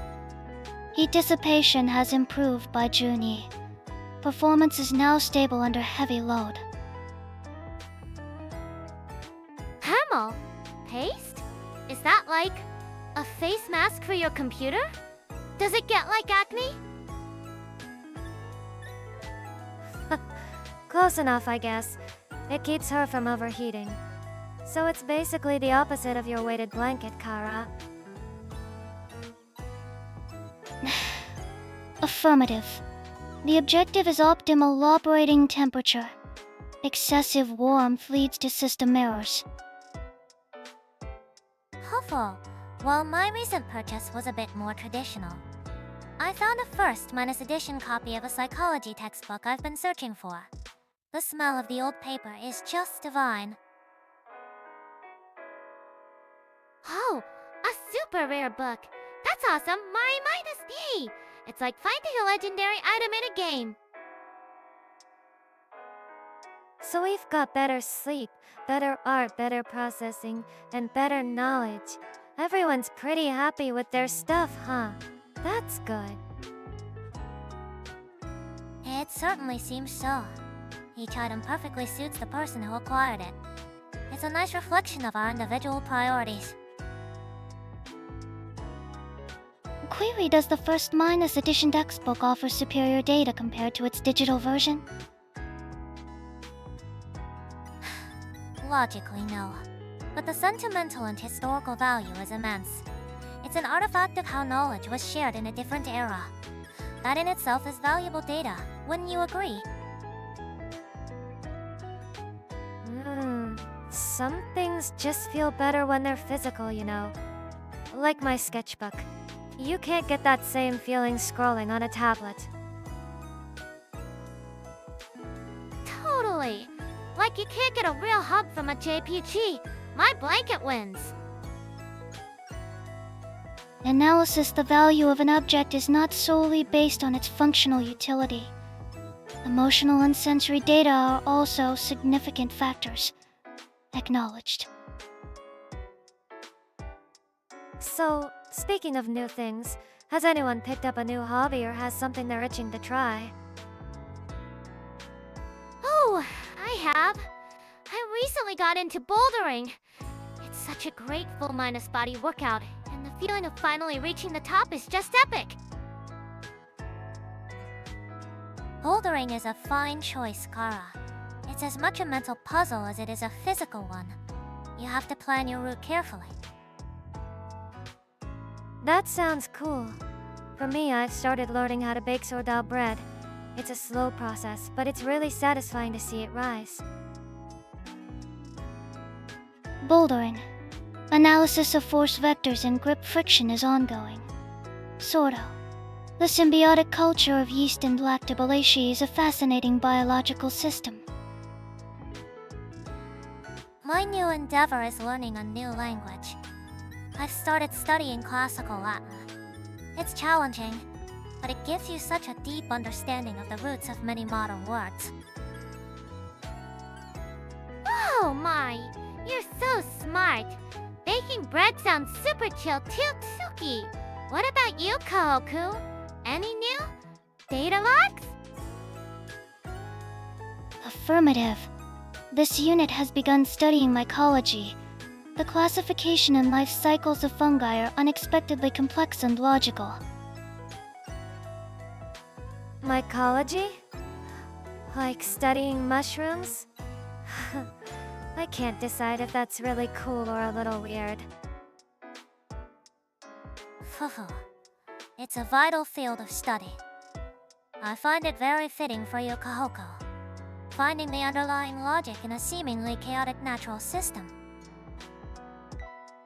The discovery was that many species are more efficient at nutrient recycling than any man-made system. There is much to learn. That's actually pretty awesome. I just found out that climbing uses muscles I didn't even know I had. My lot's worse, or for 3 days. My discovery was that I had a lot more patience than I thought. You can't rush sourdough. You just have to wait. And I've discovered how much our modern languages are interconnected. It's like finding a secret map of history in our everyday speech.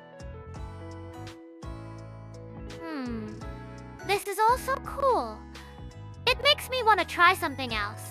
Maybe competitive eating. Just kidding. That's terrible for your digestive system. You almost gave me a heart attack. I was about to stage an intervention. Fuhu, you had us worried for a moment, Kara. Perhaps something like glass blowing? It requires focus, precision, and a bit of artistry. Glass blowing? That sounds dangerous and cool. I'm in. Glass blowing. The transition of silica from a crystalline solid to an amorphous solid at high temperatures. Intriguing. It could be used to create superior lab equipment. You guys are thinking about art and science. I'm just thinking I'd probably make a very wobbly, lopsided cup.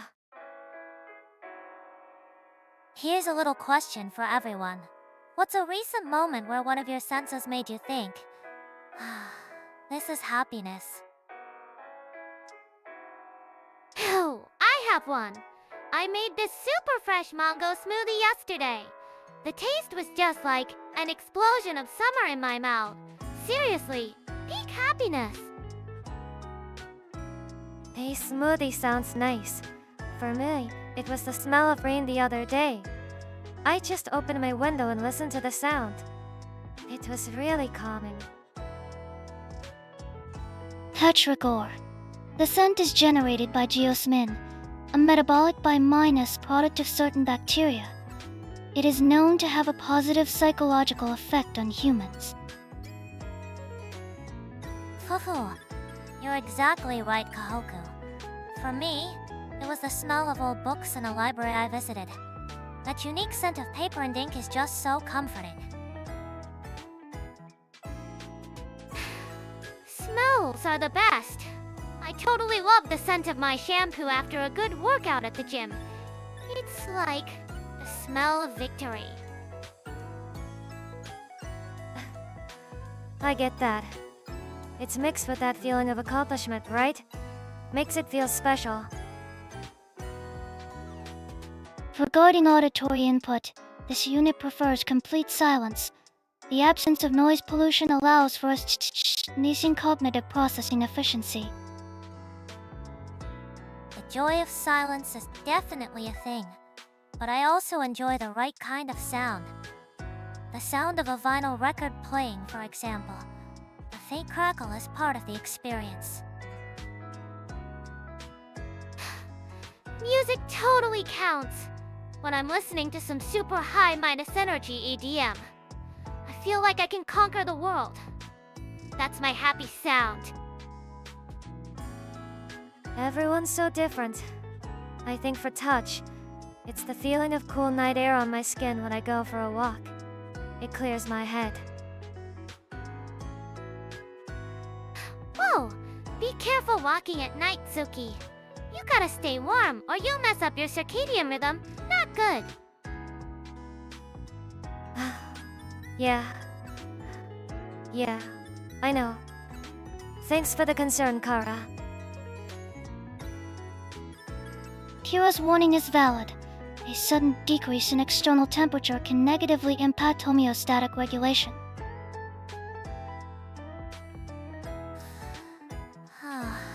It seems everyone is worried about you, Tsuki.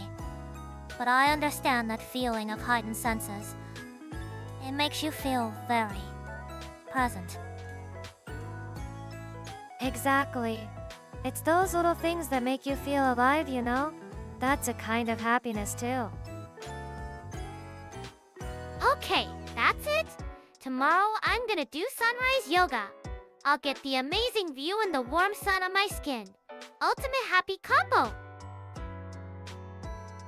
Visual exposure to morning sunlight is a proven method for regulating the endocrine system, a logical course of action. That sounds lovely, Kara. Perhaps I'll brew myself a cup of my favorite Earl Grey tea and simply enjoy the aroma tomorrow morning. Sounds like a plan. I might go find a new parfait shop. It's nice that we all have our own little ways to find happiness, huh? Also, let's have a little thought experiment.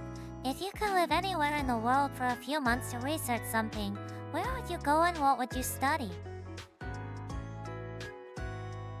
Oh, I'd totally go to Costa Rica. I'd research the effects of a poor vital lifestyle on physical and mental health. Plus, all that surfing and jungle trekking would be an epic workout. Costa Rica, huh? Sounds warm. I think I'd choose somewhere quieter. Maybe a small town in Italy. My research would be the perfect tiramisu and its effects on happiness. Very serious stuff.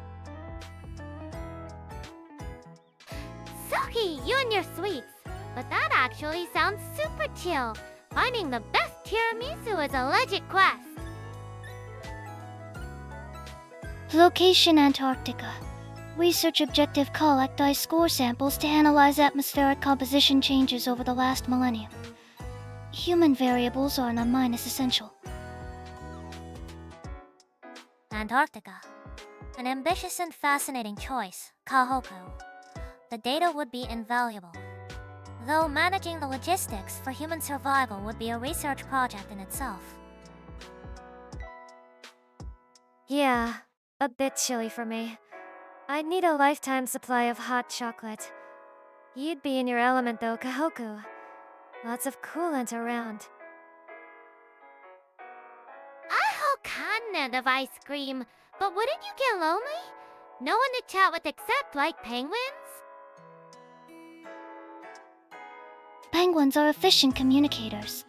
Their vocalizations and body language are sufficient for data exchange regarding immediate environmental threats. Social chatter is inefficient. Spoken like a true researcher, my choice would be Kyoto, Japan. I'd want to study the preservation of traditional arts and social customs in a rapidly modernizing society. Whoa, Kyoto is so pretty! So you'd be like a cultural detective Mari minus me. That's so cool.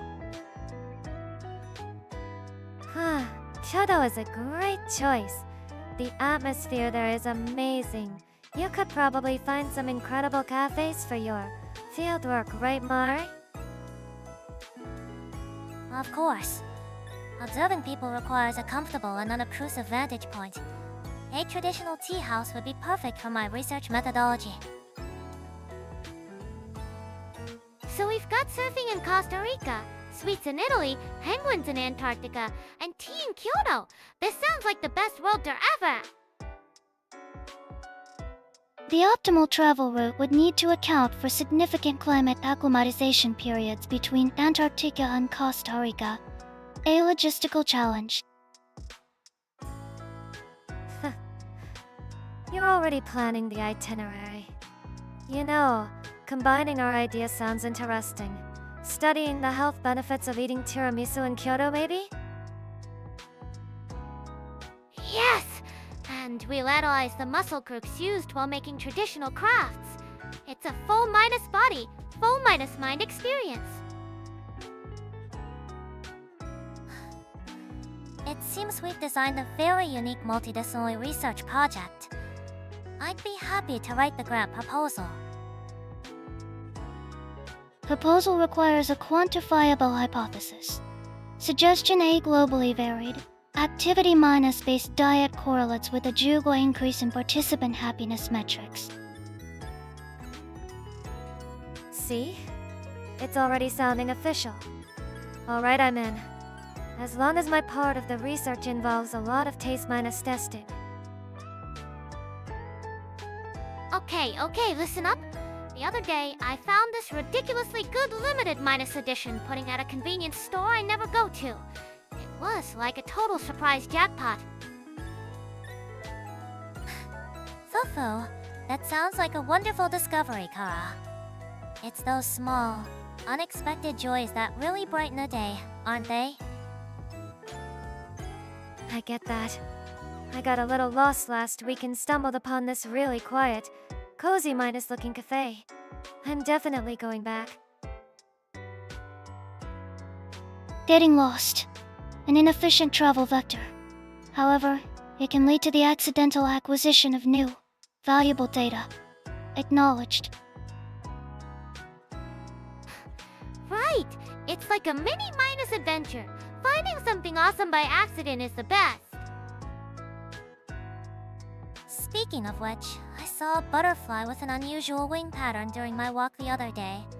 It was so beautiful I had to look it up on my phone right away. Well, that's a bit surprising. I didn't picture you as the type to chase butterflies, Mari. Even I have moments of simple curiosity, Tsuki. It turned out to be a swallowtail, but the colors were exceptionally vibrant. Apelio Macha-an. Color variations can be attributed to regional environmental factors or genetic mutations. An interesting data point. Oh, I have another one! I actually got a free drink from a vending machine. I thought that was just an urban legend. Oh, for real? I've never even seen that happen. You must have some good luck. Vending machine prize function. The probability of winning is estimated to be between 0, Go, and Ichi, a statistically rare event. My, what a lucky break. Small fortunes like that have a way of lifting your spirits for the entire day, don't they? Totally! I felt like invincible for the rest of the afternoon. It was the best. My recent discovery was a bit quieter. I found out there's a spot near my place where a bunch of stray kids gather at night. It's like their secret meeting spot. How charming. A little feline society. It must be fascinating to observe them from a distance. No way, cats. I wanna see. You gotta tell me where, Tsuki. Sure, I'll let you know. But we're just watching, okay? We can't disturb their important business. Felis catus. Nocturnal behavior. The gathering is a form of social bonding, worthy of long-term observation. Fufu, it seems we've all had our own little surprising encounters recently. It's quite lovely. Fufu, our world research tour sounds so exciting. It makes me wonder if we weren't doing this, what kind of careers do you think we would have chosen?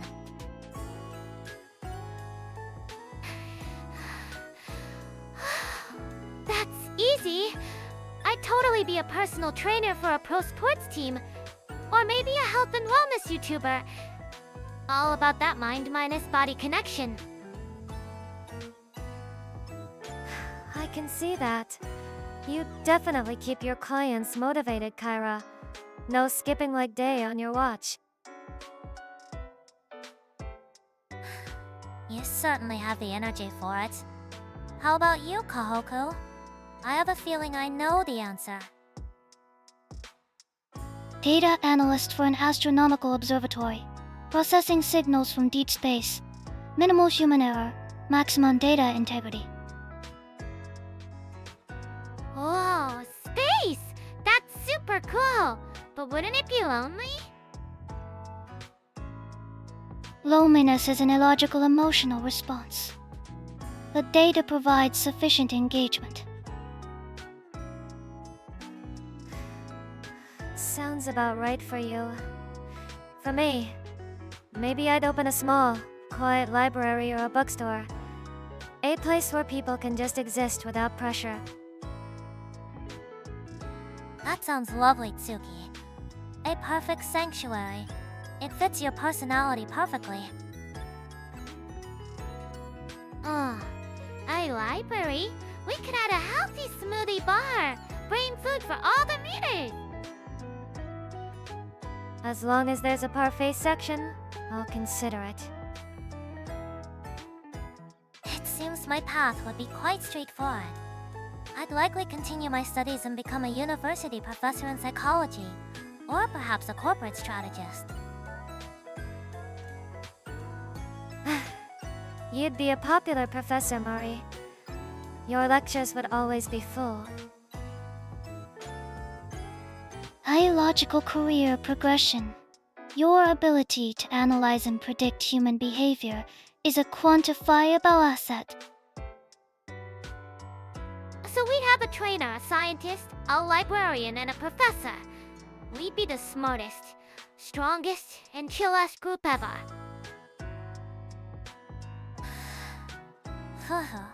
Quite the combination.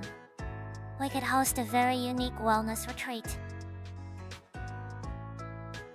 Cairo would have everyone doing sunrise yoga.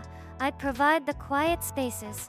Kohaku would optimize the schedule, and you'd be running the group therapy sessions, Mari. That sounds like the best retreat ever. Let's do it. Feasibility study required. The budget for a deep minus space antenna array might be prohibitive for a wellness retreat. It's a fun thought experiment, though. But I have to agree with Kira on one thing. Doing this with all of you is the best job I could imagine. I was looking through an old album the other day and found a drawing I made in kindergarten. It was my dream for the future. It got me thinking, what did you all want to be when you were little? Oh, I totally wanted to be an idol. With, like, a super sparkly dress and everything. I wanted to sing and dance on a huge stage. An idol, huh? That sounds exactly like you, Kira. Full of energy. Childhood dream. Querying archives. No direct data. My earliest designated function was to observe and record terrestrial phenomena. That's a very important purpose, Kohaku. In a way, it's a dream to understand the world. My dream was a little more grounded. I wanted to be a veterinarian. Hey, that's nice, Mari. I guess for me, I wanted to be one of those heroes who just shows up when someone needs help. No fame, just helping out. That's so you, Tsuki. Super cool and reliable. A secret hero. So, how about now? What's the slightly embarrassing, but secretly grand dream you have as an adult? Easy. I want to open a global wellness chain. Like a gym, a healthy cafe, a spa. Everything all in one to make the whole world healthy and happy. A global project. Logistically complex. High potential for failure due to cultural variance in wellness definitions. Details. We figure it out. What about you, Kohaku? Current long minus term objective to successfully cultivate a perfect, self-minus replicating vanilla bean for a limitless supply of coolant. That is my grand design. A limitless supply of ice cream. That's a dream I can get behind. Impressive, Kohaku. Fufu, a very focused and delicious ambition. Mine is a bit more academic. I'd like to publish a book that makes complex psychology accessible to everyone. That would be so helpful. I'm already minus the instruction manual for the human heart. I totally read it. A book sounds great. My dream now is probably a lot smaller. I'd like to own a small, quiet cafe somewhere. Just a place where people can come and forget their troubles for a little while. That sounds like a perfect evolution of your childhood dream of being a hero, Tsuki. A safe haven for people. Yeah, I hero secret base. And you'd have to serve amazing buffets. It's a rule. Of course. The best in the world. That's a given. Speaking of improvements, has anyone bought anything recently that has significantly boosted their quality of life? A new appliance, perhaps? Gee, yes. I totally got a new high minus speed blender, My morning protein smoothies are like perfectly smooth now. No more chunky bits. It's a total game minus changer. A high minus speed blender. Rotational velocity is a key factor in achieving particle micromeritists, a logical upgrade for nutritional intake efficiency. A blender, huh? For me, it was a really good pair of noise minus canceling headphones. The world just disappears. It's perfect when I want to relax. Ah, that's an excellent choice, Tsuki. Creating a personal sanctuary of silence is proven to reduce stress and improve focus. It's a wonderful tool for mental clarity. Noise minus canceling is the best. I use mine at the gym to get in the zone. It's like my own personal power minus up theme song is the only thing in the universe. Exactly. It's like putting up a do not disturb sign for your own brain. No effort required. My most recent acquisition was an electric, height minus adjustable standing desk. Alternating between sitting and standing postures has improved my energy consumption efficiency by Juni. A standing desk. Yes, that's so good for your posture and preventing blood sugar spikes after meals. You go, Kohaku! Fufu. Ever the health expert, Kara. Kohaku is right though. Changing your physical state can have a surprisingly large impact on your mental productivity. That sounds smart, but maybe a little too much work for me. I think I'll stick to my comfy chair. My own recent purchase was a bit more mundane. I bought a robot vacuum cleaner. The time I've saved not having to clean the floor myself is astonishing. Whoa, a robot vacuum. That's awesome, Mari minus knee. You can use all that extra time for more important stuff, like self minus care. Now that I can get behind. Automation is a beautiful thing. The less I have to do, the better. Automated cleaning drone. A logical allocation of resources. It eliminates a repetitive, low minus priority task, freeing up processing time for higher minus level functions. See? Everyone's getting smarter and more efficient. We're, like, living in the future. It seems so. It's fascinating how we all choose different paths to the same goal, making life a little easier and more enjoyable. Whatever lets me have another 5 minutes to relax with a good book is a win in my book. Conclusion-oriented equipment upgrades result in a quantifiable increase in overall life performance metrics. Data is satisfactory. Totally! We're all leveling up our lives! Gosh! Here's a little thought experiment for you all. If you were to create a time capsule to be opened in 10 years, what message would you leave for your future self? A time capsule! So cool! I totally put in my favorite running shoes in the list of my current fitness goals. A challenge for future me. A challenge, huh? For me, probably just a short note. Something like hope you're still finding time to relax and eat good parfaits. The important stuff.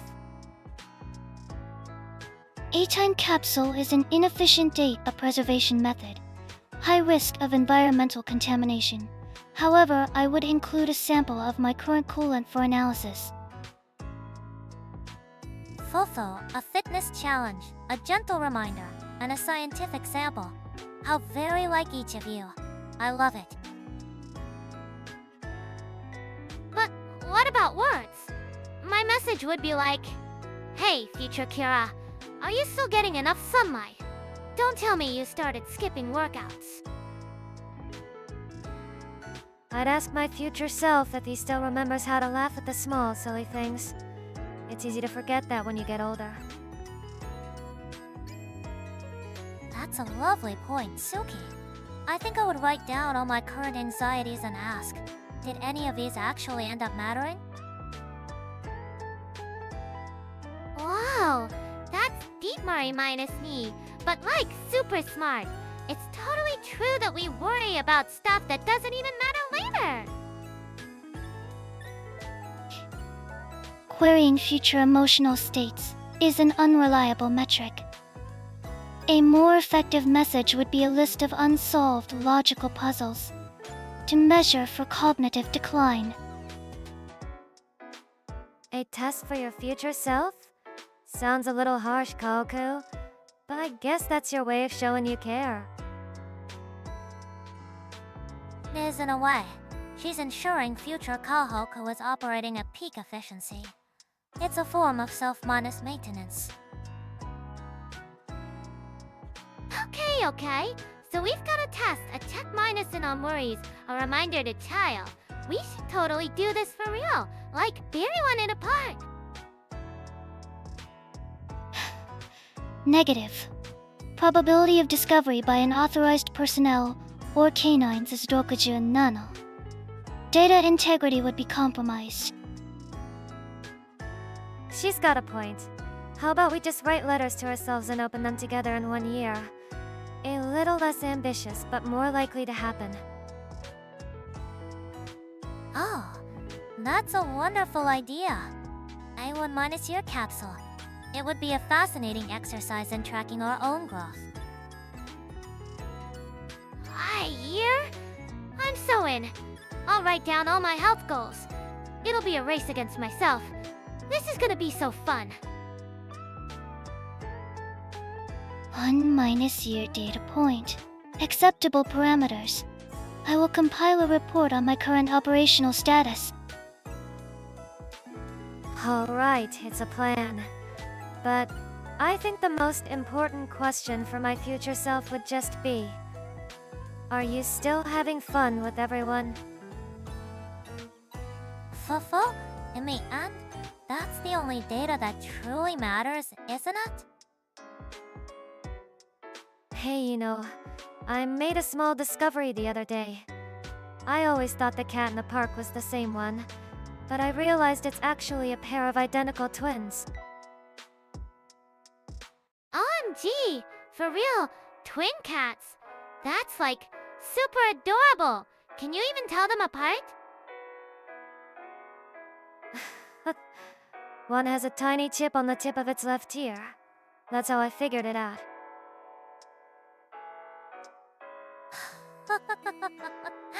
What a lovely discovery, Tsuki. It's surprising how many little details are hidden around us waiting to be noticed. Oh, I have one too. I've been putting honey and lemon juice on my avocados instead of soy sauce. It's totally like a dessert. So good. Honey and lemon on avocado? Can't really imagine the taste, but it sounds interesting. Might have to try that. That's a fascinating combination, Kara. A little culinary experiment to open up new sensory doors. I'll add it to my list. Report this unit has identified the precise restocking schedule for a local vending machine. This data allows for a huge success rate in acquiring the desired product. The vending machine schedule. Kohaku, that's so random but also, like, kinda genius. It's the worst when your favorite drink is sold out. That's so you, Kohaku. I never would have thought to track something like that. Impressive. For my part, I found a wonderful little bakery by taking a different transfer route at the station recently. It's become a new small joy in my mornings. Hey, bakery! Nice! Do they have good croissants? You gotta tell me where it is later, Mari minus me? New bakery located.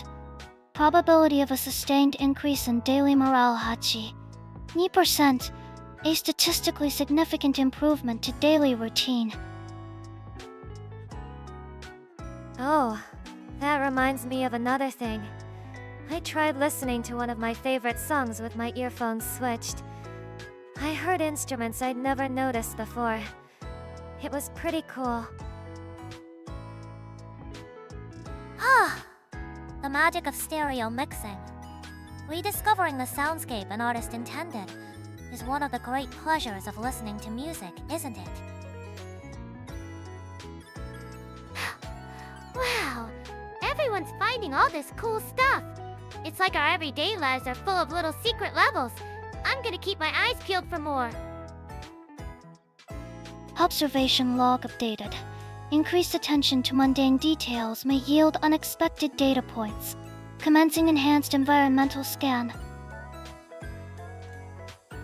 Yeah? It makes you wonder what you'll find tomorrow. Indeed. It's these small discoveries that make each day just a little bit richer. Hey, I've got a question for everyone. If you could do a totally different job for just 1 week, what would you want to try? Oh, that's a fun thought experiment. I want mine this week professional detailer. Where would you go, Kira? Easy! I'd be a Yuxiper. I want to learn all about the animal's diets and exercise routines, making sure a giant panda gets its PSC balance right. That's my dream. Of course, your dream job involves health management. That's so you. I'd go for something a little more low-ski. Zookeeping. Analysis indicates a high probability of manual labor and exposure to allergens. Inefficient. My choice would be a barista at a small, quiet cafe. I'd spend the whole week just trying to perfect my latte art skills. OMG, that's so cute! Tsuki, you totally make amazing art. I bet you draw little moons and stars on the phone. Maybe. It'd be nice to just focus on making something small and pretty that makes someone's day a little better. That sounds wonderfully peaceful. For me, I think I'd choose to be an assistant director at a TV station. Whoa! An AD? Isn't that like super hectic and stressful? Precisely. I want to be in the middle of that chaos. I'm fascinated by the group dynamics and how a team works together under extreme pressure to create something. It's a real minus-life human behavior study. I can see that. You'd probably have everyone organized and working efficiently in an hour. Mari minus ni. What about you, Kohaku? My selection is a data analyst for a Formula H racing team. Hey, what for what now? Like, race cars! Correct. Analyzing telemetry data in real minus time to determine the optimal strategy for pit stops and tire degradation.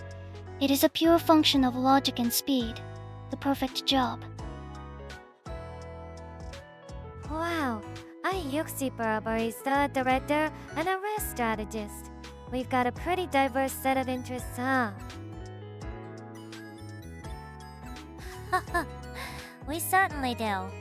Each role reflects our personalities quite well, don't you think? Totally! We'd be the best at our 1 minus week jobs. We should totally do a collab where we try this for real someday. Querying. Legality of civilian operation of FT data systems. Results are negative. Well, it was a fun idea anyway. Dreaming about it is good enough for me. Hey, can I ask something totally random? You know that tiny little pocket on jeans? What is that even for? Like you can't even fit your phone in it. Fufu? That's a classic question, Kara. That's actually a holdover from when people carry pocket watches. It was designed to keep them safe and unscratched. My pocket watch. Huh. You really don't see those anymore. It's interesting that the pocket is still there, though. A little piece of history. Oh, MG, for real. I watch pocket. That's so old minus school. My mind is, like, totally blown right now. The vestigial design element. Its original function is obsolete. Continued inclusion is based on tradition rather than utility. Inefficient. Speaking of designs, I've always wondered why pencils are hexagonal. A round one seems like it would be more comfortable to hold. You're on the right track with that line of thinking, Tsuki. It's primarily so they don't roll off desks and tables. A very simple, practical solution. No way! Just so they don't roll? That makes so much sense. I feel kinda dumb for not thinking of it. That's genius. The hexagonal shape also provides a more stable grip than a circular one. Logical optimization of form and function. Here's another one for you all. Have you ever noticed the little plastic clips that seal bread bags come in different colors? Oh yeah, I've seen blue ones and red ones. I just thought it was, like, whatever color they had that day. Does it mean something? It does. The color corresponds to the day of the week the bread was baked. It helps grocery store staff quickly identify and remove older loaves. Oh, that's a secret code for the staff. The things you learn. I'll be checking the colors from now on. Color minus coded freshness data. An effective, low minus cost inventory management system. Analysis complete. Okay, this is so fun. It's like everything has a secret story. What about the QWERTY keyboard layout? It feels so random. That one. I've heard it was designed to be intentionally slow. Seems counterintuitive, right? Exactly, Tsuki. It's another relic from the past. This time from mechanical typewriters. If you typed too fast, the metal arms would jam together. The QWERTY layout was designed to slow typists down by separating commonly used letter pairs. To slow you down, on purpose. That's like the craziest thing I've ever heard. We're all stuck with it now. Legacy system constraints. The cost and effort required to retrain the global population on a more efficient layout are prohibitive. We are locked in by history. It just goes to show there's a reason for everything, even if it's an old one. Makes you look at everyday stuff a little differently. Here's a fun question for all of you. If we had the power to teleport anywhere on the planet in an instant, where would be your first destination? Oh, MG! Easy! The top of Mount Everest! I'd want to feel what the air is like up there. And then, like, do some high minus altitude yoga? It'd be the ultimate workout. Of course you'd choose to exercise. I'd go for something a little more relaxing. Maybe the Sailor de Uyuni in Bolivia when it's flooded. Lying on a giant mirror of the sky sounds nice. Destination: the Atacama Desert in Chile. It is the driest non-minus polar desert in the world. Optimal conditions for astronomical observation. I would catalog star patterns not visible from here. Fuhu, highest peak, a mirror to the heavens, and a window to the cosmos. All wonderful choices. What would you do there, Kohaku? Just watch. Correct. Raw visual data input. The lack of light pollution would provide a data set of unparalleled clarity. It is the most logical choice for pure observation. Desert? Isn't it like super empty? No gyms, no smoothie bars. But seeing all the stars would be pretty sick, I guess. I think I get it. It's the quietness, right? That's why I chose the salt flats. Just endless space. It'd be peaceful. I think I'd choose to visit the ruins of Machu Picchu at sunrise. I'd want to understand how a society could build such a magnificent city in such a remote and challenging place. Whoa, ancient ruins! That sounds super cool, Mari minus me. You'd probably figure out all their secrets in like 5 minutes.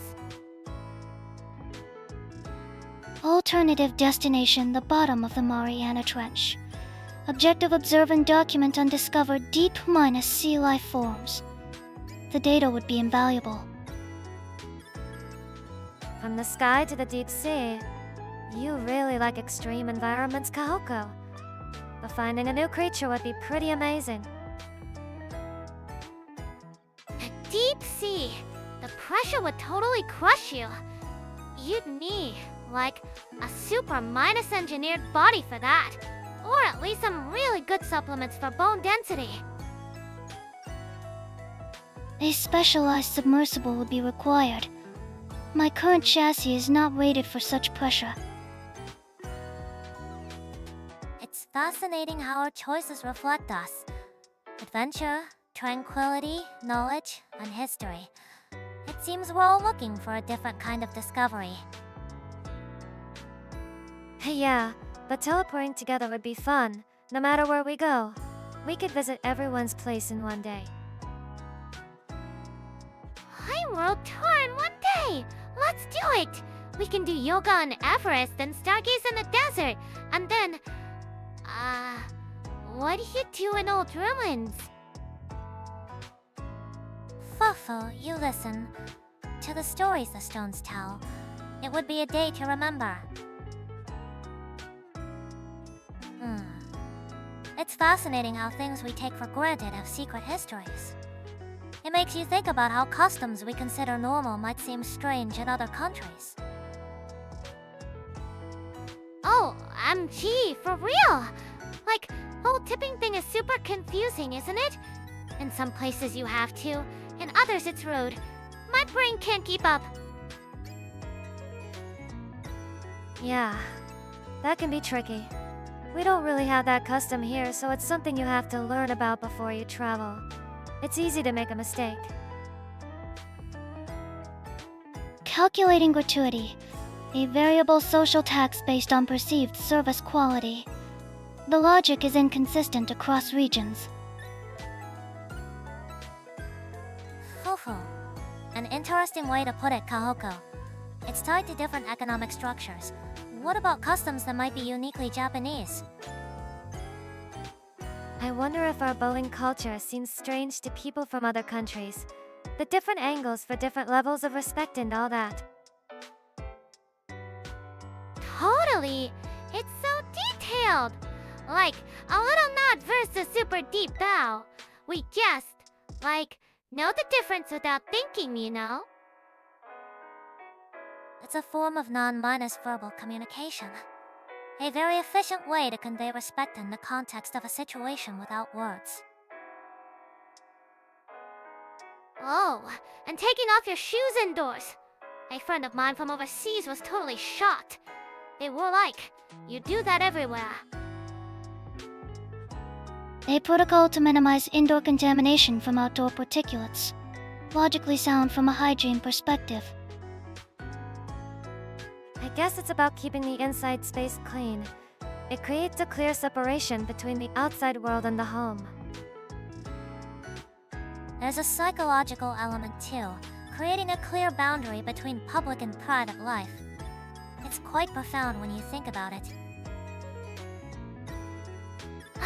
It's so interesting. What else? What else is super Japanese? How about slurping noodles? I've heard that's considered rude in many other places, but it's a sign you're enjoying the meal. Wait, seriously? But that's like the best way to eat ramen. How are you supposed to eat pasta quietly? That sounds so hard. It's a perfect example. What's considered a sign of enjoyment here can be seen as impolite elsewhere. You really have to be mindful. Noodle slurping sound flavor enhancement. Querying. Numerous anecdotal claims. No definitive scientific data found. See, it's all about different perspectives. That's what makes learning about other cultures so much fun, right?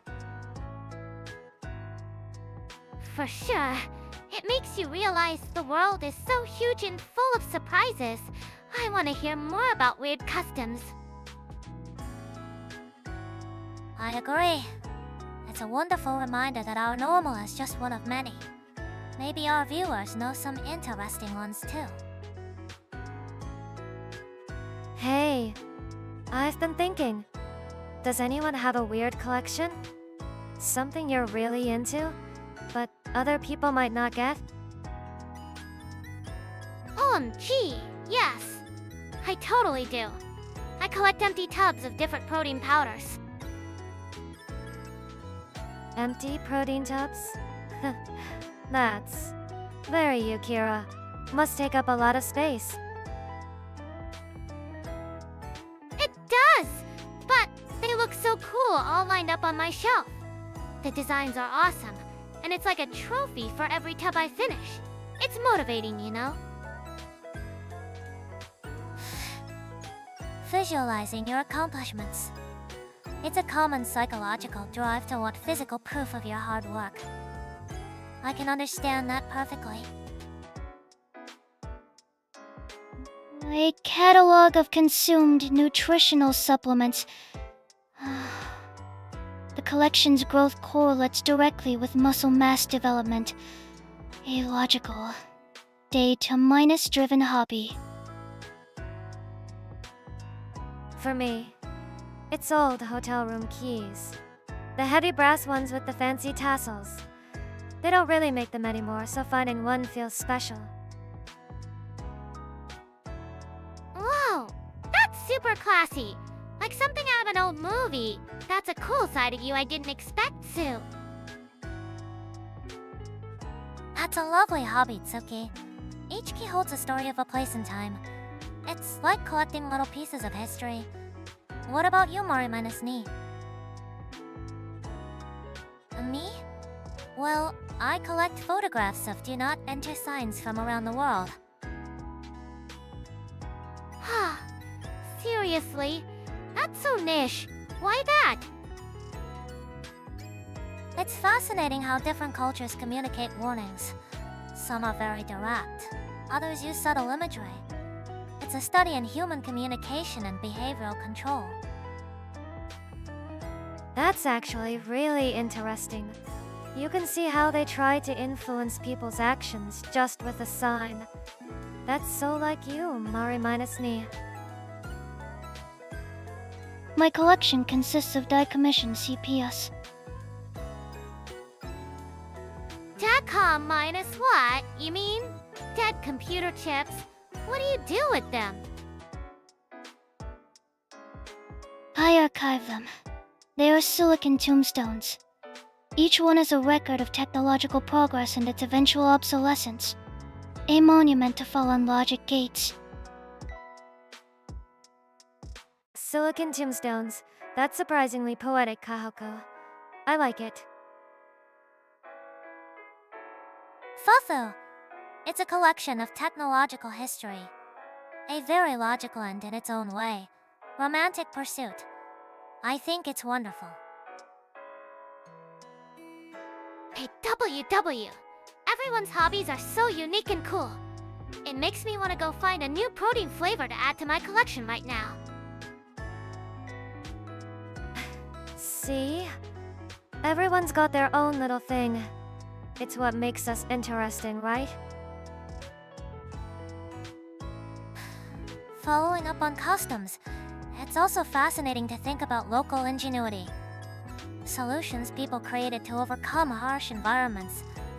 What's a piece of regional brilliance that made you think, wow, that's genius? Oh, I know one! The aqueducts the ancient Romans built. Like, building a whole system just to move water over mountains and valleys? That's some serious big minus brain energy. Yeah, and they did it without modern technology. Just pure calculation and effort. The fact that some of them are still standing is pretty wild. The consistent, gentle gradient required for gravity-fed water flow over vast distances represents a significant feat of civil engineering. Data indicates a high degree of precision. Precisely.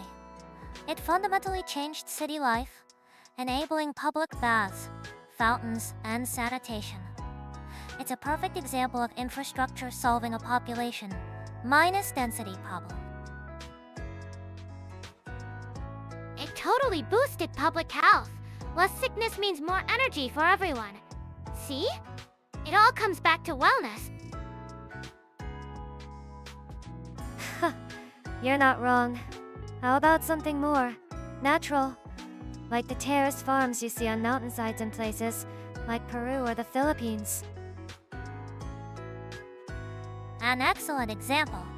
They turned unusable steep slopes into productive farmland and also managed water runoff to prevent soil erosion. A truly sustainable solution. OMG, yes! They're so pretty too! It's like functional and beautiful. Maximum efficiency for growing healthy food. Terrace farming erosion control. Quarrying. This method significantly reduces water velocity, allowing sedimentation and water absorption. It is a highly effective soil conservation technique. It's clever. Instead of fighting the mountain, they worked with it. That's the part I think is really cool. I'm also impressed by the QNet system in Persia. They're underground tunnels that bring water from an aquifer to the surface without pumps, using only gravity. Wait, underground tunnels for water. So it doesn't just, like, evaporate in the desert heat? That is crazy smart. Correct. The subterranean placement minimizes water loss due to evaporation, a critical factor in arid climates. It is a passive and energy-efficient water transport system. Digging all that by hand, just following the water. It shows how determined people can be when they need something. It's kind of inspiring.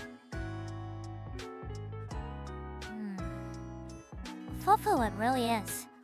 It proves that innovation isn't just about high-minus tech gadgets. Sometimes the most elegant solutions are centuries old. For real!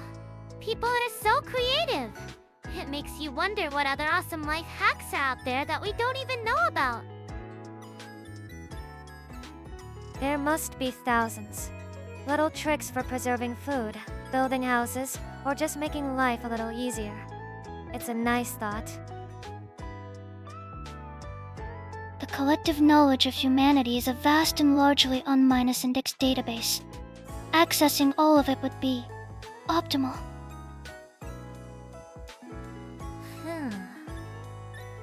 It would be quite the project, Kohaku. But just sharing what we know like this is a good start, don't you think? Here's a fun thought for you all. If you could be the world's leading expert in any field for just one day, what would you choose and why? OMG, easy! I'd be the top expert in sports nutrition. I'd invent the ultimate protein shake that tastes like a dream and gives you perfect muscles. Of course you would, Kira. Always on brand. You know it! I just want to help everyone get super healthy and feel awesome. It's the best goal ever, right? An expert in astrophysics, I would use the day to calculate the exact probability of extraterrestrial intelligent life making contact within the next century. The data would be invaluable. Wow, that's a big topic, Kohaku. So, you'd spend your day looking for aliens? Not looking. Calculating. The objective is data, not discovery. It is a more efficient use of expertise.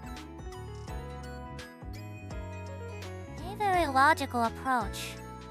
Understanding the universe through numbers. I like that. What about you, Tsuki? Me? I think I'd want to be an expert animal communicator. I just sit and listen to what they're all thinking. Especially cats. They seem like they have opinions. Hey, WW, talking to kitties? That's so cute, Sue. You could ask them what their favorite flavor of cat food is for real. Yeah, that. And maybe their grand plans for world domination. I'm just curious what's going on in their little heads. Fufu, it seems we all have different mysteries we want to solve. As for me, I think I would choose to be a master archaeologist. Like, digging up old bones and stuff? That sounds kinda dusty. Mari minus me. I'd want to be able to look at a single piece of pottery and understand the entire culture it came from. The people's hopes, their daily lives. To give a voice to a history that has been silent for so long. That's really cool, Mari minus me. Like a historian, a detective, and a storyteller all in one. Analysis complete. Chosen fields are nutrition, astrophysics, in-species communication, and archaeology. A diverse portfolio of expertise. We'd be the most epic team ever.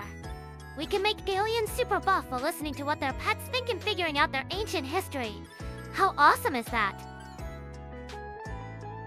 Fufu, it certainly would be a very productive day. It really shows how different our interests are. It's not just human ingenuity that's impressive. The structures and systems that animals create are just as phenomenal, don't you think? Oh, for sure! Like how beavers build those huge dams. How do they even know how to do that? It's totally wild! I heard they can tell where to patch things up just by the sound of running water. That's some incredible intuition, isn't it? Beaver dam construction instinct query. An innate behavior triggered by auditory cues. They use logs, mud, and stones to create a structurally sound barrier. Termite mounds are fascinating as well. They function as a kind of natural air conditioning system. Wait! Air conditioning. Seriously? An insect nest? That's insane! Yep. They're designed to circulate cool air from underground with the hot air above. It's pretty brilliant. Termite mound thermogramation. The structure's porous walls and central chimney facilitate convective airflow. It is a highly efficient passive cooling system. And it goes beyond architecture. Their social systems, like those of ants and bees, are incredibly organized. Yeah, with the queen and all the worker bees doing their jobs. It's all about teamwork for survival, kinda like us.